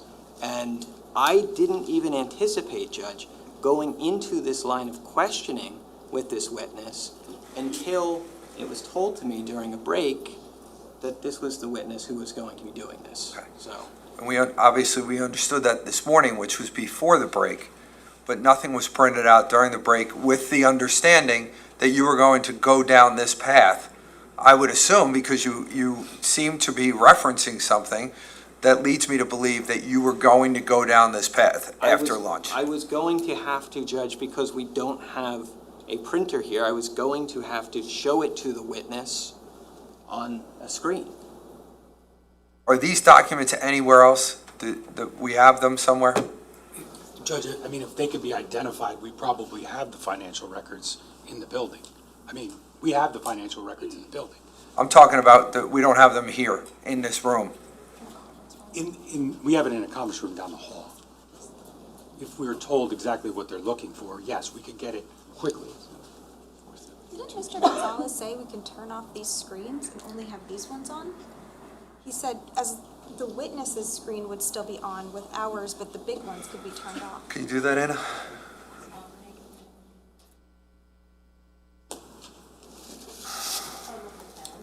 Dave in here in about 2 seconds. Call Dave up, please. He's on.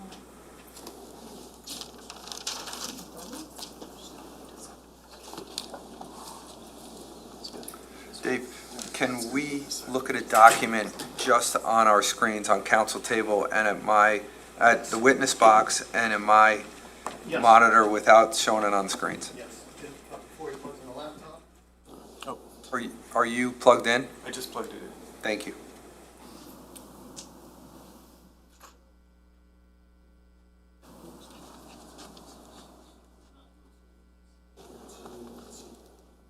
The witness is going to need to see it, though. Judge, she can pop over and look at our screen or the state screen or, I mean, Let me see the document first.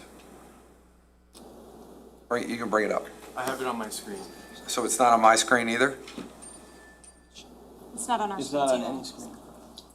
You guys have to go to the front. Are you sure? The You front want it? right there. We're ready at It's this ready to table. be shared.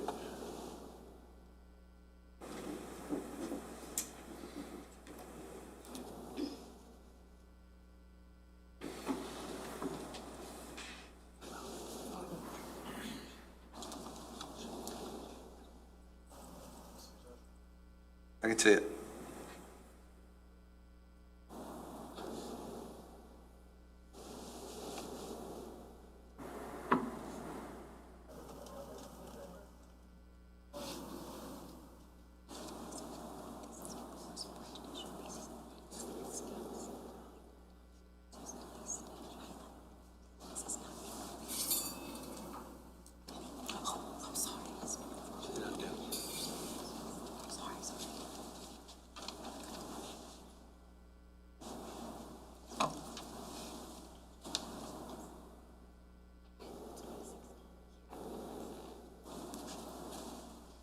You scroll down for me? Is that good? Or keep going? Just stay right there for a minute, please.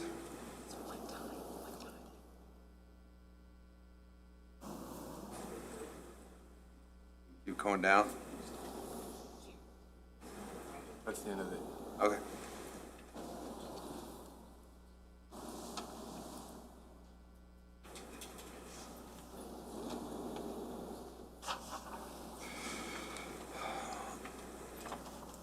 Detective, do me a favor. Come on up here for a second.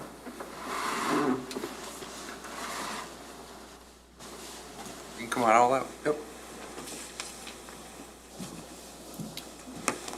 Feel free to sit down, make yourself comfortable. I want you to read that email.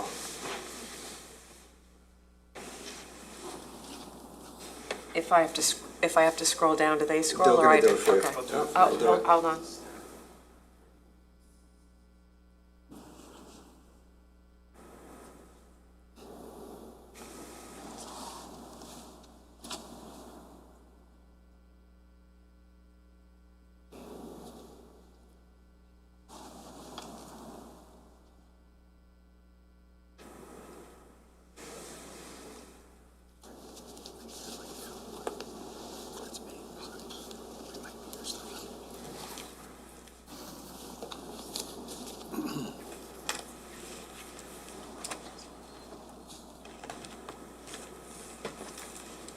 Can you scroll down a little, please?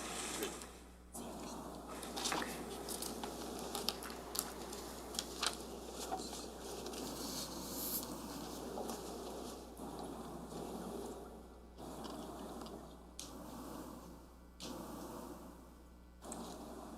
Can you scroll up so I can see the date of this email? Okay, Okay, you can go back to your seat. Thank you. thank you.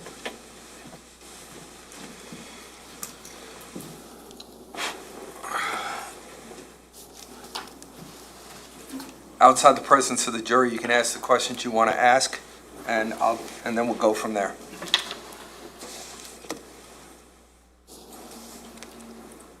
Okay, Detective, let's just start with everything I had asked you up to the point where the jury got excused, okay?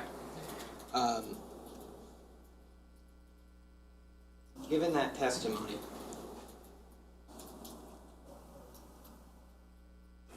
here we have a record that was in the Bates discovery, right? Yes, And we see that it's an email communication, yes, and this is from the TD Bank emails that were turned over by TD to you, right? yes, And it's in reference to, you would place it in a report, but it's in reference, not this specific document, but the emails themselves are in reference to Keith Caneiro's attempt to get a mortgage refinance, right? right, And this is within those, and by the way, I think it was several thousands of documents that were in there, right? yes, And this is one of them, right? yes, But what this email does talk about is Keith being a high-strung guy, right? I think when anyone owes the IRS money, my experience having come from IRS, they're all high-strung when they owe IRS debt. Okay. But this was about a refi. Because he had to pay, he also wanted to use the funds for an IRS debt. Right. So the email says he's a high-strung guy, right? Yes, The email says that he'll flip out at the drop of a dime, right? it did. And that is clearly something that could be informative to us about whether Keith was, on the November 19th videos that we watched, a high-strung guy, right? Right, And clearly could be informative in that same instance about whether he could flip out at the drop of a dime, right? correct.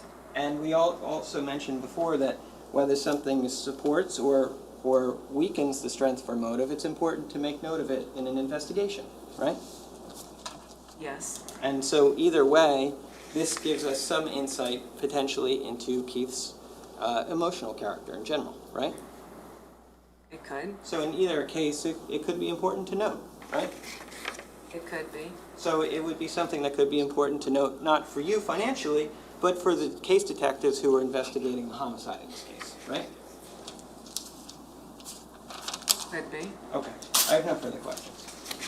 Ms. Wallace. Judge, the state's position. You have any questions first? Detective, have you ever seen this before? I'm certain I probably have, but again, there were tens and tens and tens of thousands of documents in this case. If I reviewed a document a one-off time 8 years ago, I couldn't physically possibly go back and review 50,000 pages to prepare for today. Do you have any independent recollection of reviewing this? Specifically, no, but if I received it back then, I probably had hands and eyes on it at one point.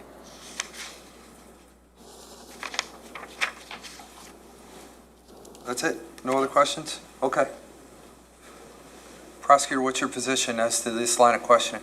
Judge, the state's position is that this is not relevant. The state fails to see how a one-time email from an individual who, we don't even know who this individual is, on September 14th of 2016 can characterize the victim's general demeanor. The detective has testified she doesn't even recall seeing this.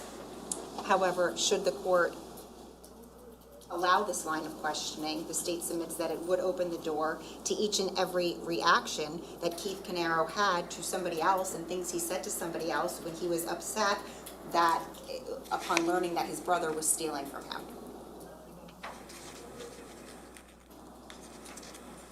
I'll hear from you. Here's my problem. I got plenty of them when it comes to this, but let's talk about it for a minute. You want to use an email from 2016 from two different people in this case, neither of which are a part of this case, and you're offering it for the truth of the matter asserted that he is a high-strung guy, Keith Caneiro. That's what you're offering it for, because you're specifically saying that that would be important to the investigation one way or another when you evaluate all the evidence as it relates to motive. So what you're offering it for, you don't have the ability to do that unless you're calling this witness. And they're not on the witness list. Are you planning on calling them and you just didn't put them on the witness list? Because how else are you going to get this information in? We had no intention of calling them, Judge. We had the intention at this point in time of just asking Detective Bassinger about it for the purpose of lack of investigation into the case. So here's the second part of the problem, though. You just crossed this witness about, you don't know Keith Caneiro. You don't know if the reaction that he had in this is something he does all the time or if it's an aberration. How do I know, or how does anyone know, that Susan Baldwin, how she knows him? What's her foundation of knowledge to know whether he's high-strung or not? We have nothing in this case. And you're putting the court in a position, and ultimately yourselves in a position, that in doing this, by asking these questions, I need you to understand, to this court, first of all, I don't see how, evidentially, how you're getting this in, but even if I was to allow it in, I would allow the state to respond, and which includes bringing back the witness from yesterday, Keith's best friend or close friend, who testified and wanted to say more about the emotions of what went on at the 6/18 dinner, the Saturday before this all happened, that I would allow this to come out. So you got two options, and if you want, I'll give you 5 minutes or 10 minutes to talk it over with co-counsel before we do it. Number one, I still don't know how legally it fits under the evidence rules to even go this way. And number two, if I decided to agree with you, do you understand, and is it your position and a strategic decision that you want to do this, understanding that I'm going to say that it opens the door to Keith's emotional state normally, and then maybe how he felt as a result of learning some of this information about what was going on with his accounts and the money that he thought was going in a certain direction. So I'm going to give you a break, think about this, and then we'll come back. We will start back at 25 to 3, and then we'll see where we're going at that point. All right? Can I ask a question for clarification, Judge? Your Honor's indicate, based on what Your Honor just stated, and I appreciate the opportunity to confer, so in order to do so, my question is Your Honor saying we're opening the door to general demeanor or to content? Because the Wise video is both content and demeanor. It's a very prejudicial piece of evidence in this case, though relevant, and the reason it's relevant is because they're claiming, like, this was the motive. Keith was very upset with Paul. So it's one thing to say, we're opening the door to his general demeanor. I don't think that's the Another thing is motive. to open the I don't door think to that's, content. I don't think that's the motive. The motive is not what Keith's emotional state was. It's the fact that Keith has confronted Paul and what that meant to Paul and how he reacted as to the fact that he now knows that Keith is breathing down his neck and his whole house of cards is about to fall. I think that's the motive that we're talking about. I could be wrong, not my case to try, but I'm pretty sure that that's what we're talking about. The $78,000, Judge, yes. And the state's theory is that when Paul hears Keith upset about this whole thing, that's what sparks the alleged motive. What I'm asking, I guess, is the court saying we're opening the door to other witnesses coming in here and saying, generally, he's a very calm guy, or generally, yeah, he is a little hot-headed? Yes. Or are we opening the door, as the state is suggesting, to specific instances where Keith is saying things about Paul? Because that has nothing to do with general demeanor. That's content. That would have to fit under another evidential rule, or that to allow some exception to allow that information in. I'm talking about demeanor. Just demeanor. Okay, thank you. All right? Prosecutors, just to be clear, that's what you were talking about in opening the door.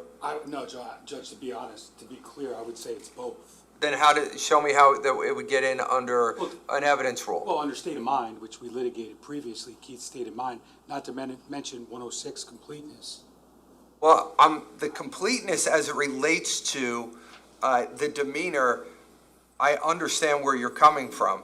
But if you're I would need to know what other areas that you'd be wanting to bring out. Again, I'm blind as to what the evidence is right now. So you would have to, you want to tell me what that is? Well, I think Your Honor picked up on it previously when you were talking about Mr. Paolucci, who testified yesterday. I mean, we live in a world of, we can't bring in stuff that we know isn't admissible. You know, i.e., hey, Ben, what exactly did Keith say? Well, Keith's pissed off that, you know, Paul stole $80,000 from him. We didn't elicit that. You know, but now, by going into, like, Keith would flip out, it wasn't that big of a deal, he just always overreacted. It's like Keith's running around town for a period of months, you know, telling Jennifer's sister, you know, Jennifer's mother, Mr. Paolucci, that Keith's stealing from him and he wants to get out of business with him. He wants to go get a job. One of the reasons why he went back to school, he's applying for jobs. He's got a Zoom call the morning he missed it because he was killed with Abu Dhabi for a job interview. I mean, this is all related to this idea that, like, this, you know, this was just Keith. He just flipped out. He wasn't that mad. Like, you know, it also kind of borderline, I think, intimates, like, that they know how Keith reacted, or the defendant knows how Keith would react without testimony to that regard. I understand, I completely agree with part one of the court's analysis, but I do think it opens up other doors to specific comments that Keith made about the thefts from him. I'd have to do, I gotta be honest, I have to do research on that issue to know for sure if it opens the door as to that other part. I don't know the answer to that, Ms. Massalone. I thought it was only for the first part that they were trying to bring it in for. If they're trying to bring it in for both, then I'm gonna have to do a little bit more to make sure that I'm clear before I say anything. Sure, and I know, Judge, with respect to, like, state of mind, Kalia evidence, obviously. Of course. And we're talking about State versus Kalia. Go ahead. State versus Kalia. Right. With respect to statements made by a victim that don't invoke fear, you know, like, it's not like Keith saying, I'm scared of Paul. Those issues have, like, a heightened standard. I agree. Under State versus Kalia. This situation is not there. We're just talking about the idea that Keith is upset because his money is unaccounted for and he's trying to figure it out. And I completely agree with the court's kind of recitation of the state's motive. I mean, obviously, we can address when we get there. Quite frankly, I think we've said a couple times today, maybe yesterday too, that we felt that certain doors were open, and yet, as the court noted, we haven't kind of ran through them. You know, there's only so much, like restraint that can be showed in order to react to things that are being brought out.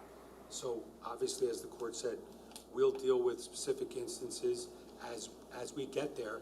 And if we do plan to elicit something that we feel like I'm arguing right now is relevant, I will certainly, Ms. Wallace will certainly allow the court to be made aware prior to doing it. Judge, may I respond to that? Of course you can, go ahead. So a couple of things. One of the things the prosecutor just said was about, this all goes to Keith going back to school, wanting to get away from his brother, wanting to divorce himself from the businesses.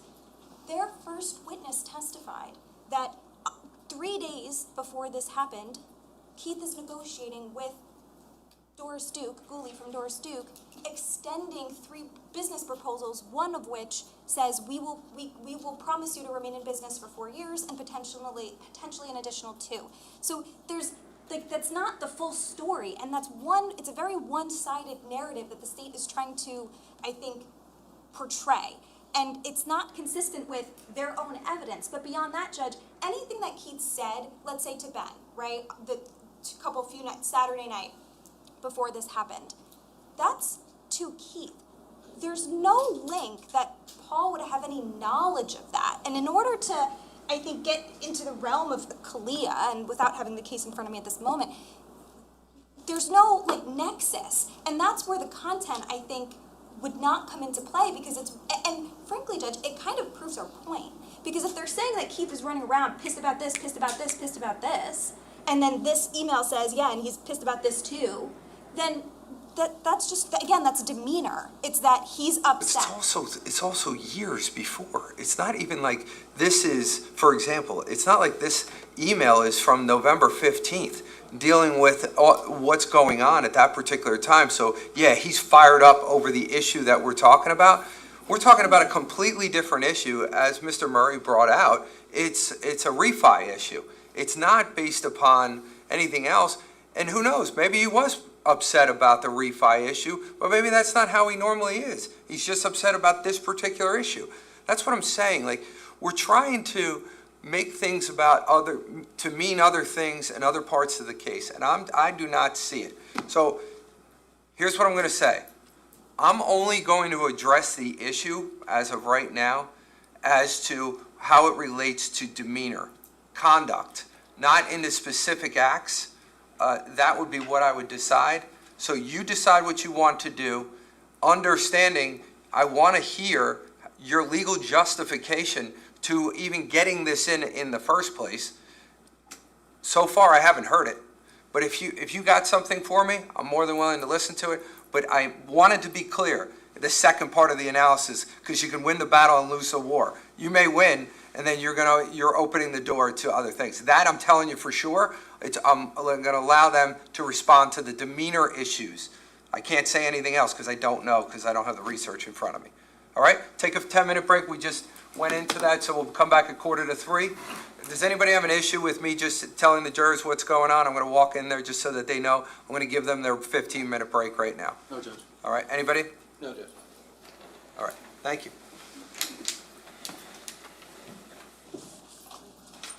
You take a break.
Mr. Murray, go ahead. We're back on the record outside the presence of the jury. Thank you for giving us that time, Judge. Can you do me a favor? Can you just sit outside for a second? Thank you. I did want to place a few things on the record. First, we anticipated that we were pursuing that line of questioning to demonstrate something akin to effect on the listener, and to lend that towards arguments about lack of investigation in the case. We were not looking at that as a specific instance of conduct on the part of Keith Caneiro. That being said, given that at this point in time, we really have no idea what the universe of things are that this inquiry opens the door to, I do not think we can continue it without knowledge of what that could be. So I am going to move on.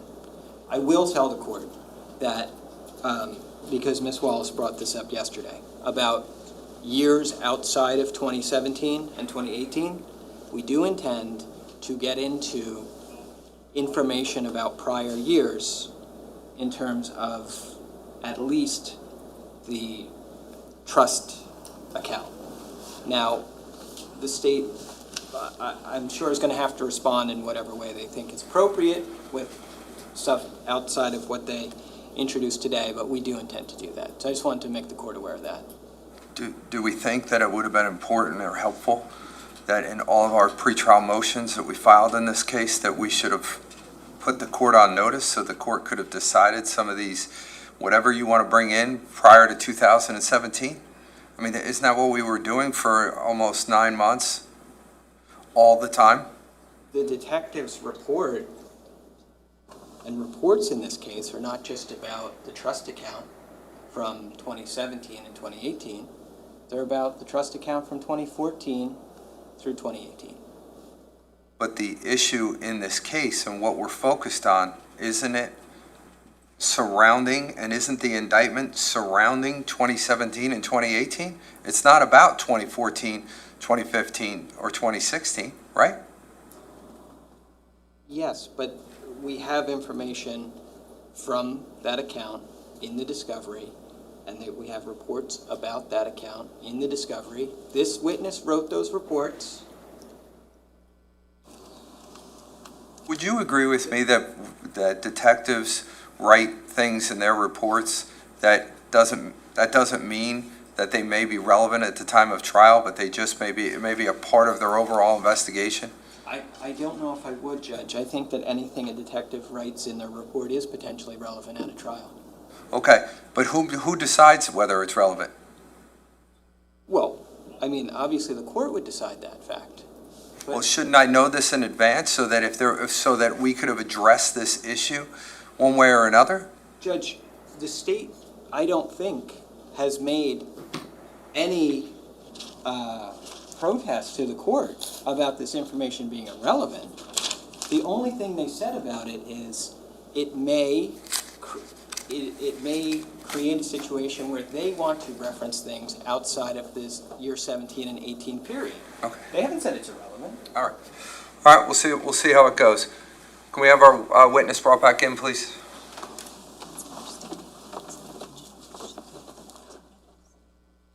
Prosecutors, you're on notice. If there's things that I need to know about, I expect to be put on notice if you have colloquy with your counsel.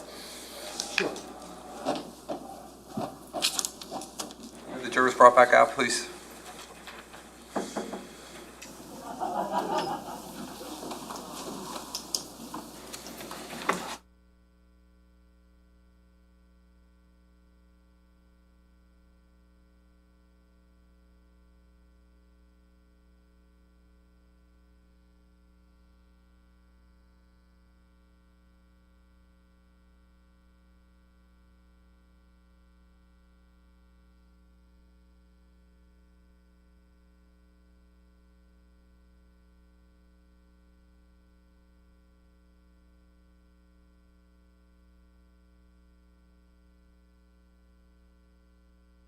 The cross-examination of this witness. Mr. Murray, go ahead. Thanks, Judge.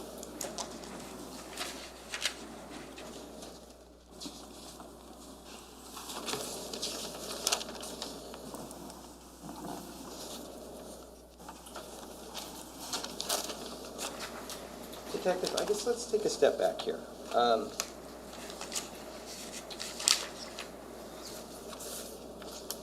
You are the one who sent out subpoenas for the large majority of financial records that were received in this case, right? Correct. You sent subpoenas to TD Bank, right? Yes. You sent subpoenas to insurance companies like Sun Life and Unum, right? Yes. You sent subpoenas to retail establishments like Tiffany Jewelers and Restoration Hardware. Yes. You sent subpoenas to governmental agencies like various New Jersey governmental agencies in terms of disability and unemployment. Yes.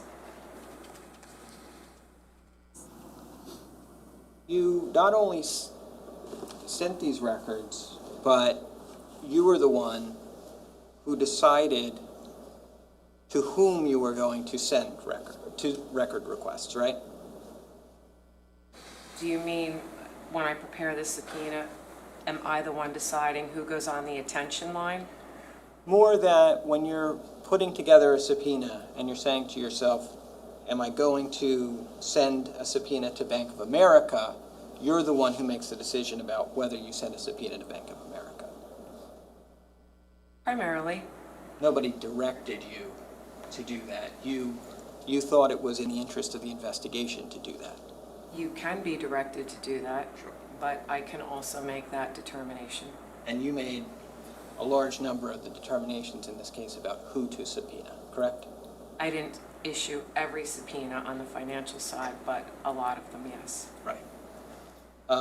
Now, you didn't make these decisions randomly. Everybody you subpoenaed, you had a purpose for subpoenaing, right? Yes. And when we say subpoena, we don't necessarily mean that you were telling them they had to appear in court. What you were really, in effect, doing with those subpoenas is telling them they had to produce documents and give you those documents, right? Yes. And the documents, when you would send out these subpoenas, you would send them and tell these organizations that you wanted certain records from certain times, right?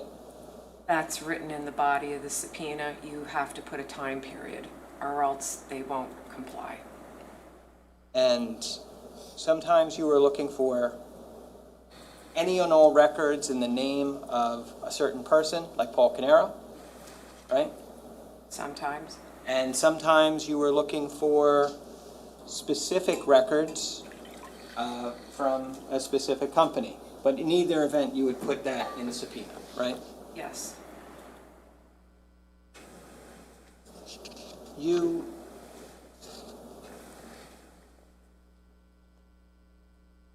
then wrote, prior to the supplemental report that you had referenced today, you wrote about 60 investigative reports in this case. I don't have the exact figure, but I wrote a lot of supplemental reports. And you wrote those reports in and around the end of 2018 through 2019, right? I'd have to look at every single one of them to confirm. Well, let's work backwards. I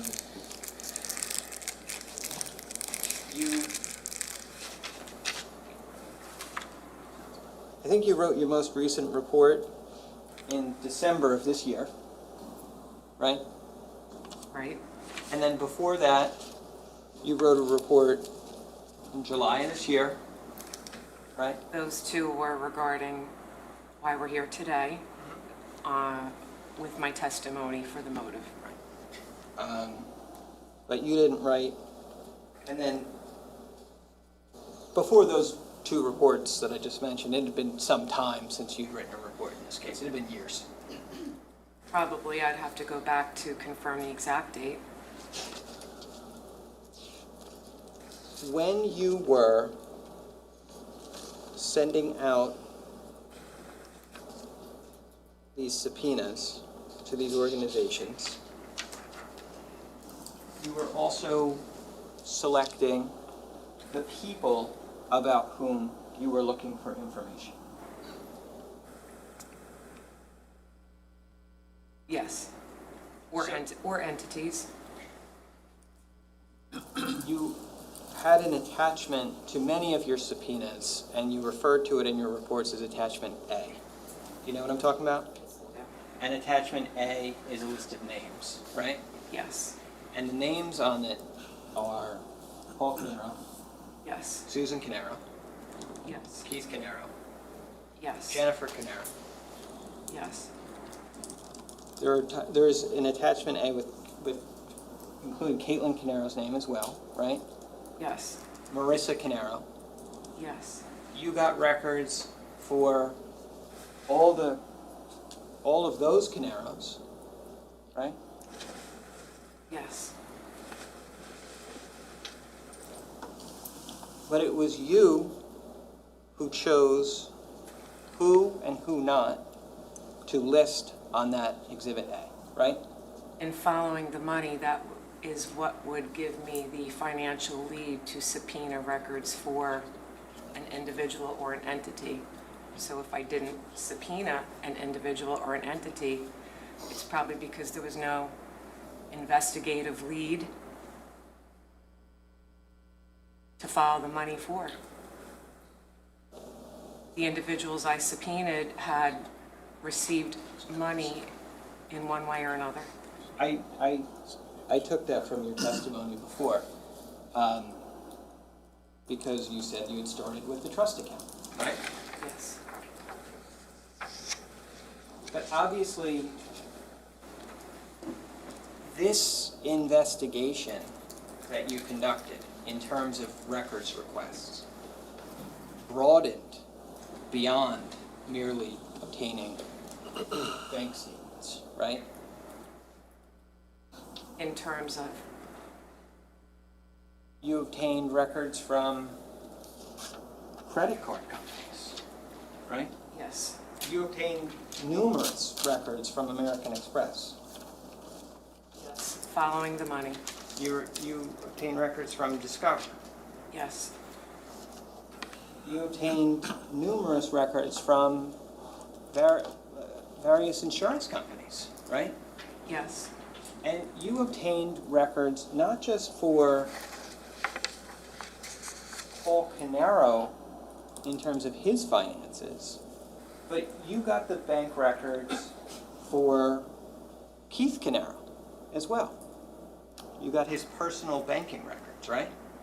I did. And you got his personal American Express records, right? I did. I was following the money of the businesses. And you obtained multiple bank accounts unrelated to the business that were in the name Keith Caneiro, right? Well, they were Keith Caneiro's personal accounts. And you reviewed all of those accounts in terms of the information that you received, right? Yes. Because in order to follow the money, you would need to review the records. Yes. Your investigation really can't be complete if you haven't reviewed everything that you've got, right? Correct. So I take that to mean that you reviewed everything that you got in this case, right? Yes. You reviewed every financial record that you received as a result of a Monmouth County subpoena that went out in this case, right? Well, I'd like to add this caveat, I subpoenaed Canada Life. There's relevant documents that are very relevant to a financial investigation and following the money. Canada Life, did you get the money? Can you show me you got the money? Can you show me where the money was applied? So, hold on. If they sent me 3 inches thick of legal documents talking about a trust, I'm not an attorney to be able to interpret the legalese of that. But to the extent that I had to review documents as it relates to the financial component, yes. Okay. I think the idea, though, is this. In order for you to have a complete investigation, you need to at least have eyes on everything that you receive. Is that fair to say? Yes, but these were voluminous records. Understood. We're talking about tens of thousands of pages of records, right? Yes. But, I mean, that was your job, right? Was to review these. Yes. And I don't think you're here telling this jury that you didn't do your job, right? No, I did my job. Okay.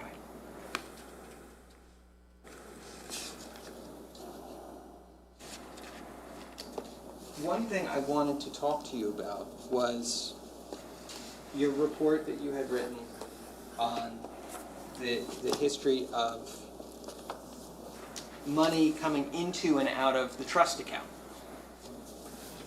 And though we only talked about the years 2017 and 2018 today, your report encompassed more years than just that, right?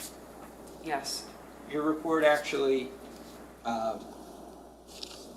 you had obtained records in terms of that going back to 2014, right? When my investigation started, yes. Yeah. And you had actually reviewed those records from 2014 pertaining to the trust, right?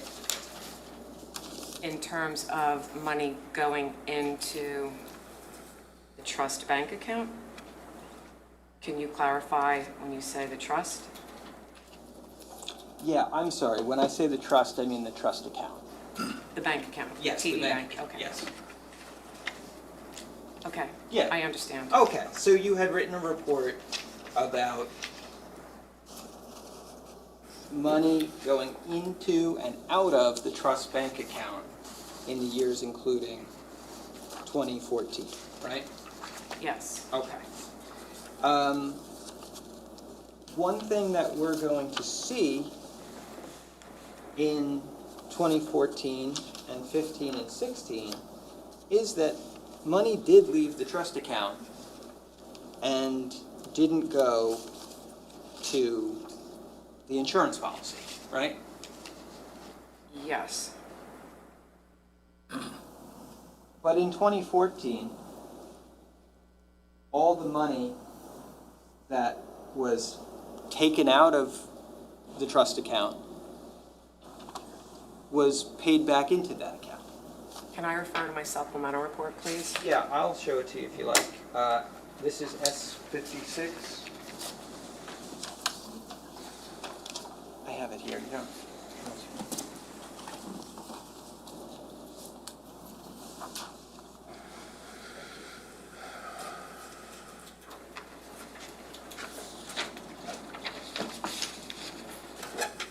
Was this the report? Can I see the front? Yeah, sure.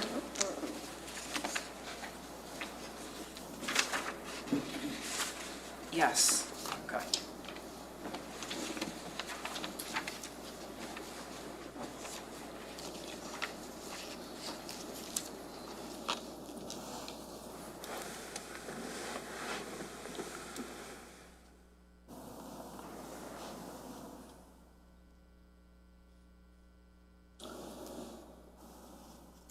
In your report, you documented the money that was both taken out of and put back into the trust account in 2014, correct? Yes. And Taken out of the account being sent to Canada Life and taken out of the account sent to Paul Caneiro's personal accounts. so in 2014, you have a record of $46,000 going from the trust account to Paul Caneiro's personal account, right? Correct. And that money then that same exact $46,000 goes from Paul Caneiro's account back into the trust account, right? Correct. In 2015, $27,000 comes out of the trust account and goes into Paul Caneiro's personal account. That's the record you have, right? Correct. And $22,000 then comes from Paul's account back into the trust account, right? Leaving a difference of $5,000 to Paul. Right.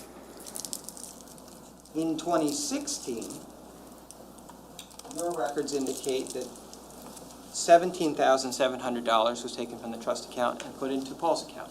Correct. And then $14,700 is taken from Paul's account and put back into the trust, right? Leaving $3,000 in Paul's account, yes. Now, another thing that we should mention about the trust in these years, and if you need to keep referring to that, that's fine. Just let me know based on this question.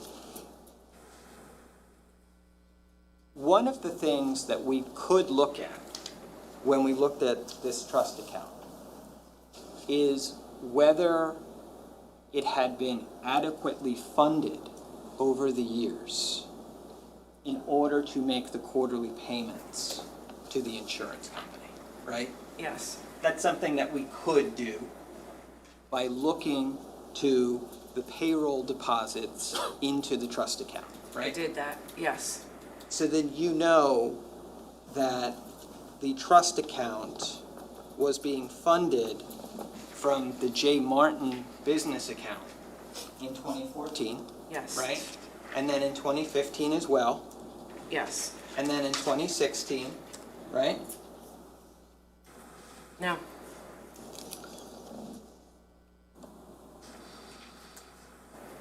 Keith Caneiro was issued a paycheck in 2016. Federal withholding took out the brunt of it and other deductions.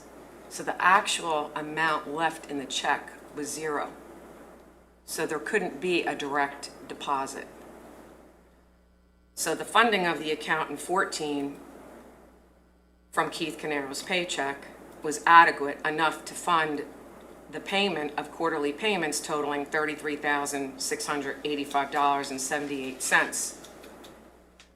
In 2015, there was not enough funding to fund the entire annual premium, even though it was paid quarterly, but the annual amount, so only $15,709.20 went to the premium.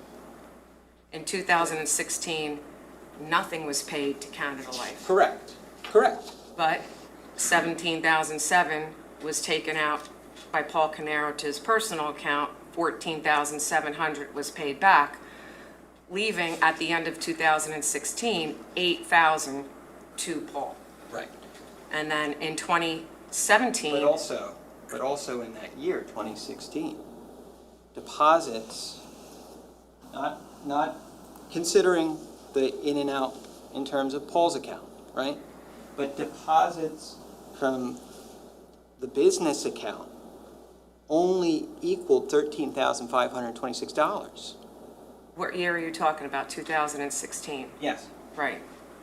The deposits from the company only equaled $13,526.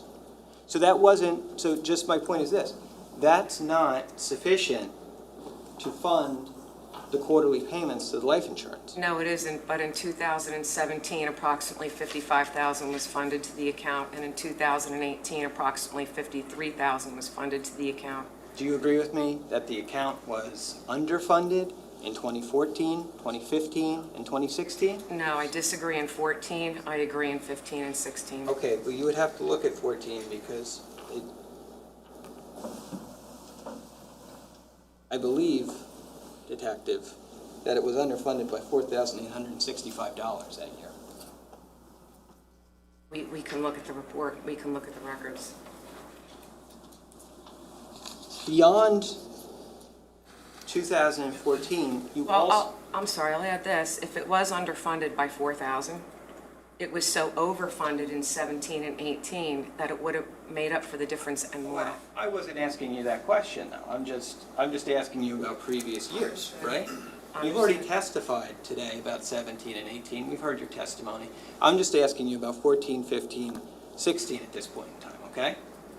I'm also curious about the Canada Life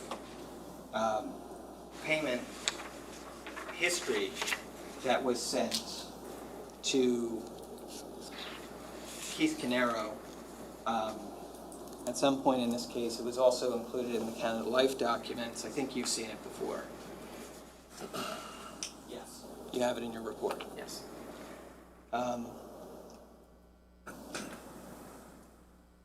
Judge, I have this marked as D64. It does appear verbatim within the detective's report, but I just want to show her this document to compare the two. Go ahead. It's D what? D64. D64, okay. Are you going to go back to that date? Or do you want me to just, what year are you starting? I'm looking to July of 99. So let's do this first. All right. Identify D64. I do have it. I do. Judge, I'm sorry, so Detective, what we're looking at in D64, what is this? This is a chart provided by Caneiro Life Assurance Company. It's a chart that starts with the first date of July 28th, 1999. It has numerous columns. The first column reflects a payment amount, which back then were annual payments, and then through the years, the payments changed from annual to quarterly. So it will reflect the quarterly payments made. Is it a spreadsheet? It's a spreadsheet. I mean, I know you can't read the data, but you can see it's a spreadsheet. So it It's a starts... spreadsheet from January 28th, 1999 until when? The last entry date here is April 9th, 2018. Do you want me to give you the column headings? No. I just need to know for the record. And you've seen that document before? I have. Where did you see it?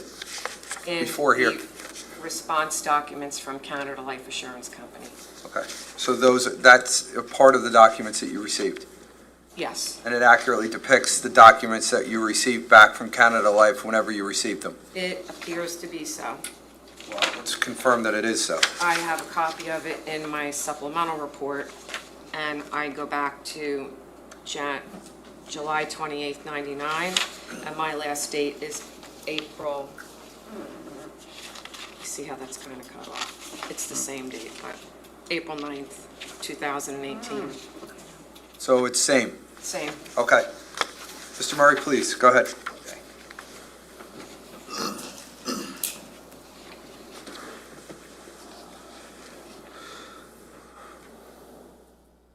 Now, Detective, when we look at that report, or that payment history, we can see that there are other years when this insurance premium, or the policy, I should say, was not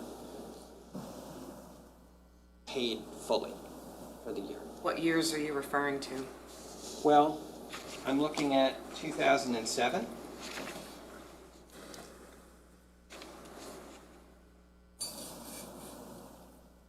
Okay.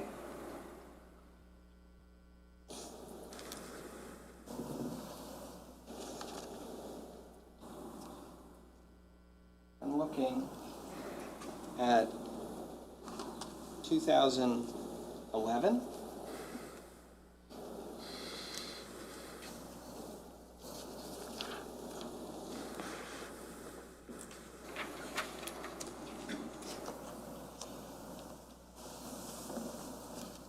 Okay. I'm looking at 2010.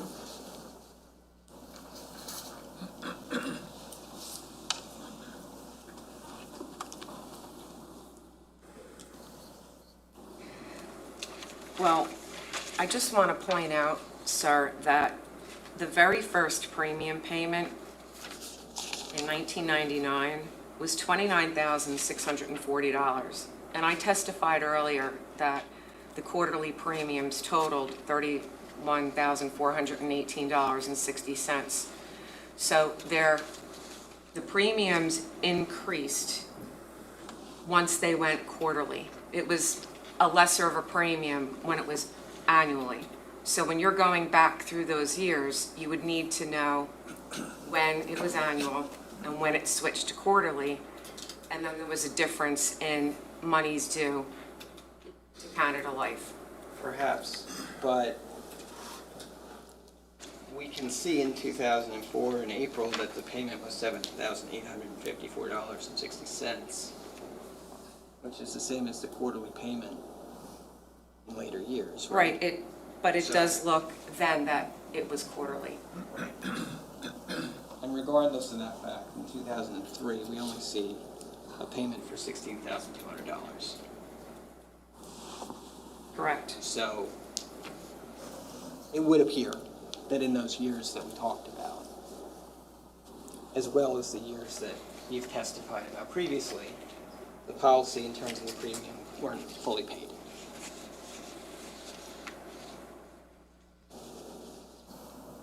But I would not know if the TD bank account was underfunded. You would not, but you also saw in this case that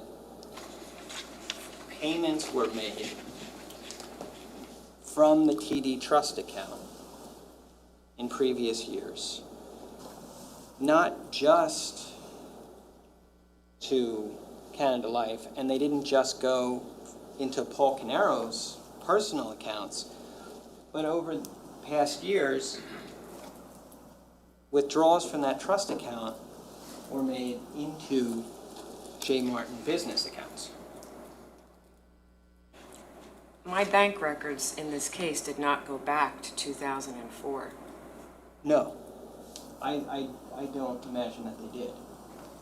Banks don't even retain information beyond 7 years, or they don't have to. I agree. The question was not that. The question was, you had indication in the trust records that you did have in the discovery, the trust account records, that withdrawals were made not just to Paul Caneiro personal accounts over the years, but they were also made to this J. Martin or Square One business accounts. In the years I reviewed the TD bank account that held the trust bank account, I did not see funds go from the trust account back to the business. In the years you reviewed. If they did, if you show me the documents, then I can correct my statement, but to the best of my recollection. Okay. Outside of the statements, did you see any spreadsheets showing transfers in and out of that trust account in previous years?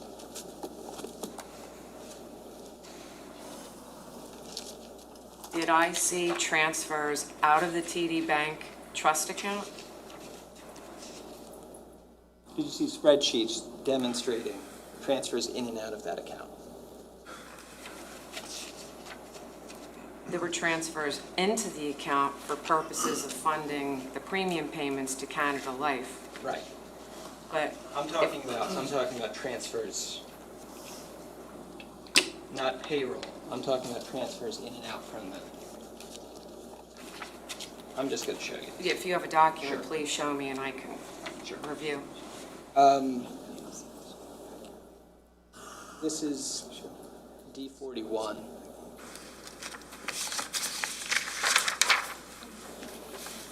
Oh, I'm sorry. Trust account. Shows. Thank you. I'm just going to show you this. You recognize that? This is the TD bank account, trust account ending in 5465. This is January 1st, 2014 through January 31st, 2014. Okay. Okay. Does this appear, can I just have that back for 1 Sure. second? Thank you. Does this, you've seen this before today, right? Yes. You reviewed this as part of writing that supplemental report you've been referring to today? Yes. Okay. I'm just going to show you the period of April 1st through 30th, 2014, and I'm going to ask you to look to April 24th, and you see, Okay. okay? And there's a debit on this account, right? Understood, not disputing it. Yeah. I wouldn't recollect firsthand back to 2014, but yes, on April 24th, there's a transfer of $11,000 back to I don't think you have it on there. 1361. This is,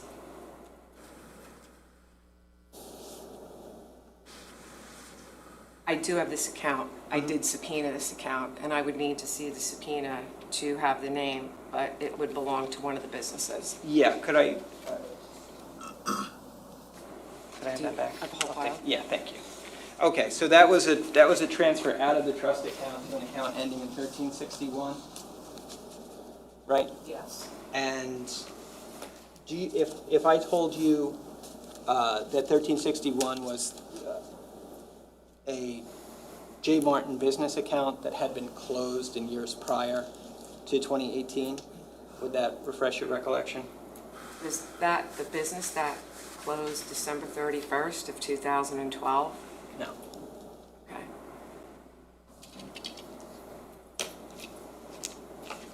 But you do have a recollection of an account ending in... I do. Okay. Okay.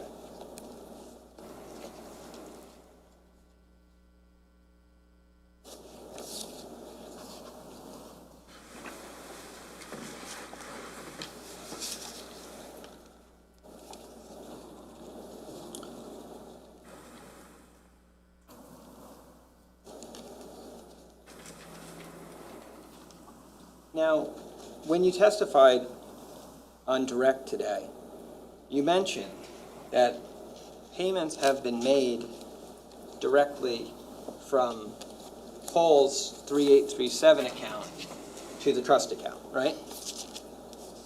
Yes. I misspoke. I apologize. Well, What I meant to say, yes. go ahead. What I meant to say was payments had been made by Paul from Paul's personal account directly to the insurance company to pay the insurance policy. Are you, which years are you referring to? The years of my analysis for my role here in this trial? Yes. 2017 and 18? Yes, I am. Okay. And so your question again then is? Paul had made payments from his personal account directly to the insurance company in order to pay that insurance policy. In 2017, yes, he did. On July 21st, he paid $8,000, right? Correct? And then on August 7th, Paul from his own account paid $11,880. Correct. And together that's $19,880. Correct. And we should point out that Canada Life accepted both of those payments. Yes, they did. They didn't refuse payment because the checks were sent from outside of the trust account, right? No, they accepted payment as a quarterly premium payment, and the $11,880 check, the entire amount was applied to the loan payment for prior missed premium payments. Right. Right. And the loan, obviously, we saw in D64 had existed for many, many years as of 2017. Yes.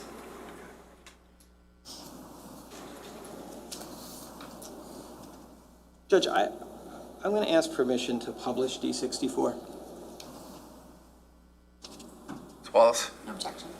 Okay, go ahead.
think it's plugged in. Thank you.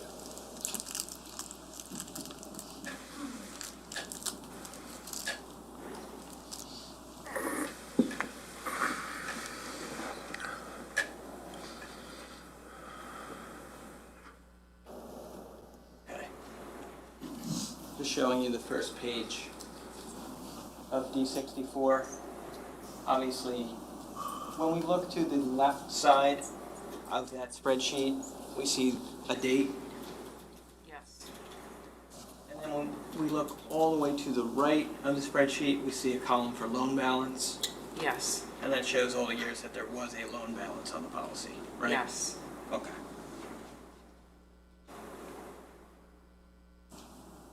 And we can see that there are entries on the loan balance side of the sheet going all the way back to 2002, right? Yes. Okay, thank you. I'm going to remove this. Okay.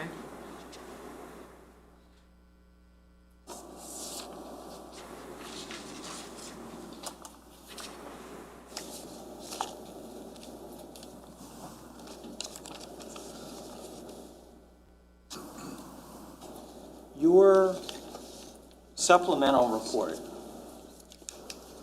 talks about,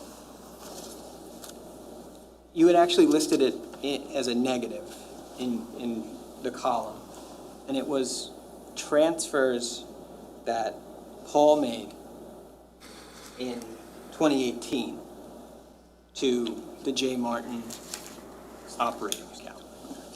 Yes. You know what I'm talking about, right? Yes.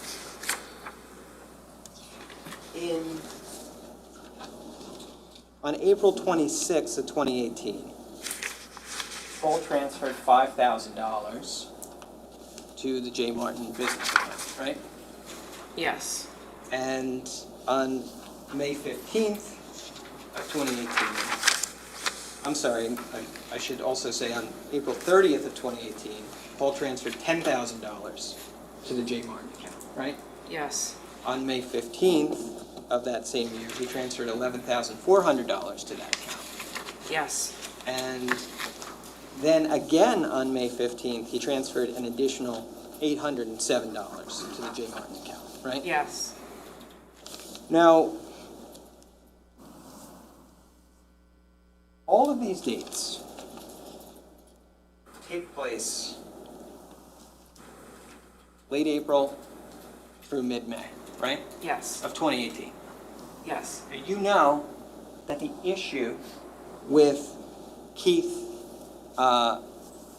finding out about the insurance not being paid in April, that issue happened before any of these payments, right?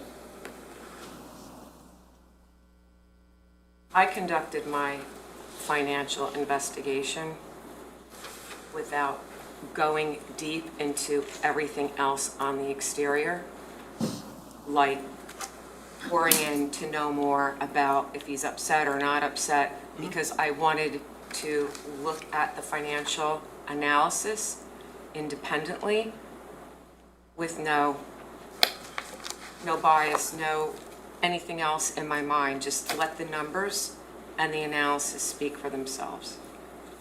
Okay. So, I guess my question, though, is more like, you knew, or it came to your attention at some point in time, that there was this email involving Paul, Ron Artigith, Keith Caneiro, and Steve Weinstein from April 11th of 2018. yes, at some point, yes. Right? And that email is actually is one of the state's exhibits in this case, right? Yes. In that email, one of the things that, and it appears, right, that it's written from Paul, right? Yes. And it's about payments that were not made to the insurance company. Yes.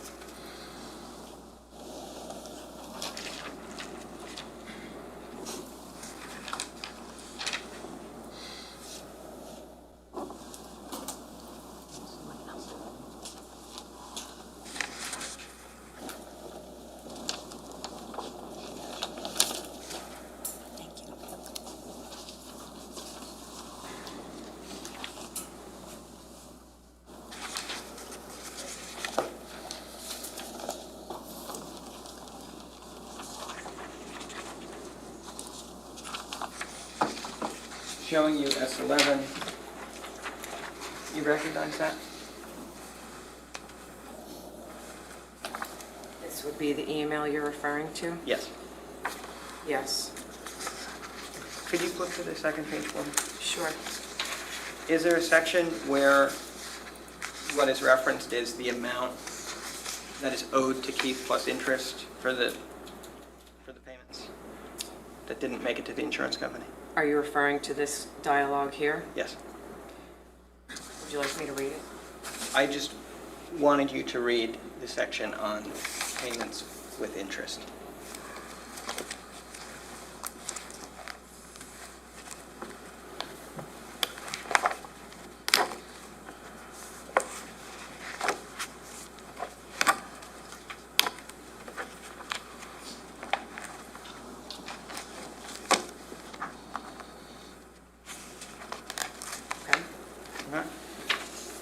Thank you. And so that says amount owed to trust plus interest, $25,806.41. Yes. Okay.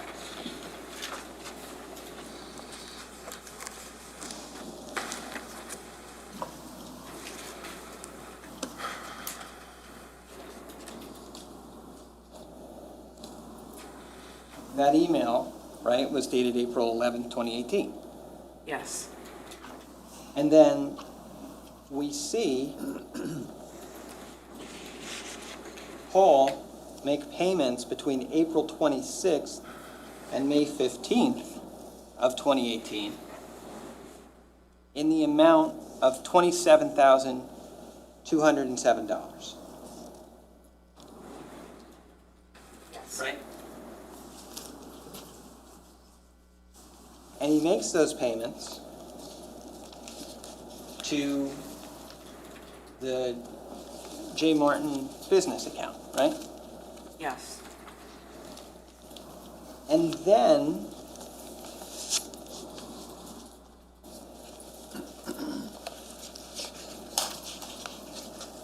in terms of the $5,000 and $10,000 payments in April,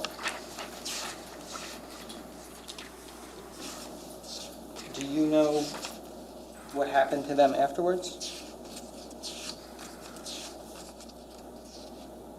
I'm not sure I understand your question. How was he able to make those payments? No. No. Once they went into the account,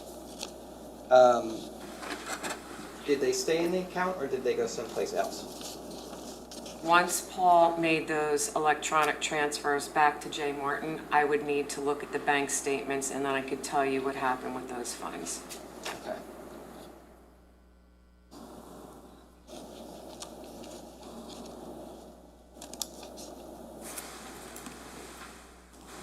I don't believe the state has labeled this document.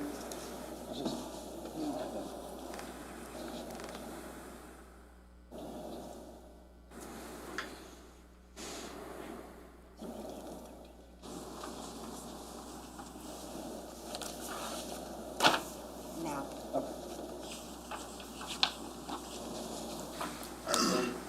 Judge, I'm going to approach with what I've marked as D30. All right.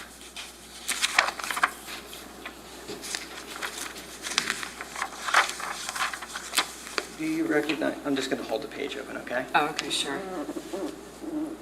Do you This- recognize that? This is a TD Bank account in the name of J. Martin Consulting, Inc., DBA Square One, account number ending in 1396, which would be account number 6 on the chart.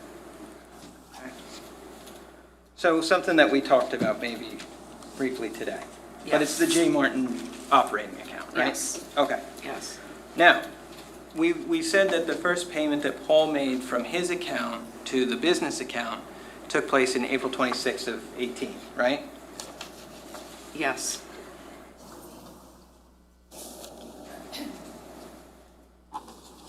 Yes. Okay. Transfer in from Paul, right? Yes. Transfer out to 1934. Right. Then we got a $10,000 transfer in from Paul. But we also don't know, once it's in 1934, you have to follow it till its final destination. I'll take you there. 10,000 in, right? Yep, And then 10,000 out. to the same account, 1934. Yeah, okay. Thank you. You're welcome.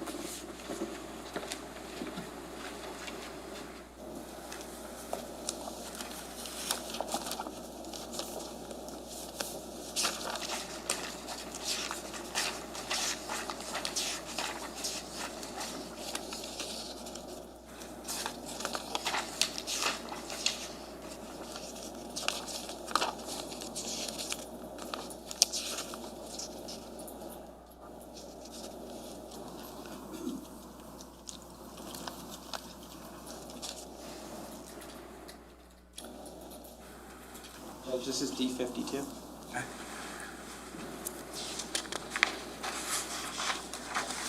I'm just gonna hold the page for you, okay? Okay, sure. Whatever you like. Okay. So this is a TD Bank statement in the name of Keith and Jennifer Caneiro, ending in 1934.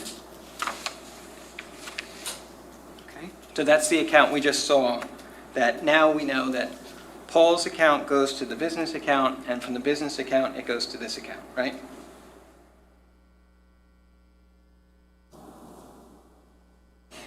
yes, but like the 10,000 goes into this account and then it's sent right out to J. Martin payroll. So Keith's putting it back into the business.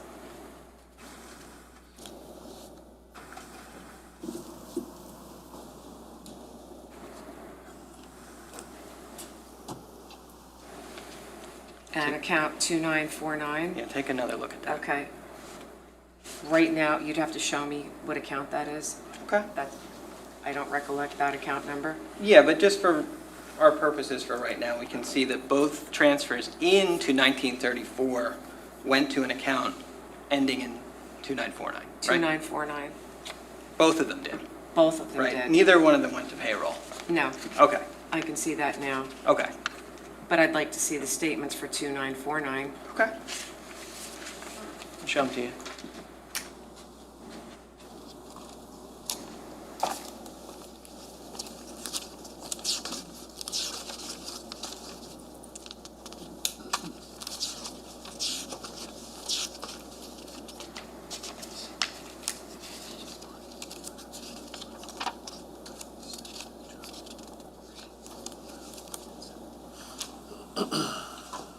Judge, this is D54.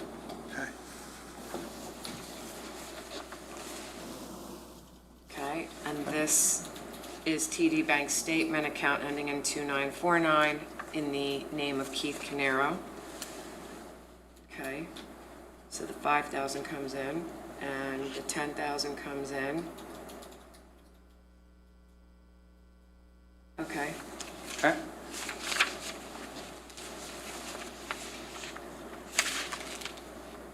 And then the money is, okay. money's withdrawn overseas. Well, they had a home there. Right, but the money's withdrawn in Greece, right? It is. Okay. But when you look at the totality, and that's why you do a financial analysis, I just saw in that bank statement that 2 entries down, over 11,000, Keith put in to a payroll account for the business. So to point out that transaction where it's going into an account that ultimately was utilized in Greece, on the same day or the next day, he's taking more than 10,000. You asked Right. me to see it, though. I did. Did you not? But I I pointing out that you do a comprehensive analysis when you're analyzing the funds. Did you analyze these funds when you did the comprehensive I analysis? reviewed those statements, but I was not following Keith's money. I was following Paul Caneiro's funds, Well, because that's what was taken out of the trust account. That's where it all started. now, here's the thing. I point this out to you because, as you said,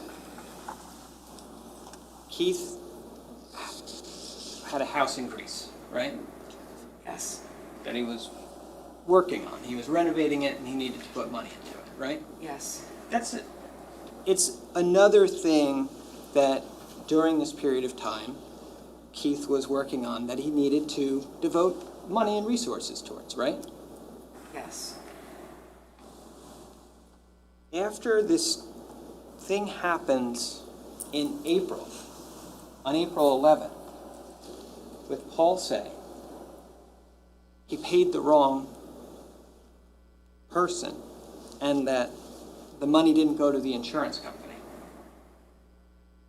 Paul takes $27,000 and he puts it in the business account, right? He took loans out to generate the ability to have funds to then put back in the business because Keith identified the amount of premium payments that hadn't been paid for a period of time.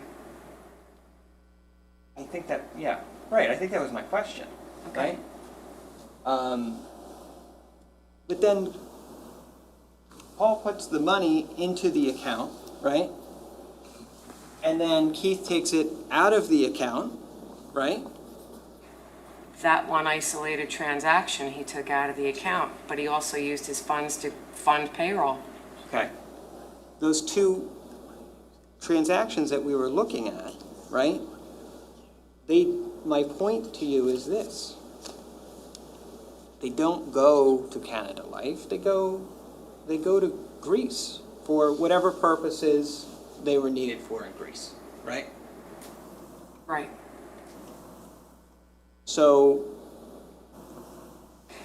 Keith, obviously, if we're following the money, Keith obviously made the determination at that point in time that the money was better put being sent to Greece than being sent to Canada Life. Keith could not make a payment directly to Canada Life. Paul was the trustee. Paul was in the position to move that money from the TD bank account to Canada Life. You say that, but the problem is that we already talked about the payments that Paul made from his personal account. But he's the trustee. I mean, it's his personal account. The Canada Life accepted the payments. He's the trustee. Trustee has significant control over that account, if not all control. You're testifying as an expert on trusts? No, I'm talking about the bank account.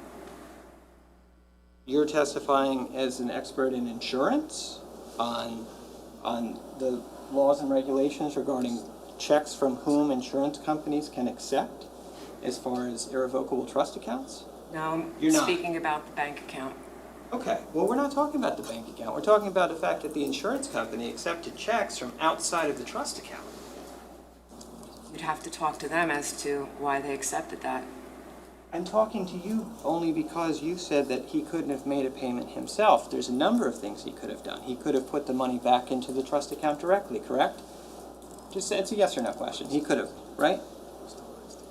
When you open up a bank account, it tells you what you have to articulate to the financial institution, how you plan on funding that account, and it was to be funded through payroll deposits.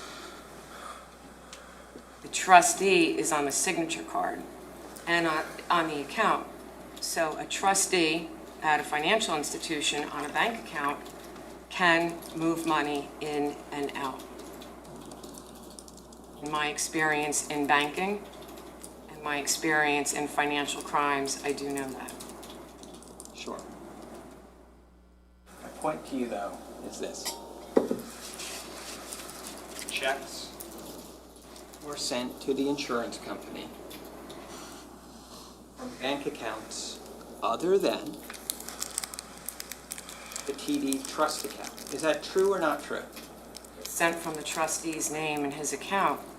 He's the trustee, so Canada Life would accept that. And are you... Obviously, they did accept it. It's recorded as a payment received. Are you insinuating, though, that if somebody else attempted to deposit or transfer money into the trust account, that TD would have prevented them from doing so? Now, I'm articulating to what they will accept. When your name is on the signature card, when you're the trustee for the trust, they will accept payments. That person is able to move money in and out of the account.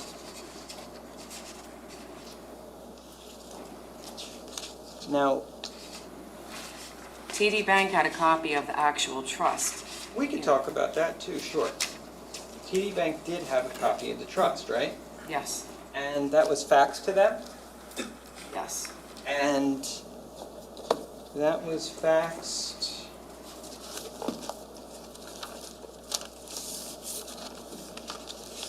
It would appear from a Square One office, right? I'd have to look and refresh my memory on your document. Okay. I do know it was a fax. Okay. I have it here, if you'd like to see it. Okay. This is D40, it's the trust documents, but they're the ones from TD Bank. Yeah, we already showed it though, right? As exhibit. It's a different document, Judge, because it has... Oh, it's different? Well, first and foremost, it has the fax information at the top of it. Can you just show it to prosecutors at least? Sure.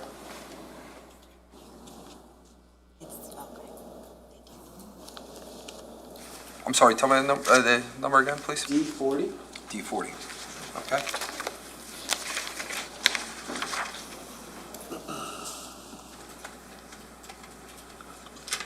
Okay? Okay. Is that what you were talking about? The one that was faxed to TD Bank? I believe so. This appears to be Identify the one. document for me.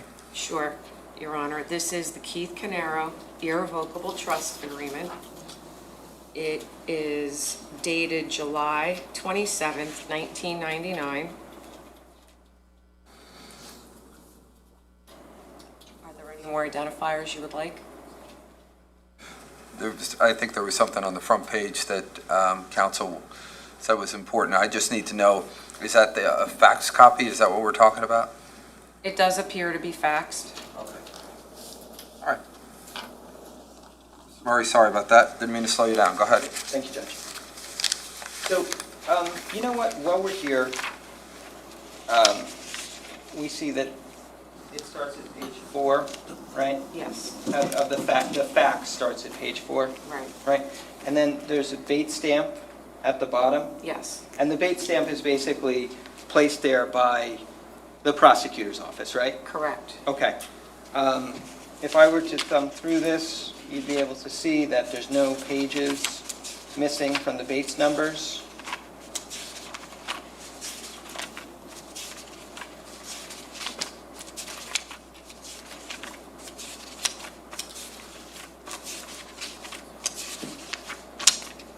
Correct. Right? Yes.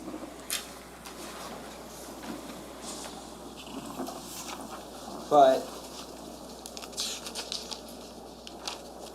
the interesting thing about this document, the one that was sent to TD Bank, is that the trust is numbered, the trust agreement is numbered in terms of pages, but it's missing page 6. Okay. And page 6 is where, in the other copy, in the actual insurance policy that Canada Life had, in that copy, page 6 lists the beneficiary information. That is what TD Bank sent. It's very difficult to get documents going back that far. And the fact that it's not complete is not a surprise to me. You're talking about an account that was opened way back when, and we subpoenaed this in 2018. Well, let me just let you take a second look at this, though. Because if we go back to D40, right?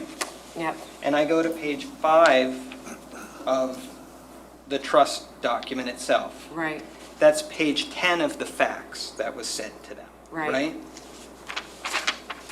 And if I go to page 7, Yep. because we're missing page 6, it's Right. page 11 of the fax. Right. So it was actually, when it was sent to TD Bank, it didn't include the beneficiary information. Okay, It's the way it would appear, right? that's the way it appears. And this is the copy that was to go to TD Bank in order to open and administer the trust account, right? The business checking account, which was the trust account, yes. But the trust account, Right. right? And Paul Caneiro was, as of this date, already listed as the trustee of the trust, right? Yes, But somebody, and obviously Paul Caneiro was going to, as the trustee, have control over that TD trust account, right?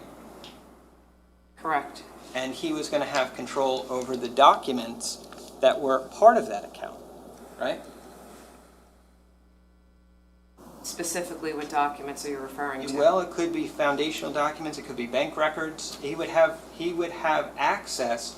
You're just telling me about they'll accept checks from him because he's the trustee. So he's got certain privileges in this account that other people do not, correct? Because he's listed as the trustee. Right. Right, so he would be getting the bank records, yes. Right. And so obviously, as the trustee, he's got access to these documents related to the trust from TD Bank. That I don't know. You know, I don't know. let me say this, I just want to stop you so we're clear. You know that the insurance company will accept a check from Paul from any account because he's the trustee, but you don't know if Paul has access to documents in possession of the bank related to the bank account? I'll address the first part.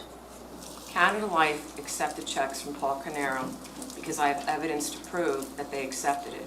You put it in as an exhibit, I have it in my report. They accepted those 2 checks in 2017. When someone's listed as the trustee, the financial institution is going to deal with them and accept his check. With regard to having his name on the TD bank account that was set up to collect the premiums to pay to Canada Life, the individual, the signer on the account, Paul's the trustee, signer, he would have access to the bank statements. Does that mean a bank is giving you copies of everything they have in their file? Every bank has their own policy and procedure for how they handle that. Was Paul the one that physically handed that policy or physically faxed it? If he wasn't the one who physically faxed it, if it was another person who faxed it, did Paul or did Keith give that person who faxed it those documents? I don't know who gave him the documents to fax. That was how many years ago? So I do not know, and I can't say for certain if TD Bank is going to give the defendant or anyone who's listed as the trustee all the documents they get to open up the account. You'll get the statements. So that was a lot of maybes, right? But it's the truth. Another maybe is maybe whoever faxed that to TD Bank, knowing Paul was the trustee, didn't want to include that beneficiary information in the trust document that they were sending. I wouldn't know that. Because maybe they didn't want Paul to see that he was a potential beneficiary. Aren't we speculating? Is someone going to see that? I'll say it. Speculation sustained. Who signed the trust? Can I be heard for a second, Judge? I'm sorry. No, Ms. Wallace, Sidebar or here? come on up.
everyone do me a favor? Can you stand up?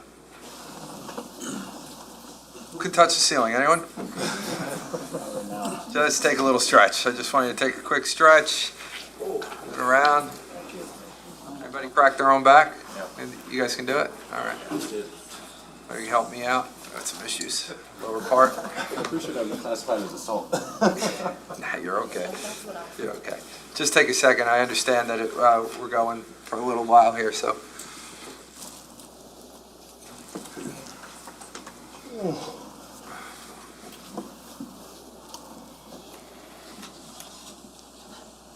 Once you're comfortable, you can sit back down.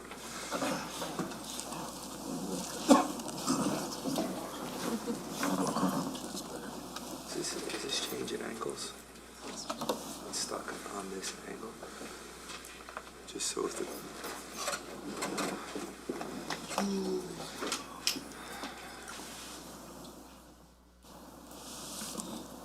Mr. Murray, you ready? You need a minute. Just one more minute. Take your time.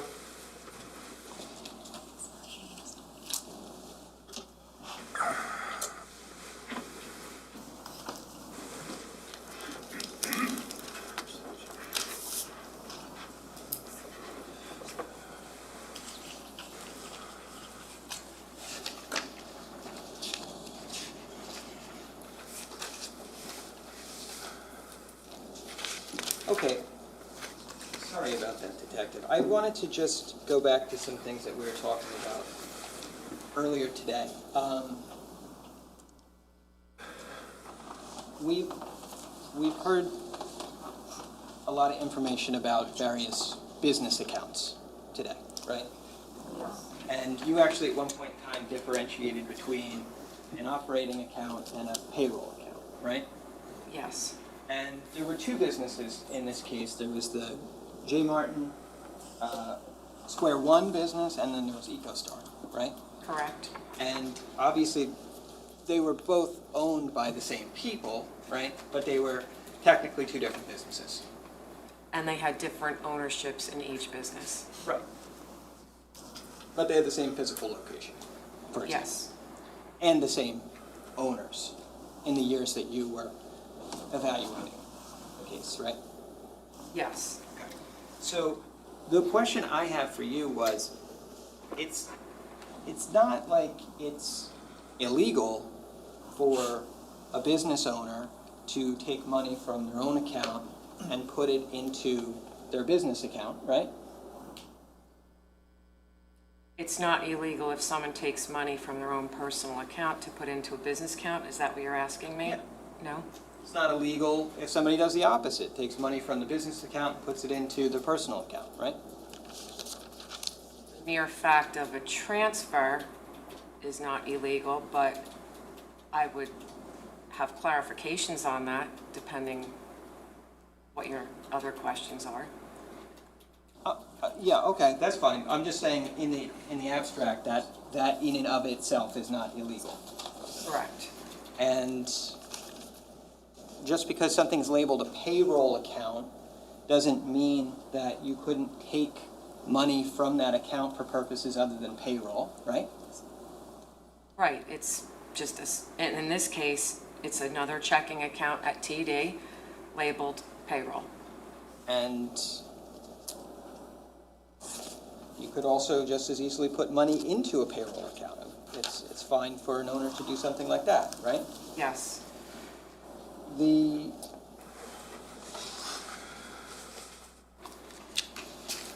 When you looked at the J. Martin account, Operating or payroll? when you looked at 1396, the operating account, you noticed that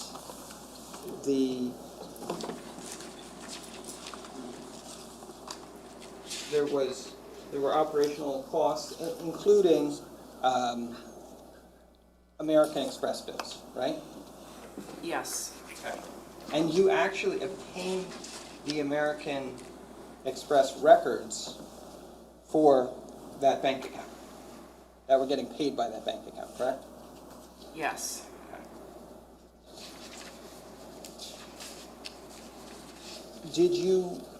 review those records? American Express was well over 10,000 pages. I had my hands on it to review. So a review can be scrolling through, and a full-blown analysis would be, analyzing every purchase and every payment made. So which did you do? It depends what account he's talking about. Okay.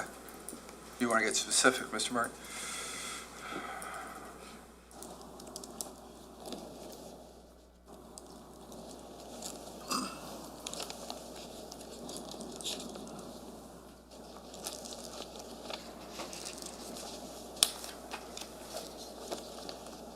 So this is account 4003.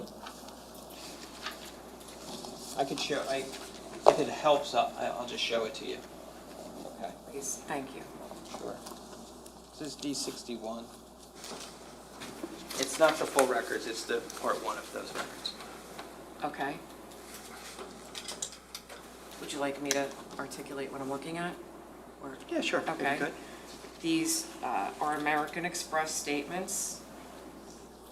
It's a business platinum card in the name of J. Martin Consulting, Keith M. Caneiro.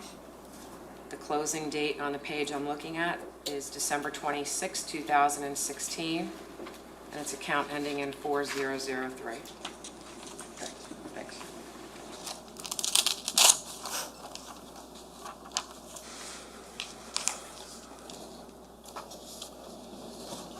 Did you review the records related to that account?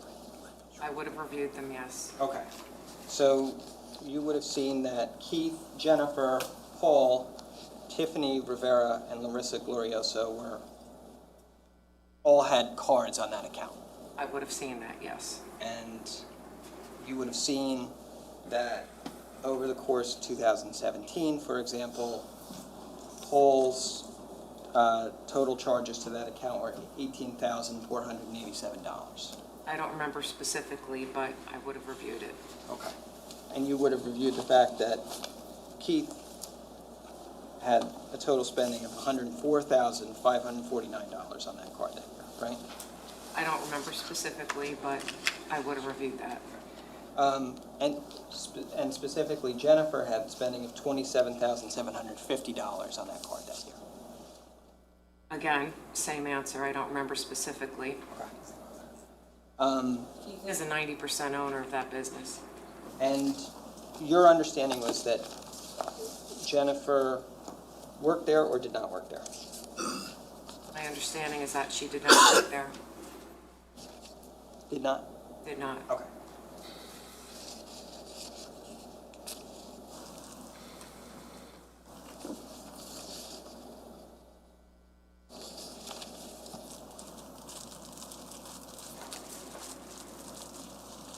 And then I'm just going to show you also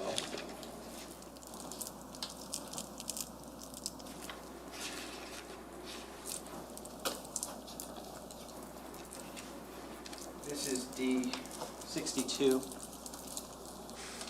Here's it's the same account, right?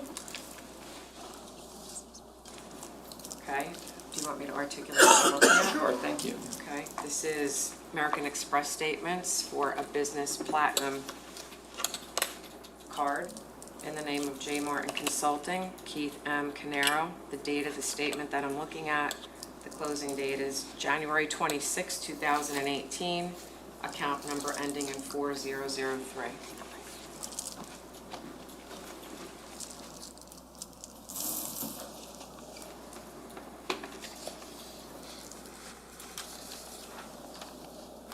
You reviewed these records also, right?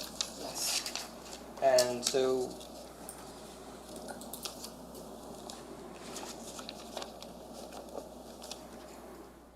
going to later in the year,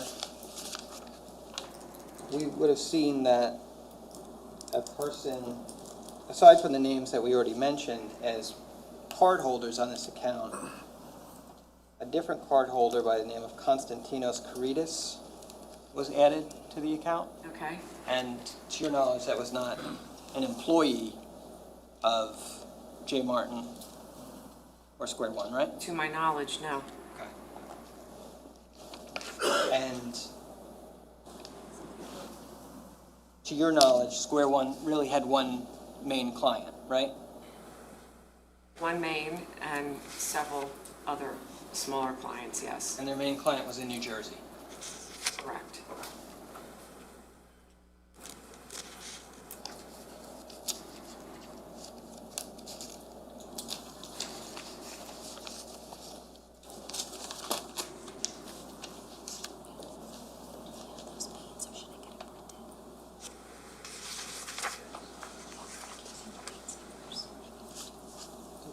The checks I just gave.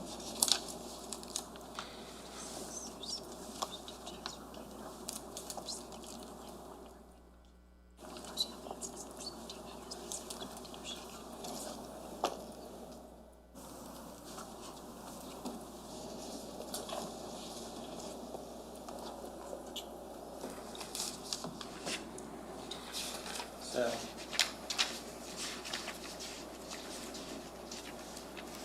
Now, if there was, to your knowledge, did Square One have any clientele in Greece? Not to my knowledge. Okay.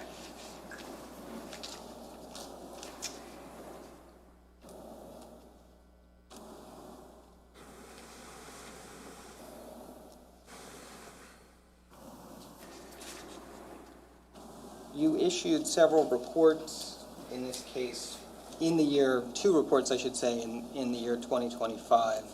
One of those reports, the purpose of it was to correct some errors you had made in your previous reports, right? Yes, You, I believe, initially left out that Paul had received an additional $63,000 in money from Social Security Administration in 2017. no, the correction for the Social Security amounts is this. The defendant received 2 large lump sums from Social Security. And let me refer to my report so I can articulate accurately.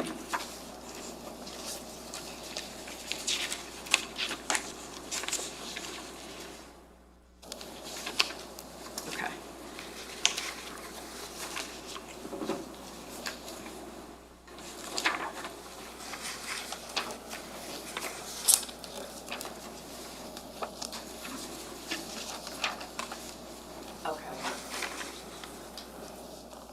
In 2017, Paul received 2 large lump sum payments from Social Security.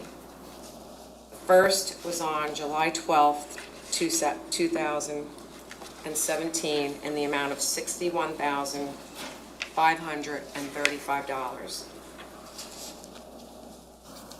The next payment was 6 days later, on July 18th, 2017, in the amount of $63,101. So, in my initial report, I added one of those numbers twice. In my second report, I corrected it so I could include both numbers accurately. So we went from $139,798 to $141,364. An addition error. Now, one of the things you did when you wrote your first report was you characterized transactions between Paul's personal accounts as revenue to him. Revenue stream, not revenue in the sense of a salary. A revenue stream would be available for you to use in that year. So if revenue came into that account if that's what you're referring to. It was available for use in that year, use to pay expenses. Right. I was just looking at the titles to your pages of the breakdown of income and expenses. It doesn't say revenue stream, it just says sources of revenue / income. Sources of revenue, a stream of revenue. But then you updated that and you took that information out of your report. You took those sources, those transfers between accounts out of your report. Because I wanted to give the defendant the benefit, and in that area, it was determined that bank account revenue sources, because the amounts were determined to be duplicative, so I didn't want to utilize an amount twice. I re-reviewed the report, and I gave the defendant the benefit. I mean, is it about giving him the benefit or reporting the right numbers, though? Both. Because hypothetically, if it was 20,000 in the first report, and I re-reviewed it, and it was determined that the amounts were duplicative, and it was 10 and 10, then I'm saying your revenue's 10 instead of 20, as an example. I mean, maybe I'm just confused. Because I thought that the net impact of you making that change, correct me if I'm wrong, I thought the net impact of you making that change was that it reduced your conclusion of Paul's revenue by $22,000 in 2017. Right. And it reduced your conclusion of Paul's revenue by $57,000 in 2018. Do I have that right? Oh, not for that topic. You're talking overall in every category that an adjustment was made. Are you speaking just to the bank account revenue sources, which was deemed duplicative and it was eliminated for 2017 and 18? I'm talking about yes, what you characterized as revenue. Yes. Okay.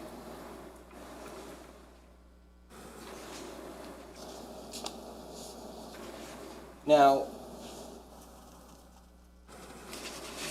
so you're saying that when you wrote your first report, you knew that you were including that information as revenue.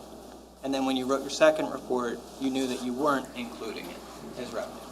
When I put the motive together and wrote the first report, then after that I had time to really go back and re-review, and I made sure that the numbers were accurate, and in this instance, I removed it because I realized it had been duplicated. Okay. Now, you also corrected, I believe, various entries that you made in that report about an auto reimbursement for 2017, right? Which one are you referring to specifically? What's labeled as 2017 auto reimbursement? $27,290.11. Okay. Okay. So in the first report, you had calculated that differently, right? And then you had to go back and you had to make a correction to that report, right?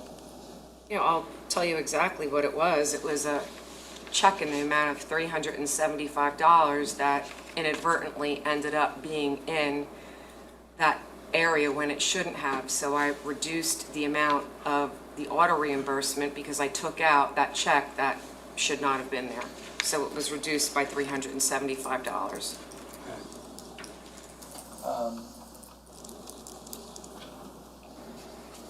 I mean, it's a minor point, but you know that those numbers only come to $27,290 if you include other miscellaneous reimbursements from the payroll other than the auto reimbursement, right? The auto reimbursement, there is a line item on the payroll journals, and it tells you exactly how much it is. So, Right. Yeah, I have them. okay. But you know that when you calculated that number, you included miscellaneous reimbursements, not just auto reimbursements. You can show me the statements from TPP payroll journals. To my recollection, it said auto reimbursement. Okay. Counsel?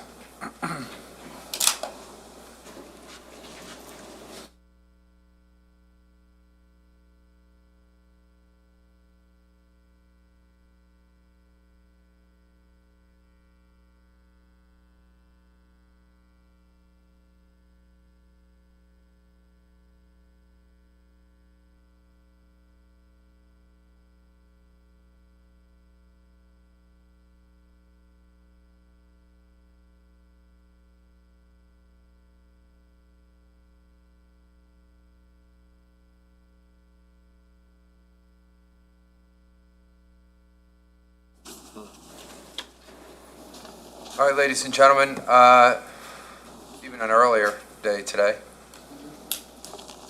Thank you. Nothing. I'm kidding.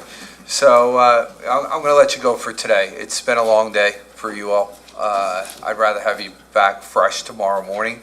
So I'm going to let you go home. You'll do the same thing tomorrow as we did today. You'll be downstairs at 8. We'll get you right up here by 8:30 and get you started. But let's get you out of here for today so you can get home. So as a reminder, you're going to hear me say it every time we leave each other. Don't discuss this case. Don't do any research. I'll see you back tomorrow morning at 8 a.m. Have a good night. Be safe. Thank you.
yesterday regarding opening the door to like the prior years.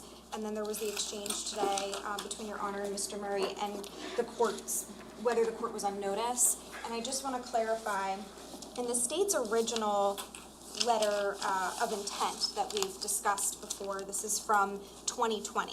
The state indicates in its letter, for years, defendant had transferred money from the TD Trust bank account into his personal bank accounts. Defendant paid the monies back to the trust account, completely in 2014 and mostly in 2015 and 16. In 2017 and 2018, though, that's where the unauthorized takings are alleged. So that was originally submitted, like it was out, when I came into the case in January, I had this letter and this letter only. It was my understanding that this case was about 2014, 15, 16, 17, 18. And then we filed a response, and Your Honor signed an order, and in the order, Your Honor recaps the facts of the case, and this is on page 12 of Your Honor's order, and says, the letter emphasized that the falsified records would be used to show defendant submitted fabricated statements, and that the timeline of the financial conflicts between the brothers stretched from 2016, so I think Your Honor is referring to the facts alleged that I just read from the letter. And then Your Honor finds, ultimately, what's admissible is, it includes it includes that time period. I think it's on page 63. So it was our understanding all along that that was the Includes what top years? 2017 or 16? 16. But that was based on the facts that Your Honor was summarizing from their facts, but their facts had 2014 and 2015. Then we filed the motion for, like, that they needed an expert to present this testimony, and that's when we said, look, we have 50 reports from Detective Bassinger, the information needs to be synthesized so we know exactly what they're relying upon. And then in July, the end of July, is when we received her expert report, and that's when we learned for the first time that she might only be testifying to 17 and 18. But that doesn't mean that we weren't under the impression this entire time that that time period was relevant. The obviously, a defense to theft is money was paid back, money was paid back, money was paid back. And then the indictment focuses on those 2 years because that's what they're alleging. But it doesn't mean that the entire, time period isn't relevant, nor that it wasn't previously discussed in the state's own facts. Here's the problem that I have. I'm going to say you, but it's your team. The defense had no problem with filing whatever amount of motions they wanted to file. I gave everyone the opportunity to file them. I then, after the Supreme Court got involved in our case, I specifically asked if there was more to discuss. By then, you have the July report. You have all the opinions by the court. If there was clarification that was necessary, we could have clarified it. We're now in the middle of trial, in the middle of a witness, with jurors here, and the state's only providing 17 and 18 based upon what the indictment is. If you want to go into 14, 15, and 16, I get it, but that's not where the theft is. So, to me, I would think that you would need to have to give me something to support the fact that because he paid in 14, 15, and 16, that means that he's good for 17 and 18 because, maybe he would have paid it back, or I don't know what you're going to try to insinuate. But the reality is this. I don't know how else to say this. Just because somebody does 50 things right in their life, if they then do 5 things wrong later in their life, that doesn't mean that the first 15, 20, 50 things, whatever they are, that are right, means that that's a justification for what happens later. And I think that's what you're trying to say. So, to me, I'm more than willing to listen. I'll work it out with you guys. But I'm just saying we should have been filing motions if we wanted to bring in something. The indictment is all that we should be talking about is 17 and 18. If the state started going into 14 and pushing all of this other stuff right now as a part of their bad acts towards 17 and 18, you guys would be standing up complaining about the fact that you're going into other time frames so that Paul Caneiro knows what he's doing when he's not paying them back. So I just want to be very careful. I'm willing to listen. I've said it 1,000 times. So far, all I'm saying is that what I've just seen here today, we have gone well beyond the direct. Nobody has said any objections, so I've let it go. But we're going into areas that, to me, I'm not sure that we should be in. If we're going into them, if both sides agree, so be it. If you guys want to agree to that, go ahead. But to me, the indictment is the area of where we're in.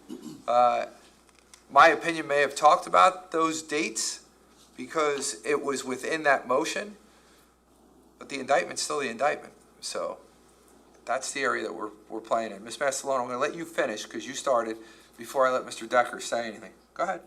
No, just, the only point was that this wasn't a surprise to anyone, and the 2014, 15, 16 timeframe was in the state's original, hey, this is what we may intend to present at trial. We were on notice of those years. We assumed those years were encompassed.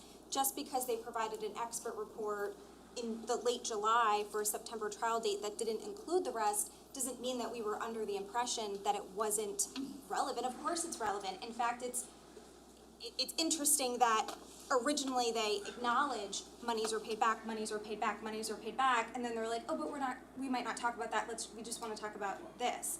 And that's, concerning, but it's relevant. But there's parts that weren't paid back between 14 and 16, right? Yes, and we went into that, so we were fully forthright about that. My point only is that the decision was made by the state to not start the indictment in 16, 15, or 14.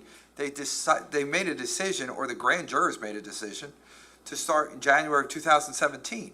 So, to me, going back 14, 15, and 16 has nothing to do with what happens in 17 and 18, unless somebody's tying it in. And just because the state put that in that notice of intent, I had to make the determinations of what we were going to talk about, and I was looking at the confines of the indictment.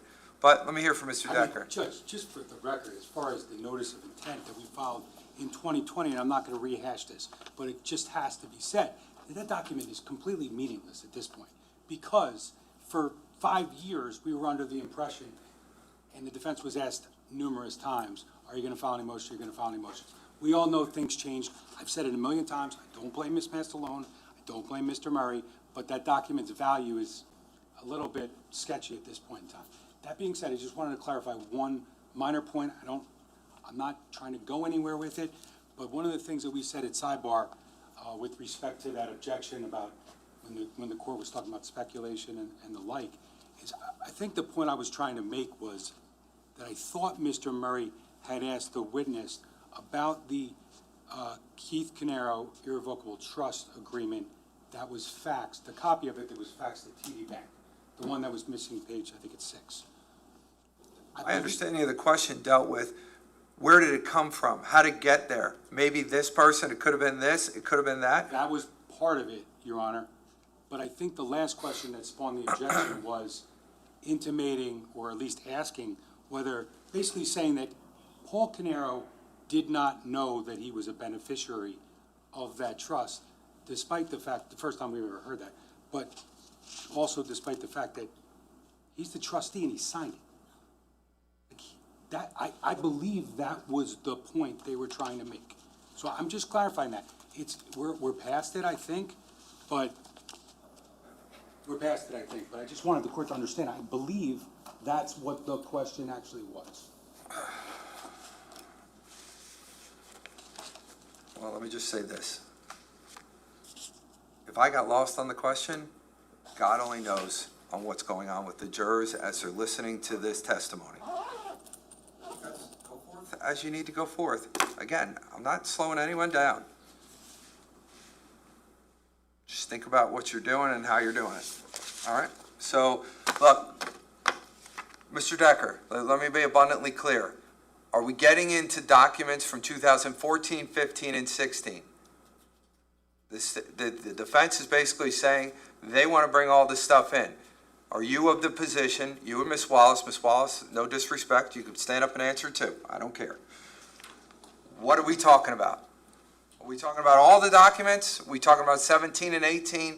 What are we doing? Our direct was limited to 17 and 18, and that is what the state is talking about. I don't see how the fact that the defendant may have paid back monies to a trust account in 2014, 15, and 16 is relevant to what he did in 17 and 18. Okay. You've now heard it. If you guys have a position on that, you want to supply me with something as to why you feel the need to go further, you already have, but if you want to do it, Done, Judge. I was just completing the record because it had appeared that you were saying to Mr. Murray, like, the court wasn't aware that 14, 15, 16 was a thing. It was a thing because it was in the original letter, that was all. That's the point. So it's that it wasn't a big surprise today. There's been a lot of litigation in this case already. It was a while ago. It was earlier last year when we handled these motions in March, April, May. So I understand that it's been a while, and I was just trying to show that, you know, this was something that was addressed previously at this time frame, and it's done. We're done. There's nothing more. okay. Anything else? See everybody in the morning.